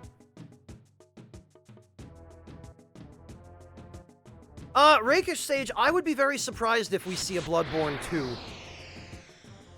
Especially considering that I don't think FromSoft is interested in developing exclusives for only one console, because those don't make as much money. And Sony's had their heads up their own asses for quite a while now when it's come to exclusives and sandbagging crossplay and that kind of thing.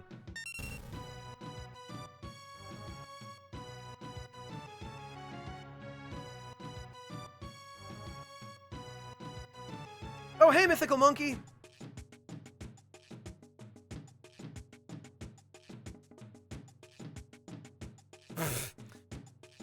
Bad guy, somebody is going to make a fan game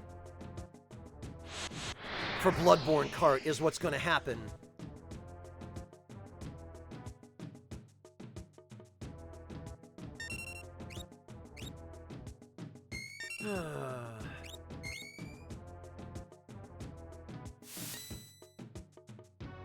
Bloodborne Beach Volleyball. No, Abad, that reminds me of all of the goofy little mini-games in Ehrgeiz on the PS1, where, like, you could play as Cloud and Zack and Tifa and Sephiroth and do relay races on a beach. It was hands down the silliest thing I've ever seen Final Fantasy characters doing.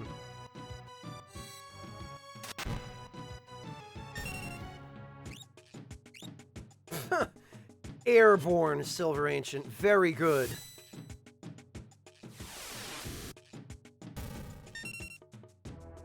Yeah, Macho, or remember the one that, where they had to jump across a bunch of floating platforms in the water? I swear, Dead or Alive got the idea from Ehrgeiz.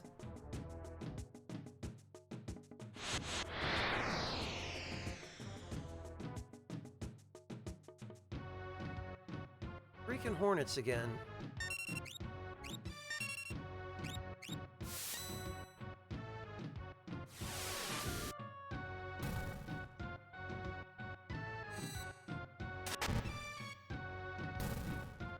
Yeah, Sumikiro, but even with the guarantee of sales, often the developer will get shafted by the publisher. And often enough, total sales numbers are lower. and so total profits are lower. And publishers don't tend to like that. They, what they get out of an exclusive is forced console sales, really, is what it amounts to. Oh, do we have the Rhodox Rage yet? Did we get that already? We did not. We definitely want the Rhodox Rage, because this is what's going to allow us to farm integers at no risk to ourselves.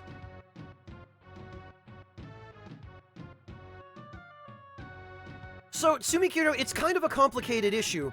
An exclusive can generate profit in more ways than just direct sales of the game, right? It can generate sales of the console, which, you know, for a company that also has a console they're trying to sell, like Sony, they might make more total profit from the additional console sales combined with sales of the game. But sales of the game on its own may end up actually being less, or even a loss. There are technically 255 Fontes, but there are, I think, 2 or 3 of them that are either dummied out or unobtainable because of a bug. Hello, Fleetmaster, welcome!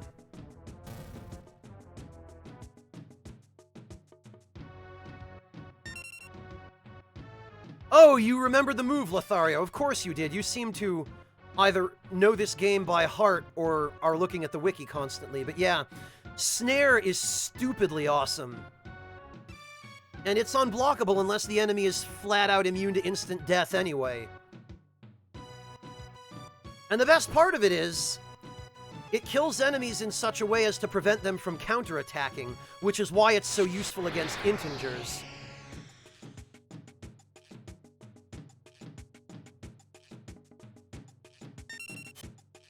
I don't think we have these. I know we have the Pterodon, but I don't think we have the Nautilus or the, whatever that crab one was. Vossum actually, it's really difficult. Final Fantasy I was the first FF game I ever played. And it's definitely not my favorite, but I still have a bit of a soft spot for it. Final Fantasy VII is probably tied with 5 and 6 for my favorite. All of them for different reasons. Like, I really, really love the customizability via the job system in Final Fantasy V. Especially some of the stupid stuff that you can do with your FF5 jobs after you've gotten all of the crystal shards. FF6 I love because the characters are more unique, and because there's still plenty of broken, fun stuff you can do. But also because there are so many characters, and you have just so many options of different setups and strategies to choose from. And FF7 I love because by the time FF7 came around, they had finally fleshed out stuff like limit breaks and character commands and equipment and customizability in ways that made them much more user-friendly and just generally a lot easier to customize than either of the previous games. My least favorite Pure Black? Well, I can only speak to the ones I've played. But my least favorite out of the ones I've played would probably be the Japanese Final Fantasy II. Damn it, and I skipped another Blitz input again. And you couldn't see it, but I just accidentally tried to enter a Blitz input for Cyan. Oh, man.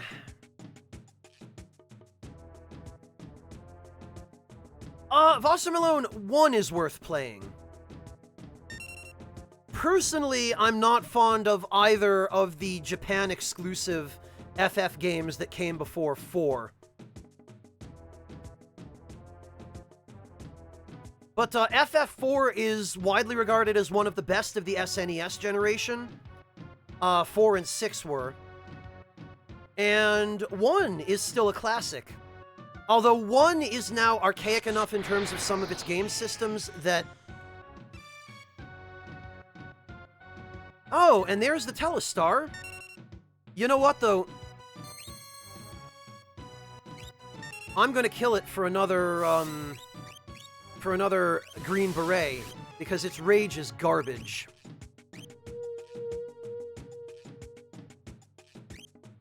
What do I want here? You know what? We're gonna go stray cat, I think. Because this thing has a ton of health.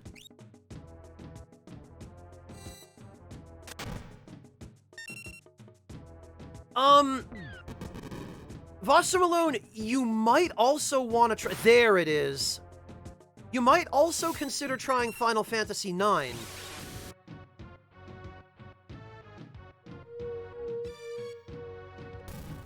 There he goes. And that's one more green beret for me! Hooray! Yeah, Matra, I do too. For that, well, that reason among many, Noah Bad, yeah. One thing, as much as I dislike other elements of Final Fantasy VIII, one thing that Final Fantasy VIII did brilliantly and beautifully was the graphical improvement over Final Fantasy VII. Because if you put the graphics of Final Fantasy VIII and VII side by side, they are worlds apart.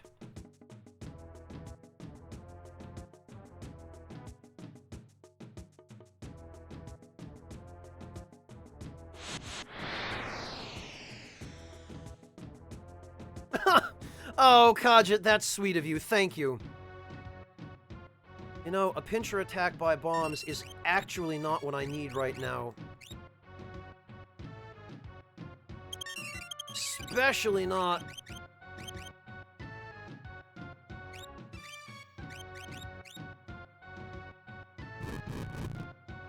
Ugh. Not with everyone at such low HP. Oh yeah, good job! Drain me when you haven't lost any health. Okay. We're good. The most dangerous enemy here is that bomb.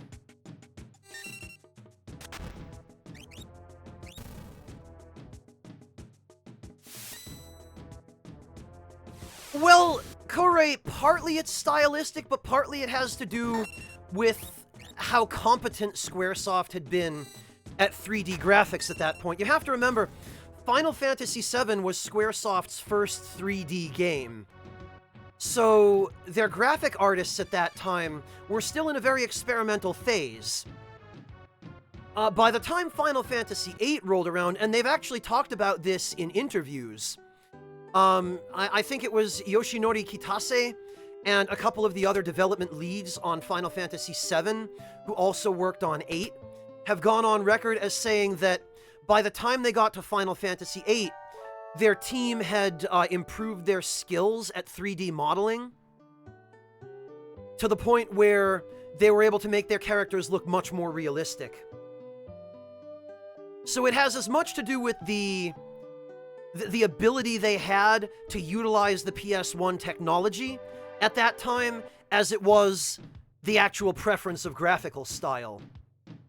And yeah, Matro, the cinematics show that as well.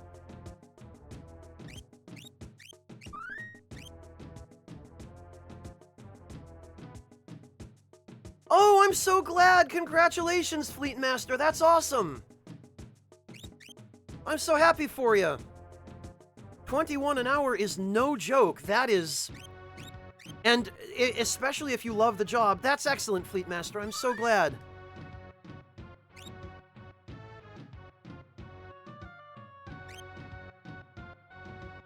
I hope you get to stay there and enjoy that for a long time, Fleet Master. What exactly are you doing? Refresh my memory. What's your position?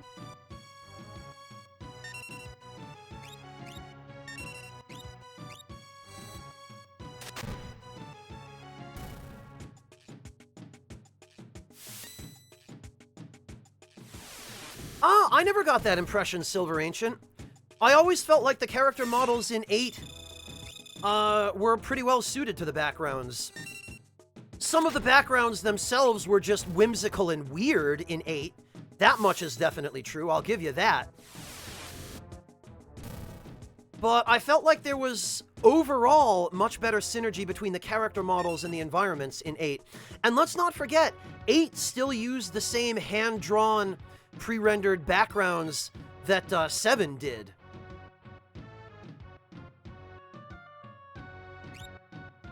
Oh, yeah, Silver Ancient, but I mean, the disparity in quality between the backgrounds and the characters was still a lot less in 8 than it was in 7. I mean, 7's backgrounds were fantastic, but the blockiness of the characters, even though that was the newest modern tech at the time, like in 1997, when I first got Final Fantasy VII, even at that time, I remember thinking, wow, these character models are a little bit weird.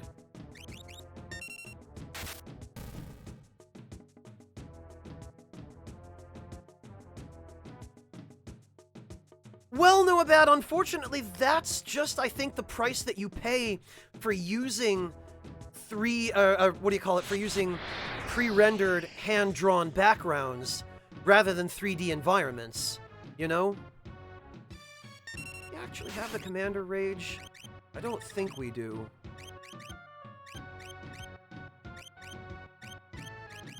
We don't. There's really not much point, but screw it. Basil, I mean, just weird in terms of some of their design. Like, Esthar. I get that Esthar was supposed to be this really crazy futuristic city, but that environment just really kind of weirded me out. Something about the aesthetic of it. I can't even put my finger on exactly what.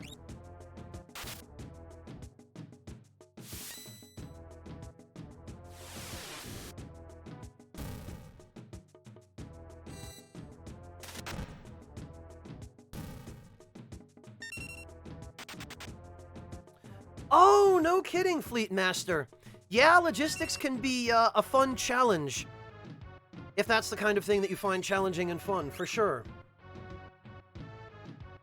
There's always a new set of puzzles to solve every day, isn't there, in that business, Fleet Master? Well, that's wonderful. I'm glad you got to work in an industry that you enjoy. Yeah, that was just a comic relief fight, Orion. If you hit Gao here, Basil, he does the same thing that he did before you recruited him. He just says, "You strangers, you scare animals," and then he runs away. And then you have to find him again. Oh, Wassermalone, you work in logistics too? Okay, I know we have these things, Rage. What do we get from the first class? I don't remember. Okay, well, guess we're not gonna find out this time. Yeah, you can still attack him, Basil.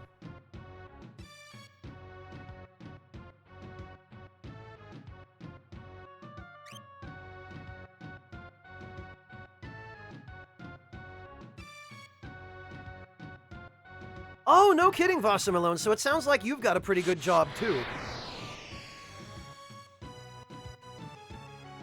Yeah, the rest of us are lucky that we've got guys like you two handling logistics so that we can get our products from around the world.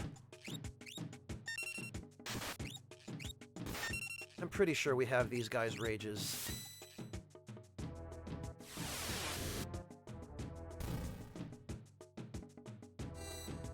Yeah, same deal for Gao, Basil. Gao is one of my favorite characters.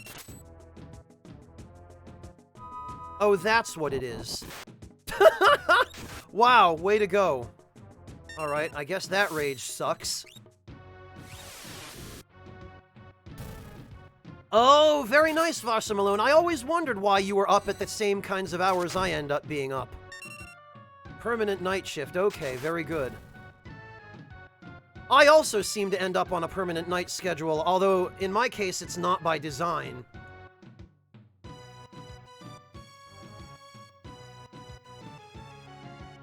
Ah, good old 10 to 6. Okay. Yeah, Vasser, I used to do 11 p.m. to 7 a.m. I used to do an almost identical shift back when I was working in a group home. Which was nice, because all the people who lived at the group home would be asleep. And I wouldn't have a lot to do.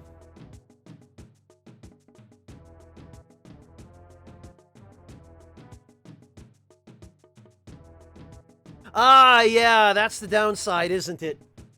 During the summer when the days are longer.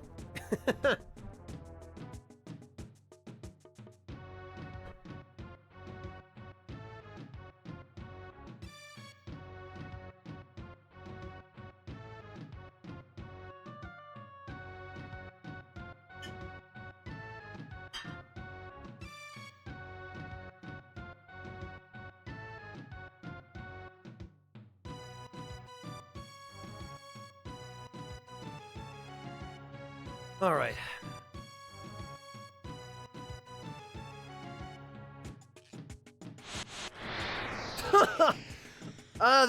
That's a bit extreme, Wasser Malone, but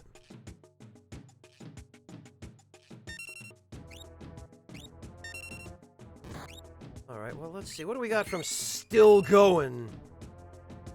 I think the Still Going rage actually turns Gao into a zombie temporarily.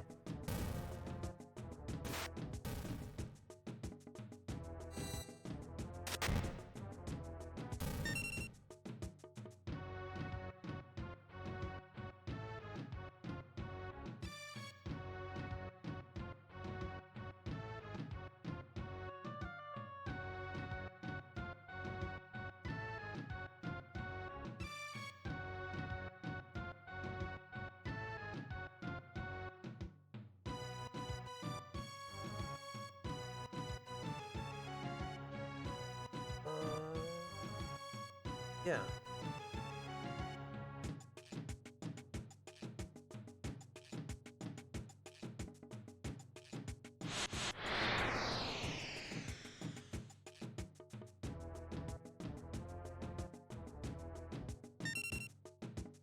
Oh, these guys again. Okay.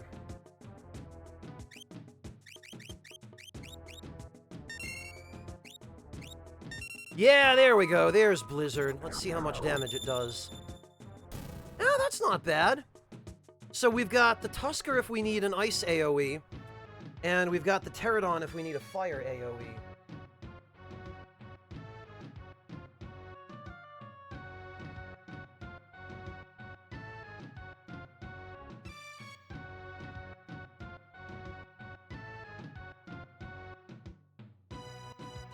Just double check something for a moment.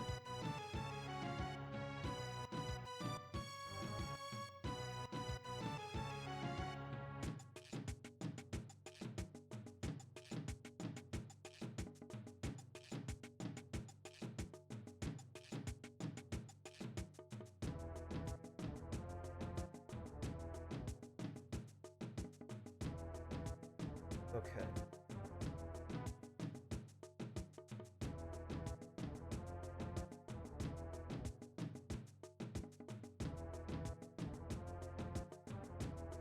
Just want to double check to see if the,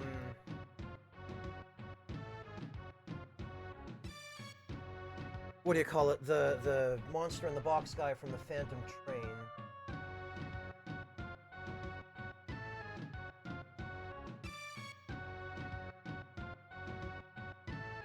Yeah, okay, it doesn't have a rage. Damn it. Alright. Oh well.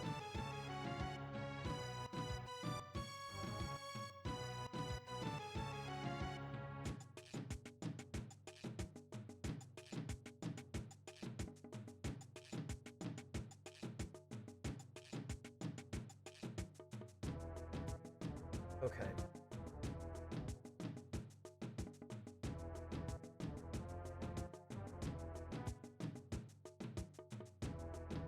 Oh wow, Fleet Master.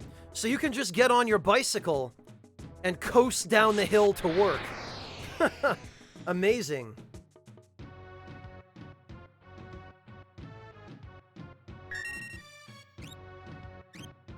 Alright, what do we got? Yeah! Oh, okay, so the Marshal has Wind Slash. That's pretty useful.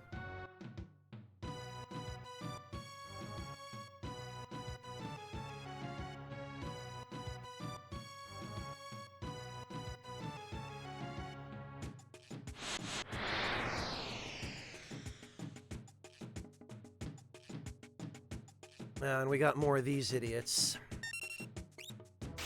Let me just try and make sure... I guess we'll just use the Martial Rage, because that ought to be able to take out everything here.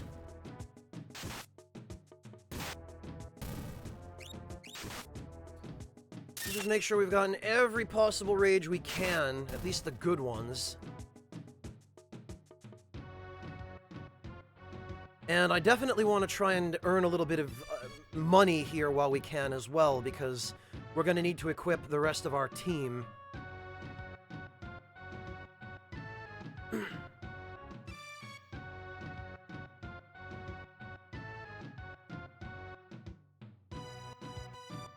The good news is I don't think we're missing that many more rages now. Basil, when you... Oh, yeah, there we go. When you have him use a rage, he assumes the same sprite effect as Berserk. So they're not stink lines, they're like anger bubbles, I guess.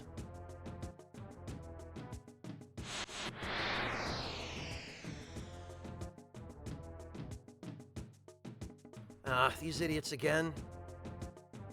I really need to get myself a back guard as soon as I can. Yeah, Rakish Sage, something like that.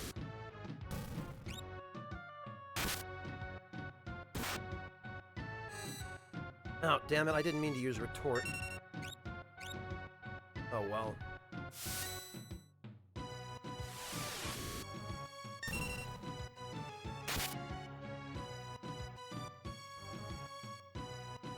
Oh, right.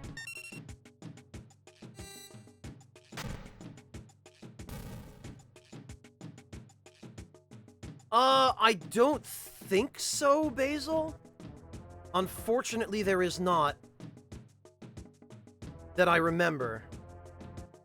I might be wrong, but I'm pretty sure there isn't.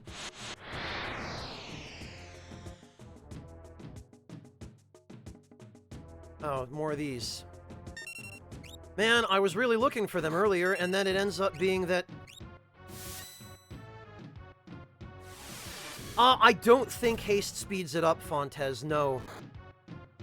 That did occur to me, but I don't believe it's actually the case.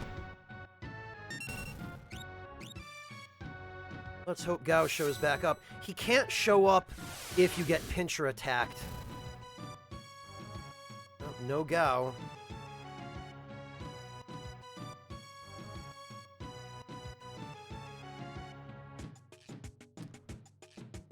I think we can... yeah, we've been getting tons of tonic drops, so...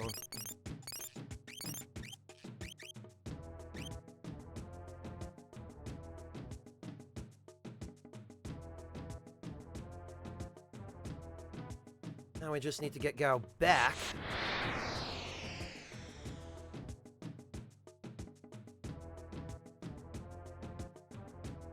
The one and only thing I wish is that I had access to some kind of AoE.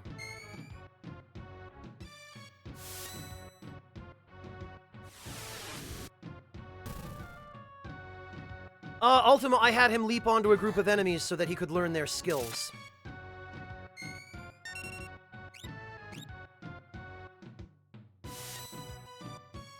With a little bit of luck, he'll show back up after we wipe out these enemies.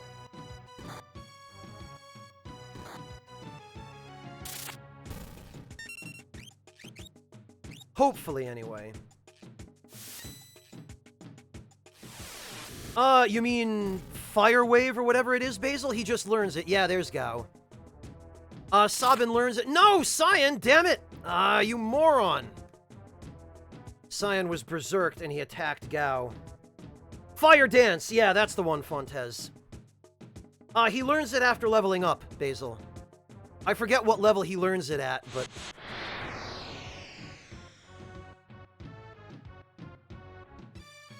Hey, Ryuji!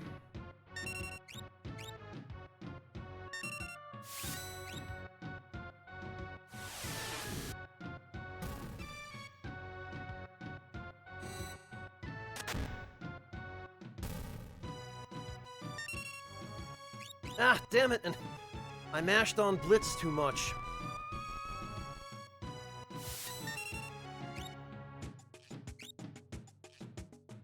Hopefully Gao will show back up now. Nope, of course not.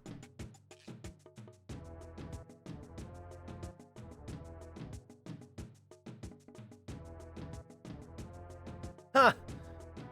Very nice, Ryuji.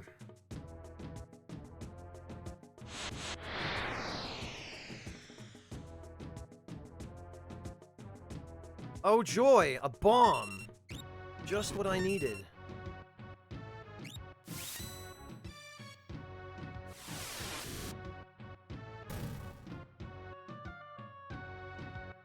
Oh good, actually, the bomb has a pretty decent rage.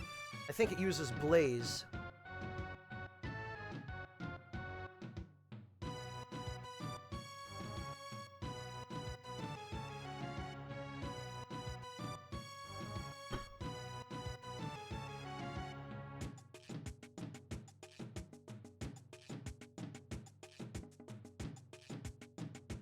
Although I don't think,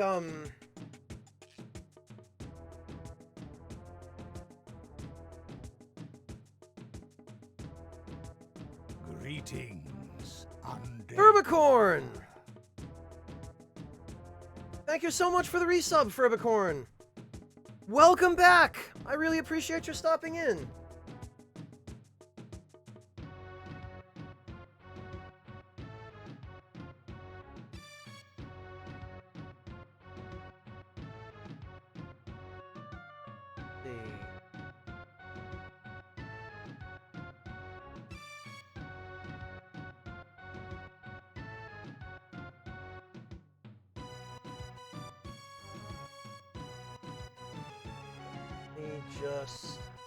Alright.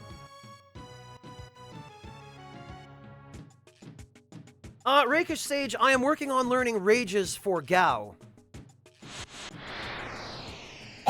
Oh, and now I get the raid notification. Furbicorn, thank you so much for the raid. I really appreciate that. Yeah, sorry, for whatever reason, it took Twitch a few seconds to display that. But hello, Furbicorn. Thank you so much for stopping in. Thank you for remembering me. I really appreciate just that you'd keep me in mind. I love that emote, Furb.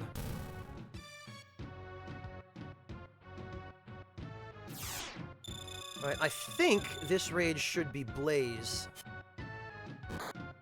But I guess Gao doesn't want to use it. Oh, you did, Furb! Okay, that was manual, I see. Yeah, he definitely doesn't want to use it.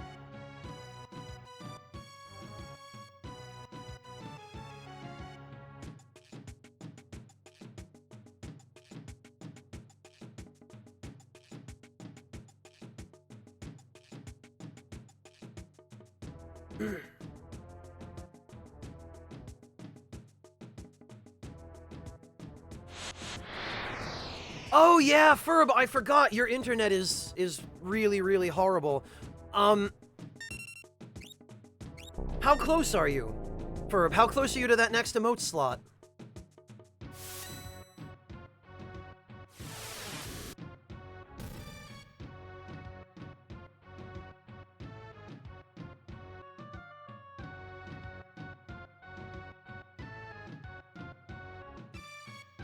Oh, 3 subs, huh?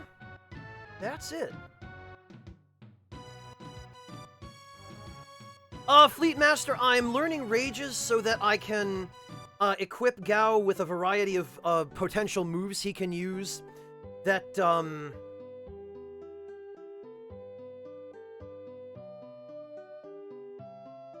that basically are either really powerful or that will cover a variety of situations.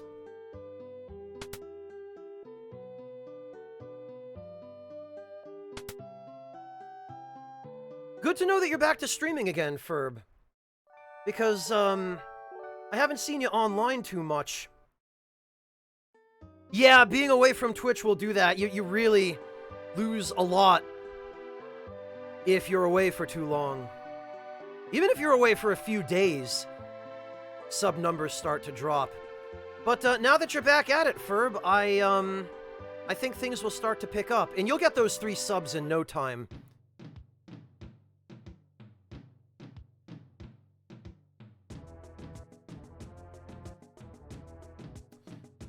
see, there is one rage that I would like to learn, assuming I don't already have it, which I'm about to check. I want to learn the Ghost Rage, because I think the Ghost one uses Thundara? Let's just check. I don't think I have it. Oh no, I do! Let's try it and see. Well, pretty decent physical attack. Yes, indeed, Bolt 2. Yep. Okay, so that's a good one.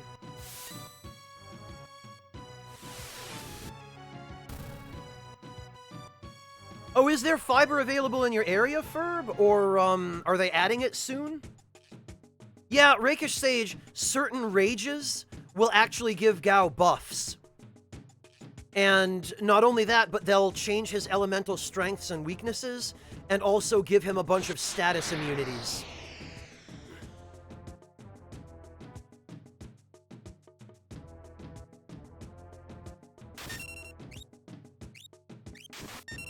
What I'd like to see, though, is if the Bomb Rage does in fact use Blaze.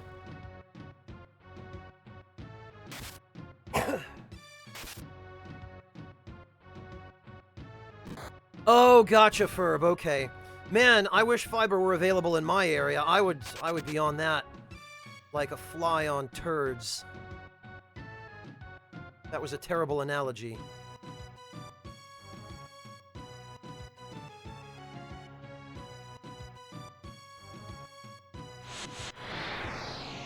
Fleetmaster, they're basically, Gao imitates whatever monster the rage is from. So, if, for example, I choose the Bomb Rage, Gao then gains the same elemental affinities and status immunities as a bomb, so he becomes weak against ice and water and then absorbs fire, and then he gains the status immunities of a bomb as well, and then he becomes able to use one of the bomb's attacks, which fortunately in this case I don't think is self-destruct.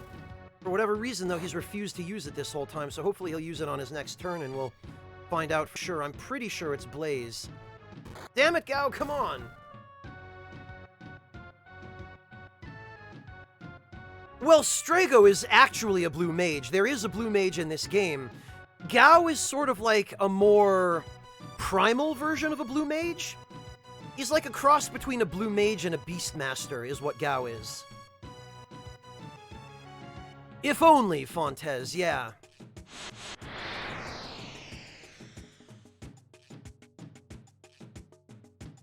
Yeah, Gao is basically like a blue mage without any of the scholarly learning or anything like that.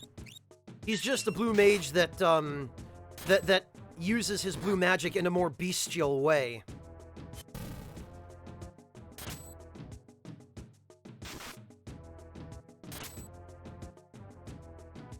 Yeah, there it is. It is Blaze. Okay, and look at that damage from Blaze. That is pretty good.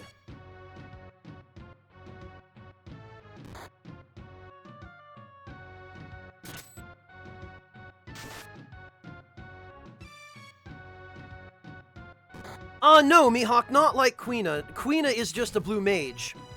The only thing that sets Quina apart from traditional blue mages is that rather than being hit by the blue magic to learn it, Quina has to eat the enemy that uses it.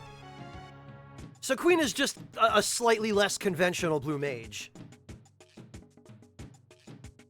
Gao is more like, ooh, me hang out with Monster and learn Monster special attack and how Monster fight. Then me fight like Monster.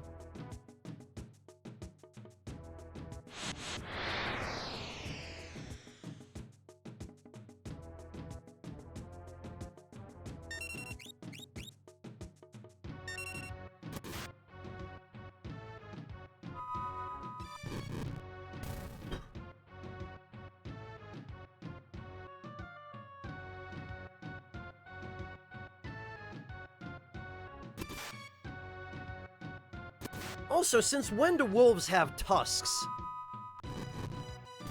Look at that! That damage when the enemy is weak against fire. Freaking rage, man. This is what I'm talking about. Yeah, Angelina, Quina is unique. Very, very unique.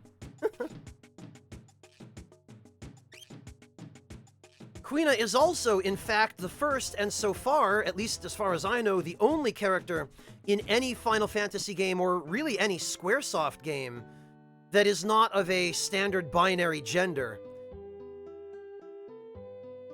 Which is just more trivia than it is anything else, but... Yeah, Fontes, that particular enemy was weak against fire. So it would have done like 900-ish damage, probably, on its own, and then the damage was doubled because the enemy was weak against it.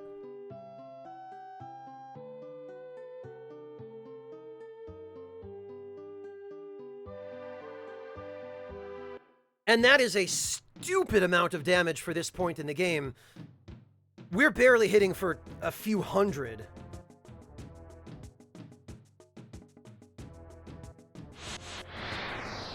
I couldn't even begin to imagine what kind of voice would come out of Quina, Angelina, or any of the Ku clan, anyway.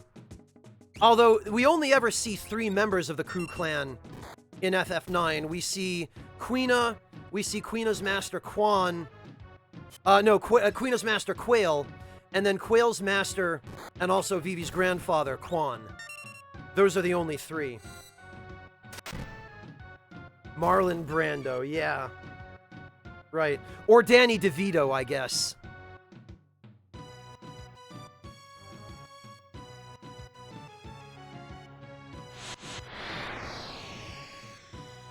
Or like Sir Mix-a-Lot.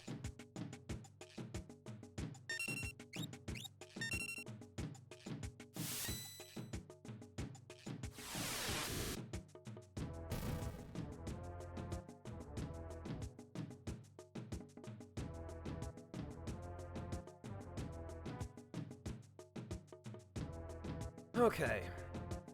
I think we're probably close to done, if not already done, with the rages. Unless we run into the Telestar again, in which case... Oh, let's see what we get from the heavy armor, actually. Oh, of course it's Tech Laser. Oh, and apparently whatever element that is heals this thing. That's great.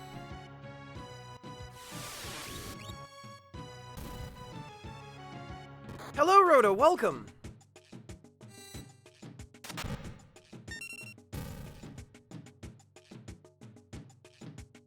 Lobos Jr., Angelina. He's another broadcaster. He's a variety streamer, although he sort of wound his way into the Souls community a long time ago, and people tend to think of him either as a Souls broadcaster or a variety streamer.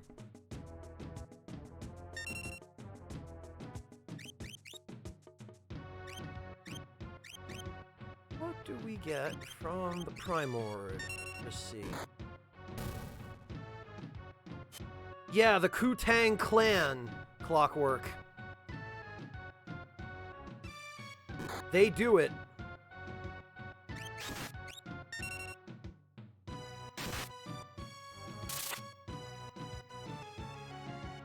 Oh, it's Numbblade, okay. Well, that sucks.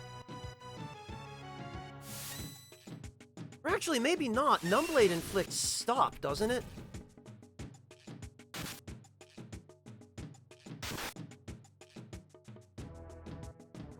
I'm pretty sure Numbblade is a guaranteed stop if it hits.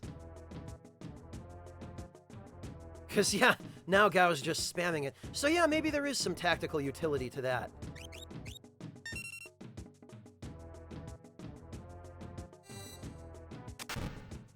Oh, Lobos is working on FF12 now, Fontes. Yeah, he's really blown through them. The last time I stopped in for one of his streams, he was playing FF7. And I think he's been going in order.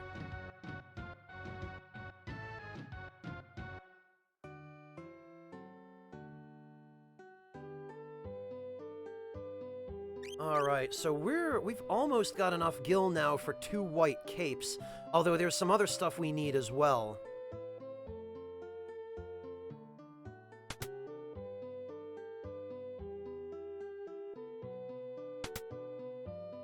So we'll spend a little bit more time on seeing if we can get those last couple of rages that we're missing, and then we'll head off. We'll pick up our stuff at the store, and we'll proceed.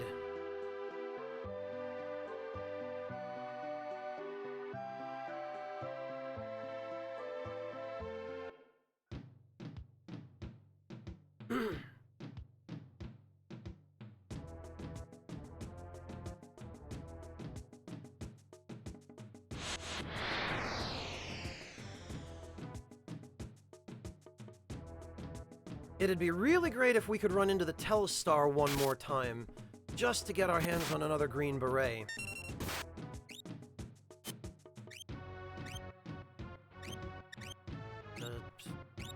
Serpius have again? Oh, Haste 2, okay. Right. That's the one that had Haste Ga.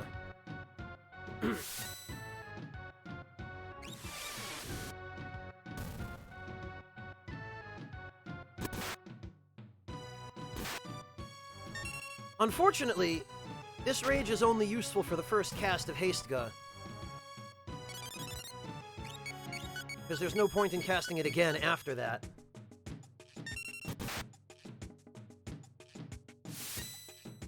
Ah, that would be Odin Venmaru. That's Amano's original artwork of Odin. It's his concept art of Odin from FF6.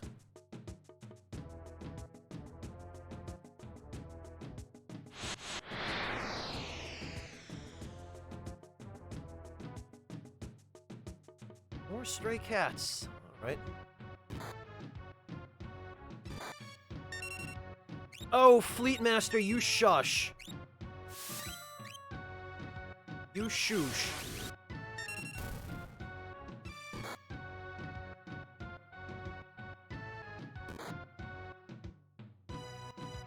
Alright, Gal, what do we got? Oh, just heartburn. Okay.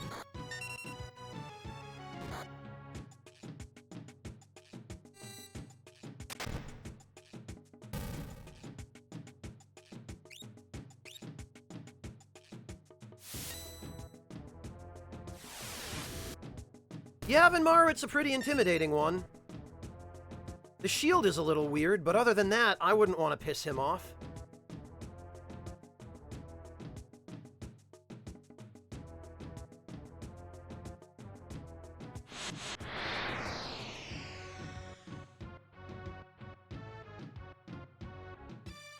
Hey, Roto! I have these... Rodox... Greetings, undead warrior. Fleetmaster, thank you so much for the resub. Welcome back. I really appreciate that. You know, I don't have this rage.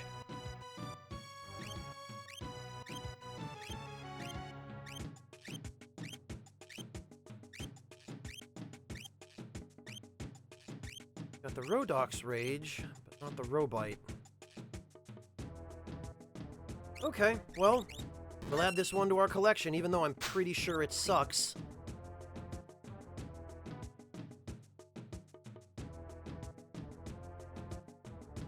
Yeah, Fontes, FF9 made almost all of the summons look a lot scarier and cooler and more imposing. It's just a shame they were still nothing but glorified spells. Oh, thank you, Fleetmaster. That's very kind of you.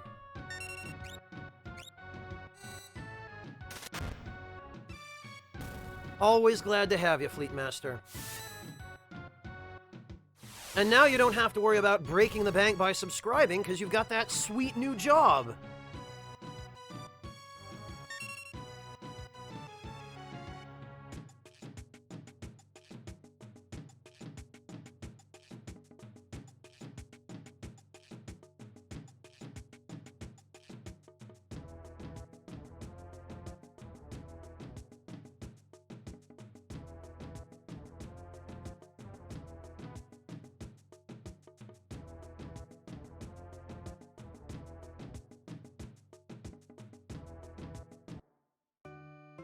Oh, did I? Yeah, I accidentally went into Moblas. Whoops.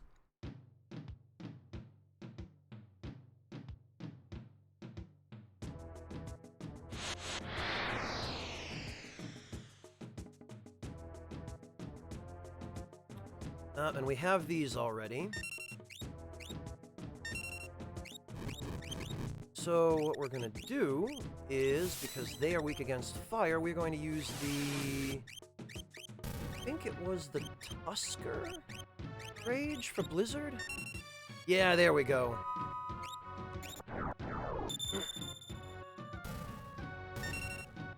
Not a ton of damage, but the AoE is helpful.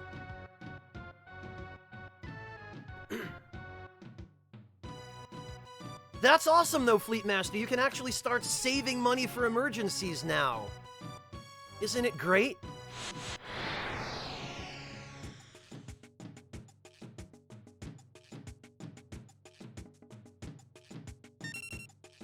Alright, what I think we're going to do here is...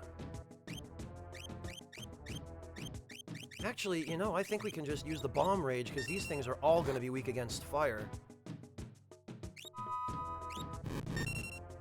Yeah, look at that.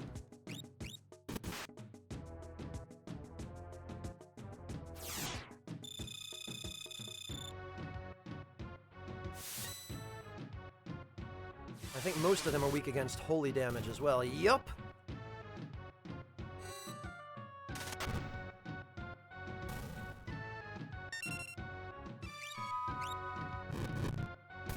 Look at that! That's sweet, sweet damage!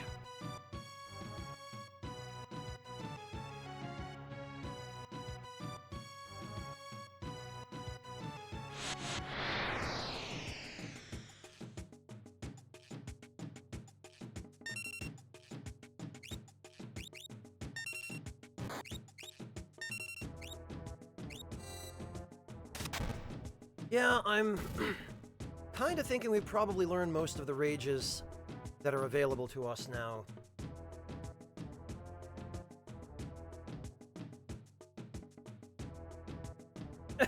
Yeah, Roto, all kinds of things cross your mind when you're grinding, don't they?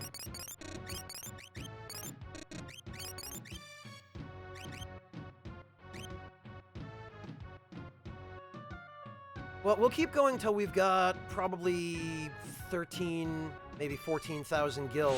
Then we'll get a couple of white capes. Because those are really nice, not only for the extra defense, but the evasion. And then I guess we'll move on.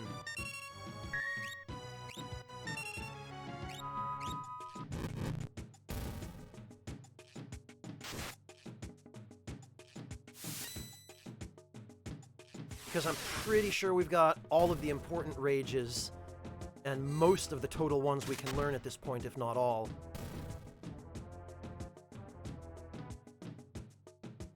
And the money here isn't too bad.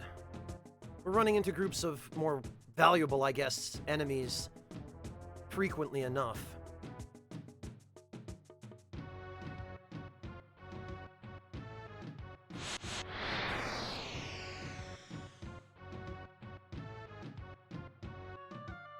Yeah, for the most part, it looks like it's just the same old...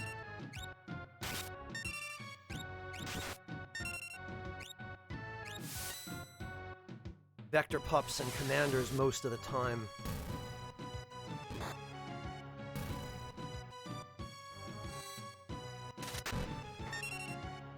Although there are still a few that haven't shown up yet at all.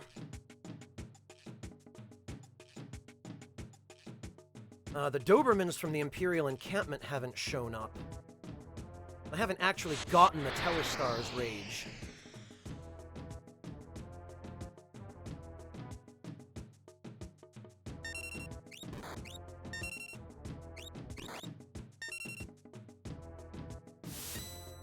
Oh, is that so, Fleet Master? Yeah, grinding is definitely a time when you can let your thoughts wander. As long as you don't lose your focus to the extent that you don't pay attention and get killed by trash mobs because you forgot to heal. Which might or might not have happened to me on occasion. Hopefully not here, though.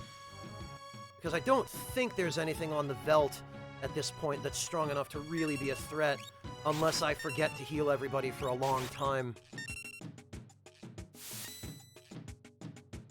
You're correct, Matro, I should.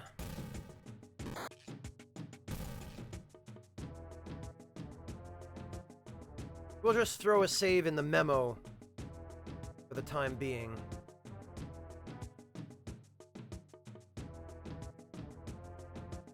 You know what? Screw it. We'll just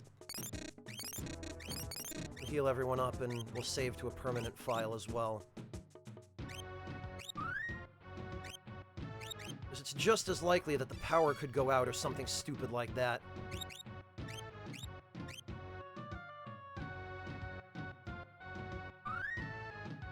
Yeah, Ranareth, exactly. Oops, I wasn't paying attention. Forgot to throw everybody a Cure 3.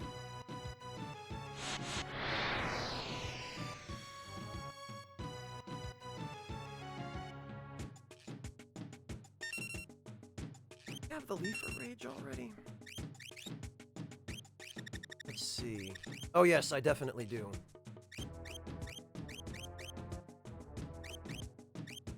Actually, let's see what the Robite Rage does. Alright, or not.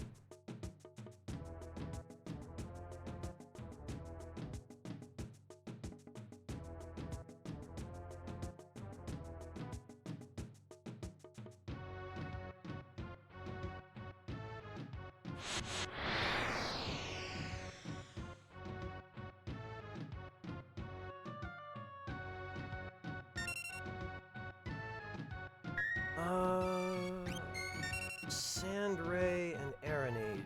Do I have these already? Hang on. Now we have Aeronade, and we have Sand Ray. Okay. Well, in that case...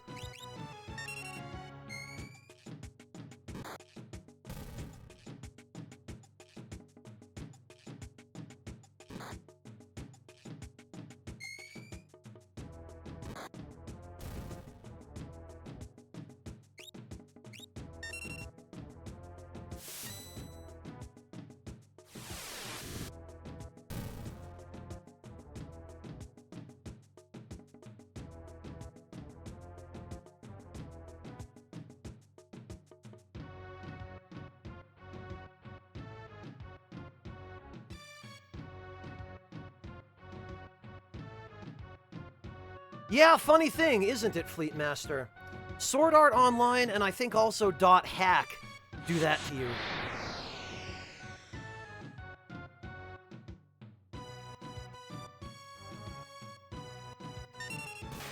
You know, Roto, it's funny you say that because that does happen in Final Fantasy V.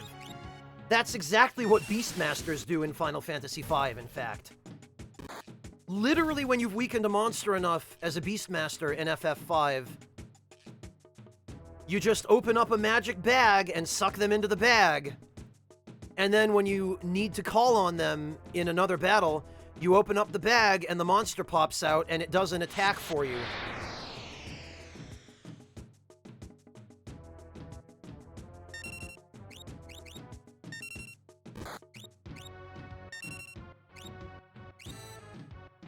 Which is one of the reasons I've always liked the Beastmaster job in Final Fantasy V. It's not, by any means, anywhere near the best job, or even really a good one. But situationally it can be kind of useful, and it's just lots of fun. Oh really, Basil? No kidding.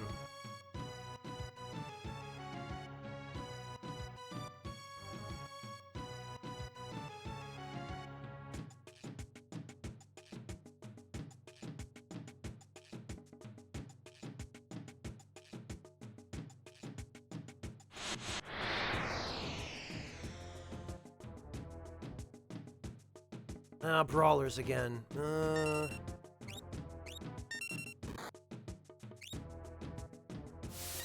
Actually, I should try out their rage.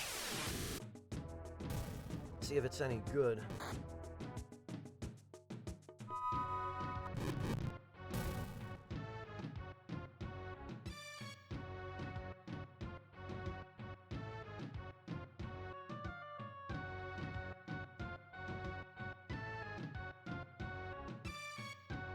How are we doing for money?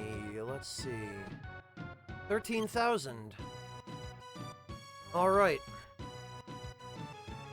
Well, we're pretty near to where we want to be. Money-wise. And it doesn't look like we're going to have much more luck with the enemies around here.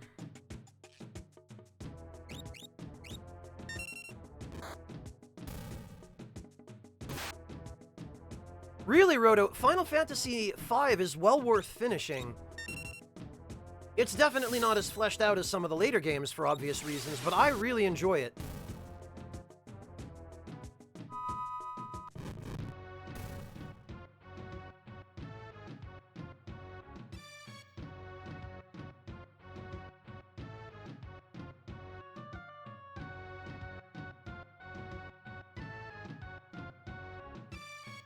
Alright, we'll do a few more battles, see if we can encounter anything we haven't already learned the rage from, and then we'll head into town, we'll stock up on what we need, and we'll move on.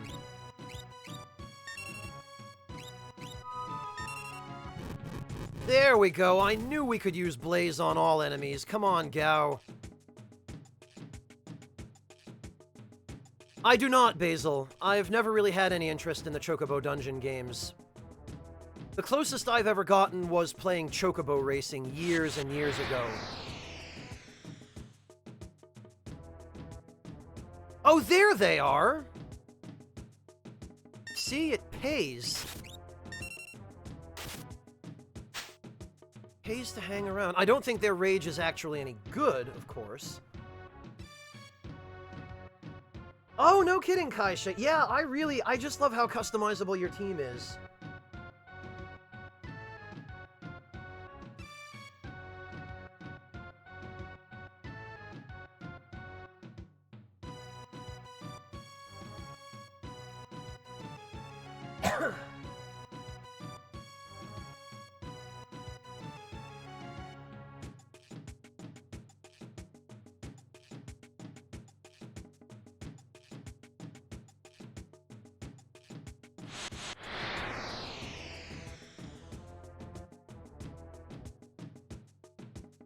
I already have it, Basil.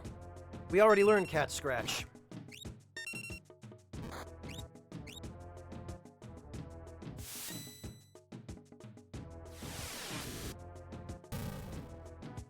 Yeah, Kaisha, that's the thing, is the skills are transferable, and every job you master, your bear class then gains most, anyway, of their innate abilities.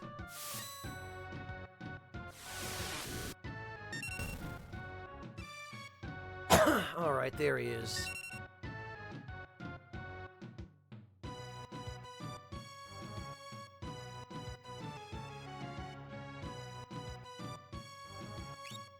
And yeah, Kaisha, with your bear class, with the right combination of job abilities and equipment, some ridiculous nonsense is possible in FF5.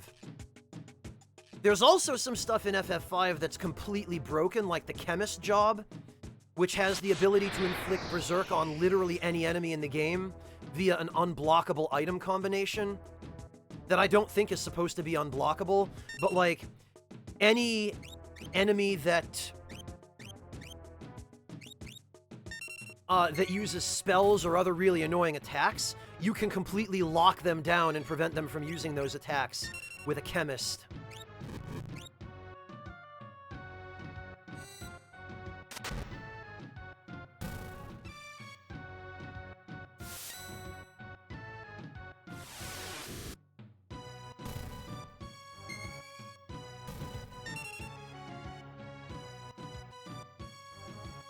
Well, if nothing else, we're coming out of this with plenty of tonics and potions.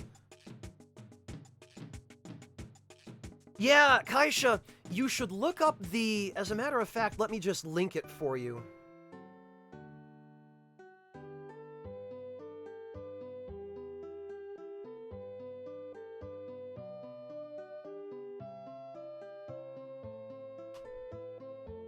Let me link you the...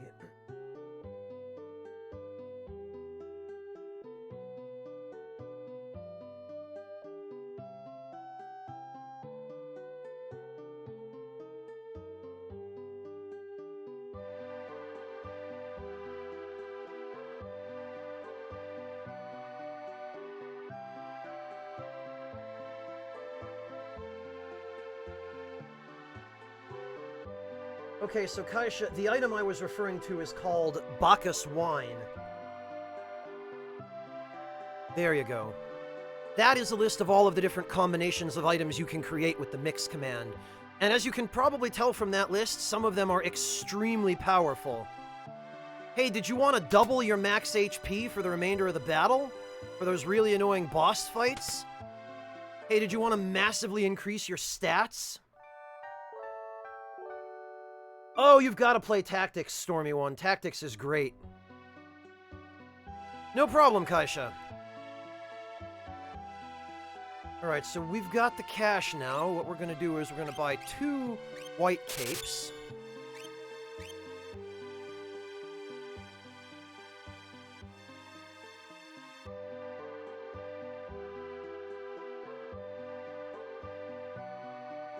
And actually, do we have a shield that we can give Gao? We don't.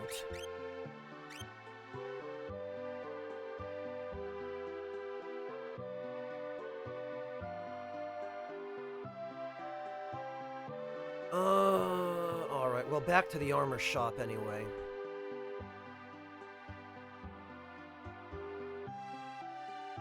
Alright, I'd really like to get through here, please. Freaking NPCs.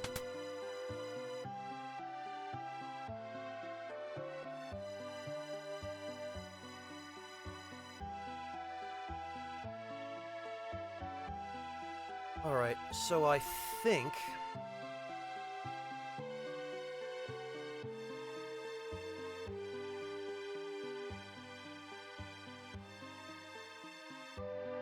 what we want to do is...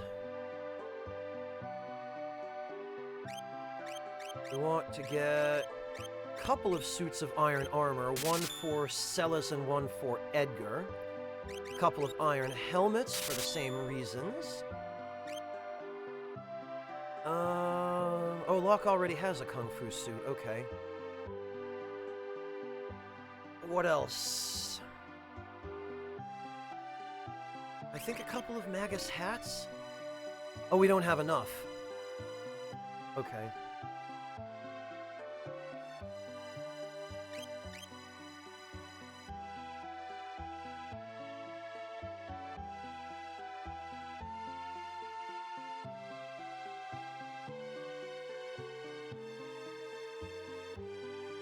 Oh yeah, Stormy One. The calculator job / mathematician in Tactics is nuts no matter what. Although it's better actually if you master calculator and then give the math skill command to a black mage, which has much higher magic attack as well as higher speed. And then they become very devastating.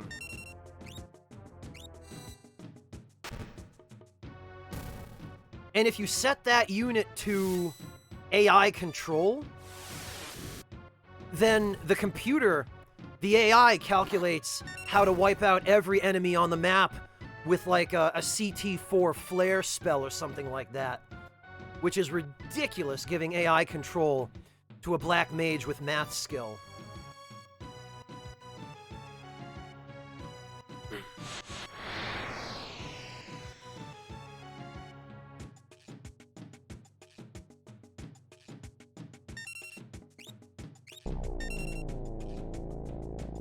Yeah, Fontes, most situations don't require you to, and usually it's beneficial if you don't, because the AI is normally really stupid, but the exception is with mage units, black mages in particular that have the math skill command, because what they'll do is they'll use the math skill command, and the AI will calculate the best possible way to hit every enemy on the battle map with a really powerful spell, while hitting as few of your allies as possible, if any.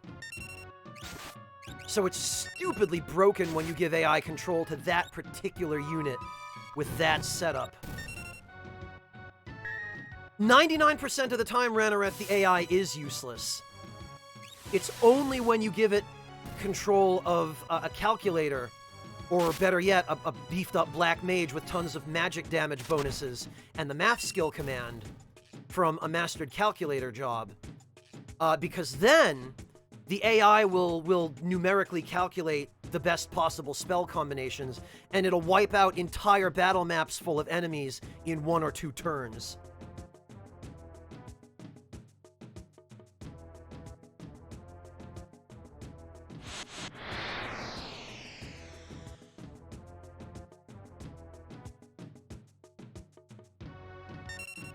Ranarith, I've got a playthrough of Tactics in my my highlights on Twitch, where I used a unit very much like that. You could go check it out if you're interested. You'll see exactly how stupid that kind of setup can be.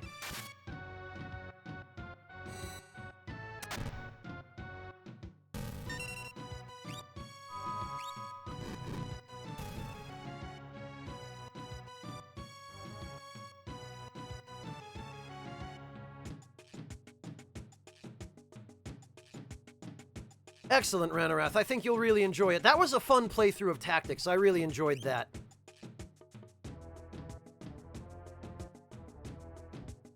I was playing the patched War of the Lions version, patched to fix the freaking frame rate bug. Or rather, the frame rate bad, stupid choice that Squaresoft made, where they just decided that all of the spell animations would be 15 FPS for some inane reason. And all the patch really does is fixes that, and I think a few other bugs and dumb stuff.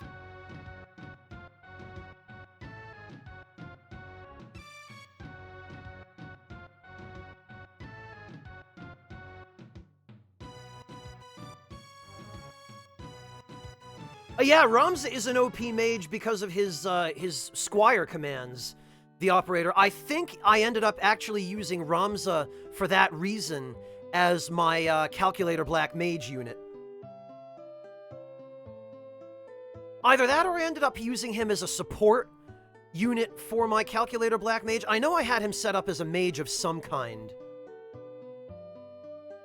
I don't remember his exact set. I think I had both Ramza and then another generic unit as Black Mage Calculators or something along those lines. I'll have to go back and check the VODs. I don't remember, really.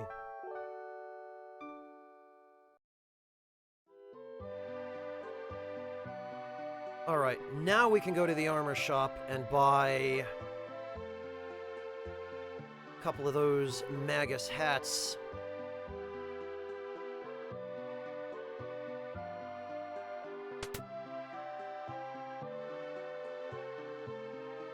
Yeah, Fontes, you only have room for 2 commands.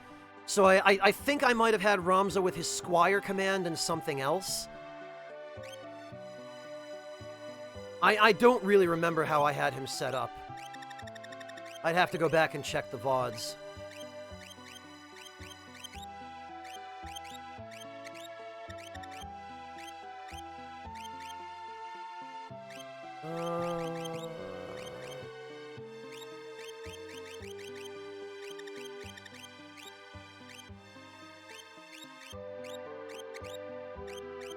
Oh, I could get rid of these True Knights, because they're true garbage.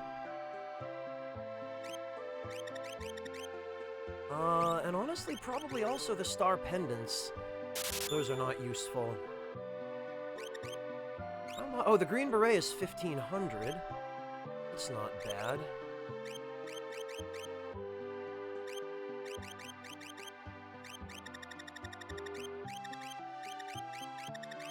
Plenty of bandanas.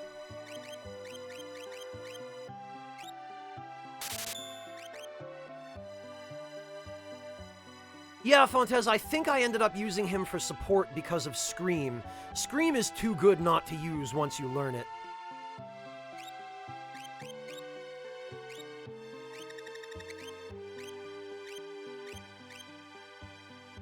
Also,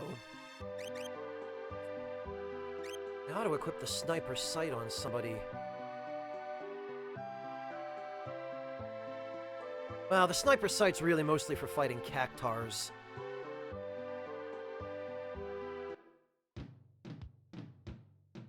Just learn it, Fontes.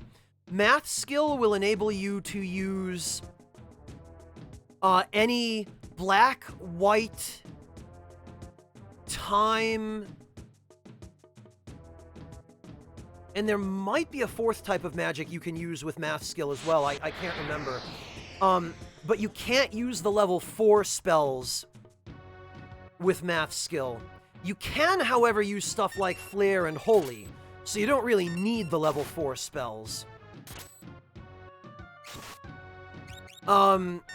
If, however, you have math skill on a Black Mage, then the Black Mage obviously has access to all of the level 4 spells anyway, but you still can't use them with math skill.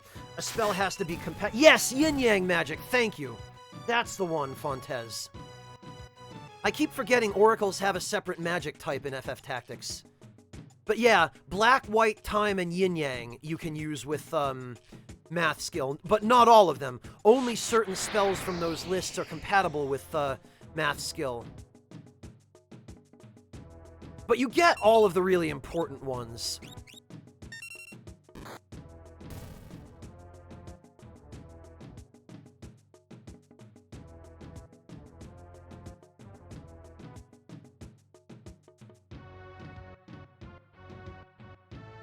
Yeah, Fontez, although I've always found Beowulf to be more useful than an Oracle, because his Oracle sword techniques have a higher hit rate. They succeed more frequently.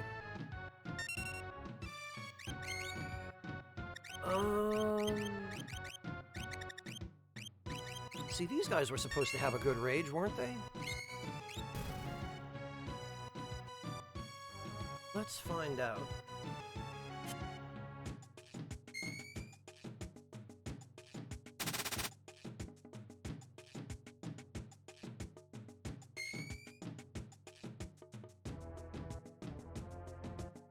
Numb, huh?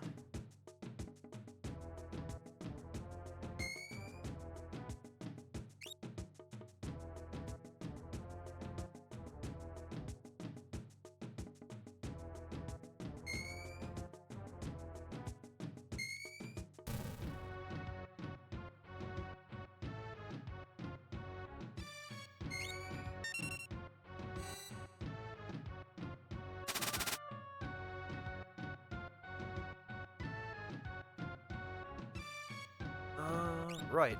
Okay.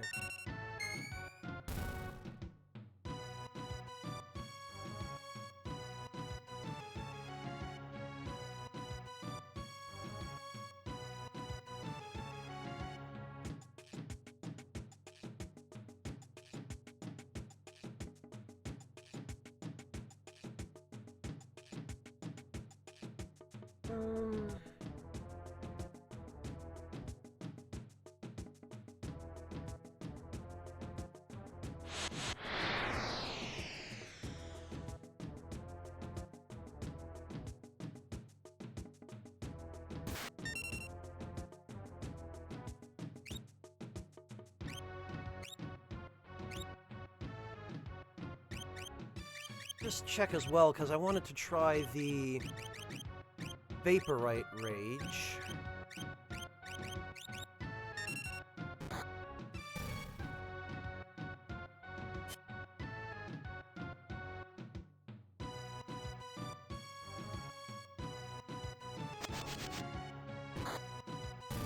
Okay.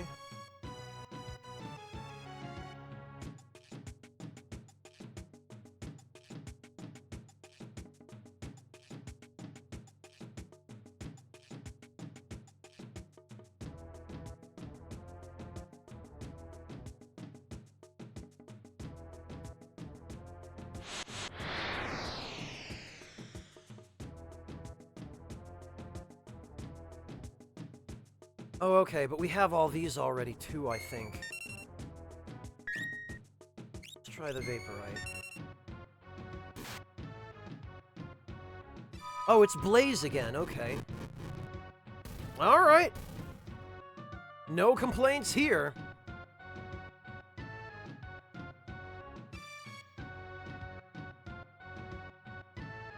Yeah, Fontez, the operator is correct. A Tactics 1.3, although unfortunately the operator 1.3 was never finished, and it probably never will be, because Dr. Bretto had to abandon it, and no one else has since taken it over.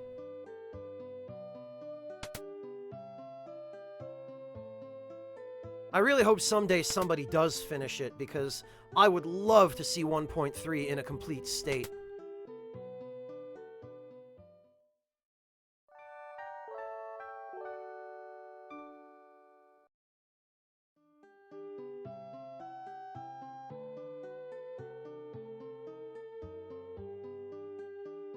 They did some really interesting balance changes in 1.3, which I definitely appreciate. But I guess I'd probably better save now. Hello, Tiger!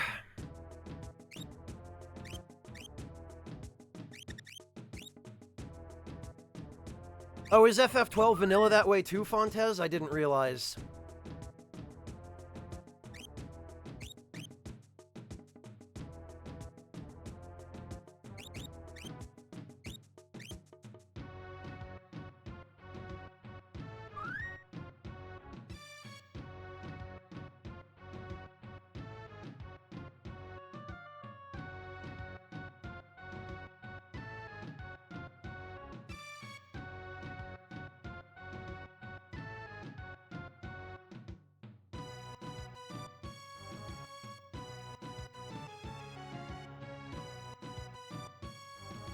Oh, really, Fontez? Okay.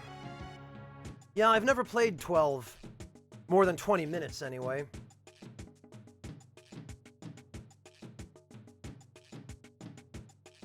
Yeah, the operator, I agree with that. They definitely went a little overboard with the opening battle of 1.3.